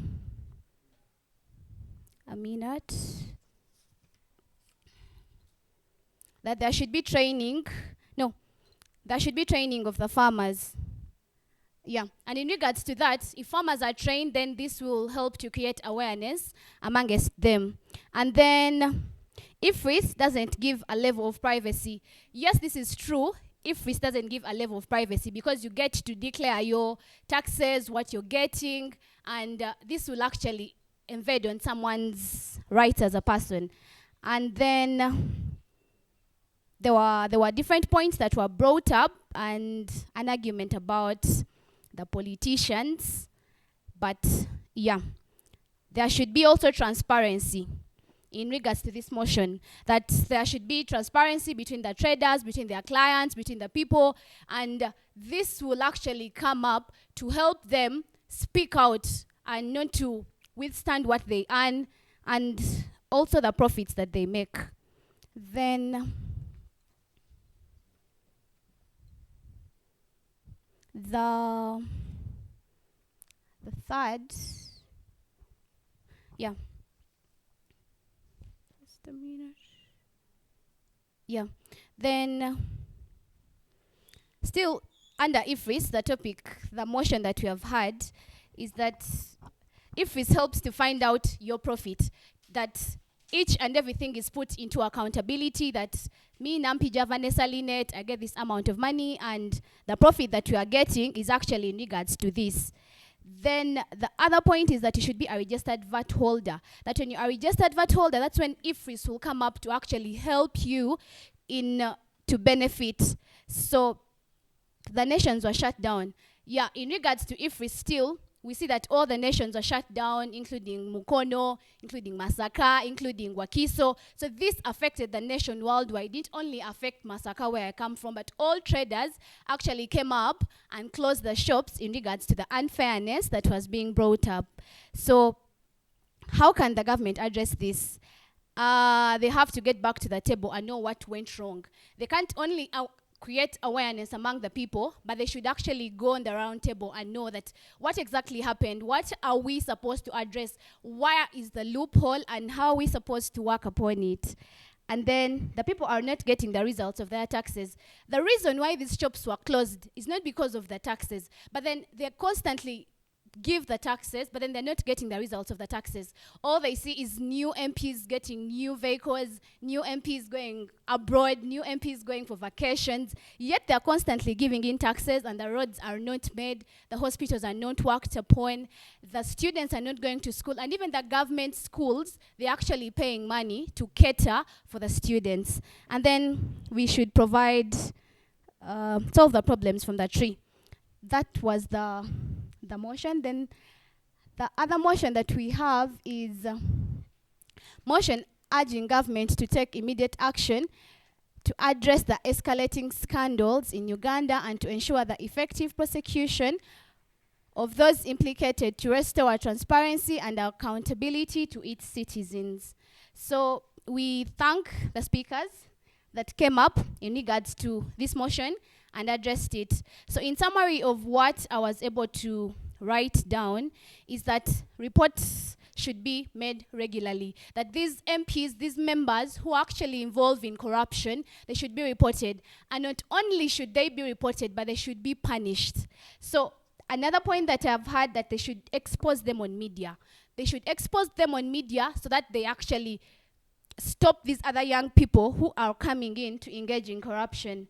And then there should be transparency among the members. That if you see someone involving in corruption, you should not be scared to talk. That's where Natalie came in to bring in the point of protecting the whistleblowers. These whistleblowers need to be protected. If they are not protected, someone will know that, you see, this whistleblower actually reported this MP, so they will come in and actually punish the whistleblowers and leave the corrupt leaders. So organizations should come in to protect these whistleblowers because they actually help to bring and expose these members that involve in corruption.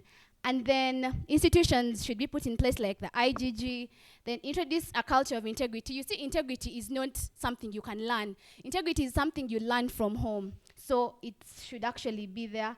Then protect the whistleblowers, I've mentioned that. Then change in government. And also authenticity of the people. That was benchmarking with other countries.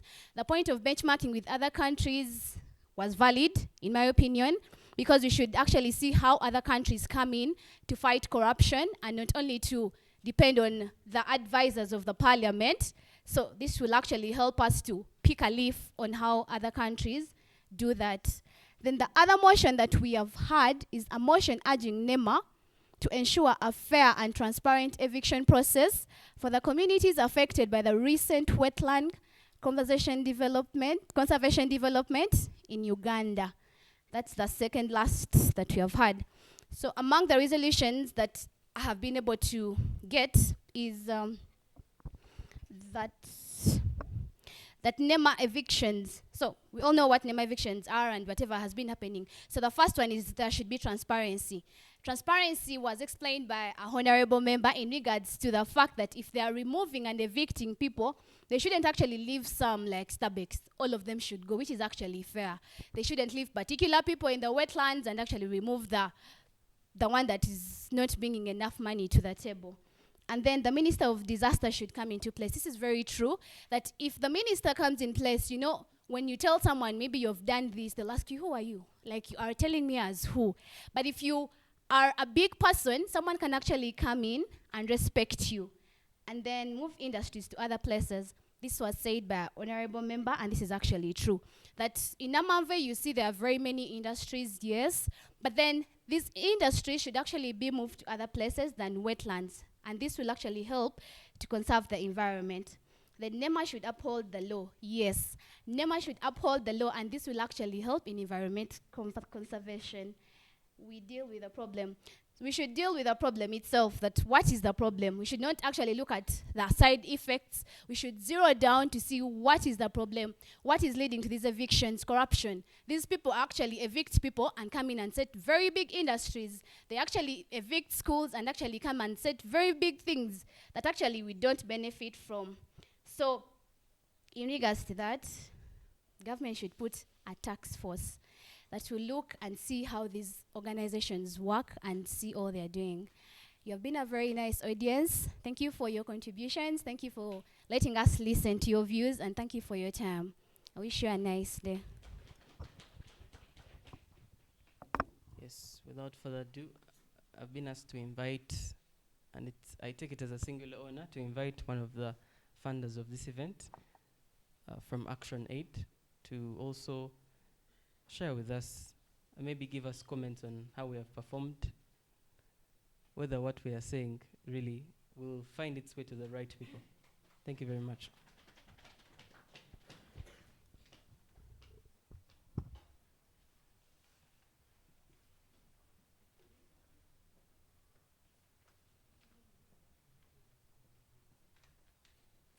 Thank you very much, Right Honorable Speaker, and your amazing two clerks that have enabled the House to have a smooth and productive journey up to this moment. My name is David Nyaribi. I work with Action Aid International Uganda as a leadership and governance specialist, so this is really the right space for me. And I am happy to be here in three capacities: working with a global platform which supports young people and gives space to young people to thrive and innovate their ideas, but also GOLD, which supports social movements and activists to change their communities. So while you have your lunch, those that are running social movements or are key activists in their spaces, I will be happy to be able to have a chat and also take your names down. But I also support the Activista Network, which is in the areas where ActionAid works. And this is a network of young people that supports them to be able to change the society. This event is not convened by just one partner or just one organization. It is a collaboration of several organizations. But Faraja being our chief convener, let's give them a round of applause. That is led by Shalom, who is the leader of this particular project, supported by Edna, and all the other people that you see here. Matthias, of course, logistics, Joshua on making sure that we have the live stream, Sydney on photography and video, Stephen as well. I don't know who I have forgotten, but those are the ones that I love most. But Richard here, right here, supporting our people that are able differently. And it's one of the areas that Faraja has scored very highly, that we can be able to be as inclusive as you can see. But this event and this convening and Parliament has also been supported by the European Union, GIZ, Vijana-Co. I see my brother Defender Tekako just behind there. You could put up your hand. During lunch, please also speak to Defender and know what Vijana-Co does. They are doing a lot of amazing work. And it is actually situated here in Mukono as the headquarter, but also operating in Pakwach and Bali. Of course, Mukono Municipal Council, I saw the LC5 representative here, plus any other of you that supports processes here. And UAF, which was able to support in Bali, plus other partners that will be very specific in the regions where this parliament is going. This is the fifth location that we are having the parliament. We started in Pakwach, successfully moved to Gulu, we're happily in Mbale, moved to Jinja, and now we are here. We are almost on our way to Mbarara, and we shall conclude in Fort Portal before we climax from the chambers of parliament in Kampala.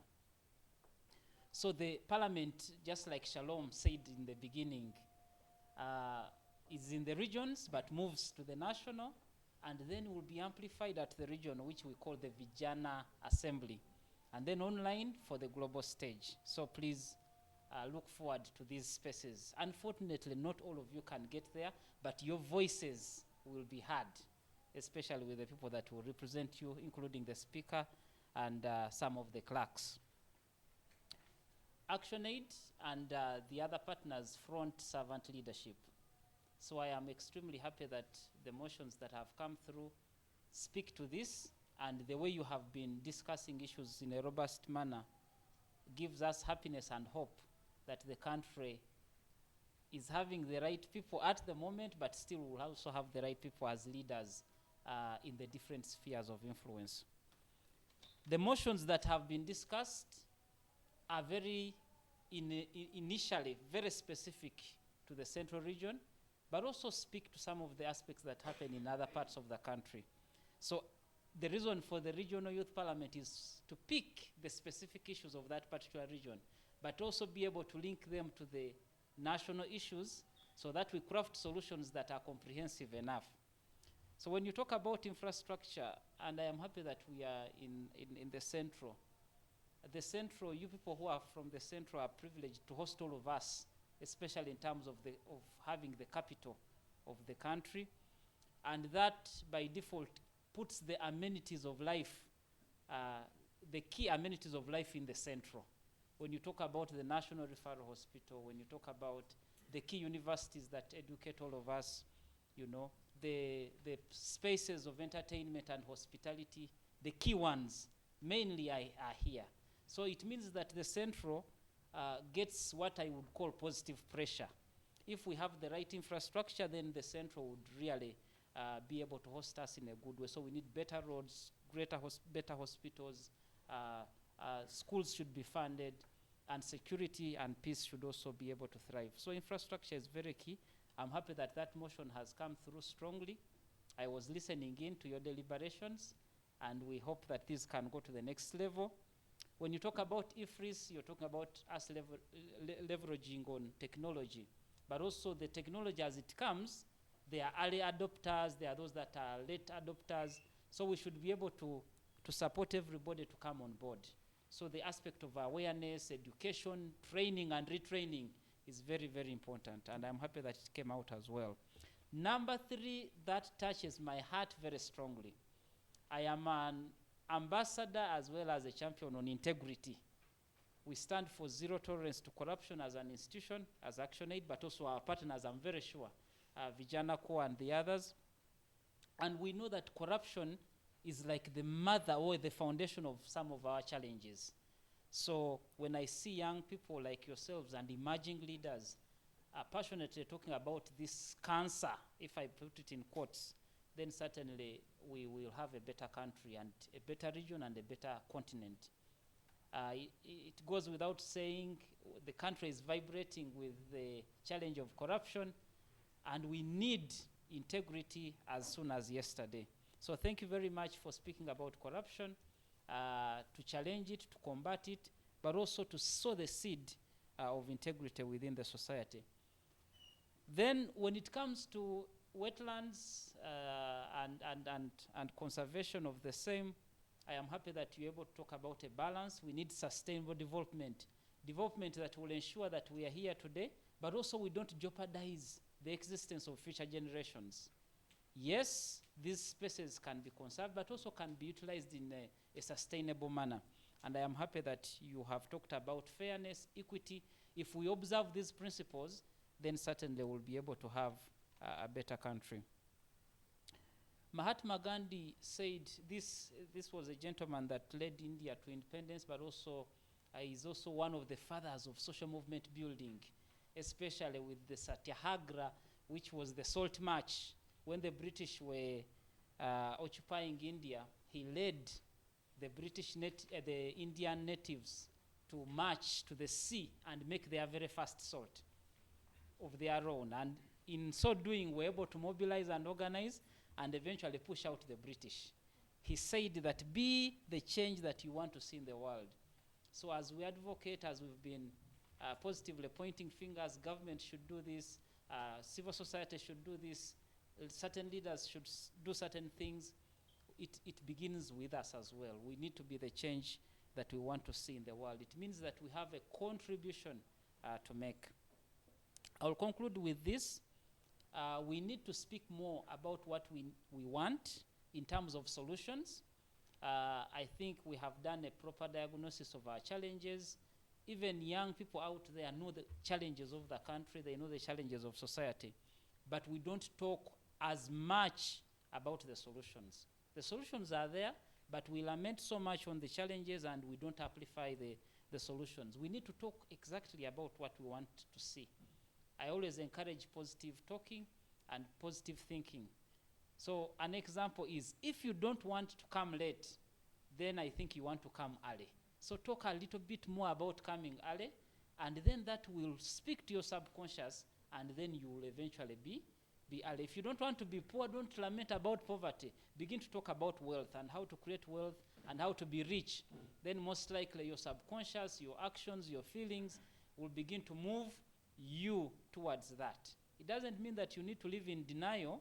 Acknowledge your challenges, acknowledge your reality, but don't dwell on it so much. Instead, begin to imagine and dwell on where you want to go. You deliberated well. Of course, procedural issues came through, and learning never stops. You have even seen in the real, this is like a mock, it's a training ground for the parliamentarians, but you've seen even in real parliament in Kampala and even in the British Parliament and others, where people are off track a bit. So learning never stops. So thank you, Mr. Speaker, and your clerks for guiding the House, and the members that came through to guide the House on how we should be able to move. Let the conversations not stop here. The 4 or 5 hours are not enough. Continue online, continue in the spaces that you are in, and engage. I encourage you to be bold and courageous. ActionAid, we encourage young people to speak to power with respect. We are very political but non-partisan. So thank you very much. I want to thank the speaker and the clerks again. I want to thank you, the honorable members, and invite you to also follow the live streams as we go to Mbarara and Fort Poto, and then finally the National Youth Parliament. Thank you very much, for God and my country. Thank you very much. So before I adjourn the House, I just want to find out if there is any other important communication that needs to be made. All right. So we have come to the closure of our sitting, and I want to thank all of you, my dear honorable members, for being here till the end. Oh yes.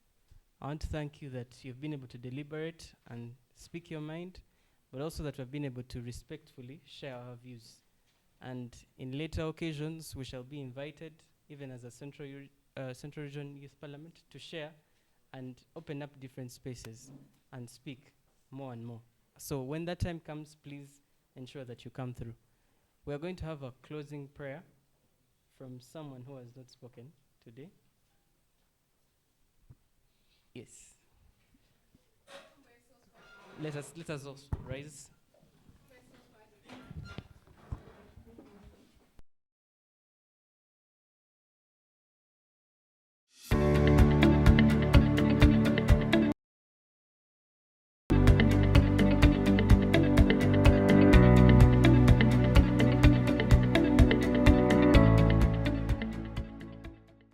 Faraja Africa Foundation and her partners organized the East African Youth Parliament in 2018 following the establishment of the East African Community, which comprises of 7 member states, that is Burundi, Rwanda, Kenya, South Sudan, Tanzania, Uganda, and the recently added Democratic Republic of Congo.